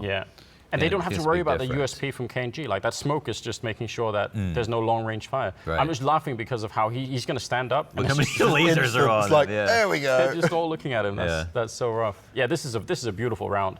And I think what I wanted to do and what I took away from this round is look at how much MiBR are way back. They're giving all this space for Liquid to work with. They can set this all up. There's no one fighting them. And I wanted to try and contrast that with the 16th round. So that's the pistol round for Liquid instead when they're on the CT side. And we're just going to speed it back up to normal time. But actually, let's do a little bit faster than normal.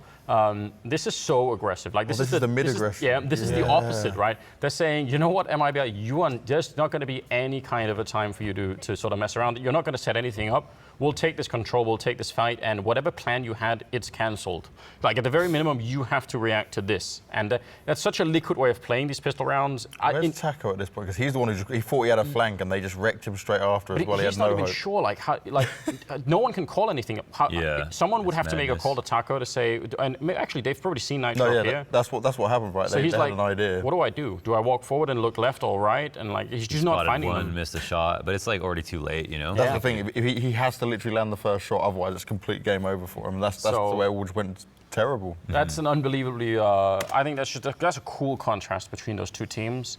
It's not that you always have to play aggressive on CT side or whatever, but you can see the power of what Liquid is doing, and I've seen them do it many times on Inferno specifically. And actually, generally, I think Liquid are just a team that's fun to watch for pistol round, like tricks in general. They're good at that. A high win rate. Something a little bit more catch you off guard, right? Yeah. And you have to, like, pistol rounds are so weird, right? Remember there was a conversation at one point where people were saying, should there even be pistol rounds? Like, should we get rid of them? I remember Sean Gare saying pistol rounds aren't real CS. Yeah. And I gel with that just because he was just saying without the utility, it's a lot more random. And that can be true. Nobody's sporting like a 60 to 70% win rate on pistol rounds. No. I mean, in general, most people aren't doing that on any rounds, but with pistol rounds, it's like 50-50 at best. Yeah. And there's almost only so much strategy. A lot of it just comes down to how quickly you can get USP headshots. Yeah. Yeah. Well, I think just from the entertainment, if you had to make the counter argument, right? The entertainment is people have to come up with something crazy because, just playing it standard, slow, careful, it's like, that's probably not going to work so much. And it's nice when you see styles clash like we just watched in those completely polar opposites with it. But that's us done, boys. That's been a very quick. Oh wow, yeah. So fun. Really quick, because we're enjoying it so much from watching Skybox. But any final thoughts on that? We had a good opening first day, and God, tomorrow's probably going to be even better. I feel like every CS game needs a second look. Yeah, there we go. You've got the taglines coming out from Launders as well. There we go. So you need marketing, you've got Launders. Yeah, I'm excited about that. He's already good at that. Have you seen his social media? Oh yeah. Fire, Mr. On Holiday 24/7, always wearing shorts. He's got the fashion, got the vacation. I guess I just want to ask people feedback. If you watched this and you enjoyed it and you thought it was cool and you want to see more of it, or just give us some feedback, and we'll try and improve it. My first initial reaction is we need like quadruple the time at least, but we'll see how that goes. Well, I asked you for it, maybe, I don't know, just after the major or so, and the thing that it really helped me with was just in general adding more than just being a host or an interviewer, that I can look at more in-depth stuff and go a little bit deeper into what some of these teams are doing ahead of my prep for it. I love it. You guys at home hopefully enjoyed it as well. But like Anders said, go and give him some feedback. Go and check out Skybox if you've got the chance. Doesn't matter what level you are in your game. If you want to take it to the next level, a tool like this can be very helpful. But we're done with. We'll see you guys tomorrow for the rest of Blast Premier London. It's going to be day 2. And have a fantastic evening or day wherever you are in the world. We'll see you tomorrow.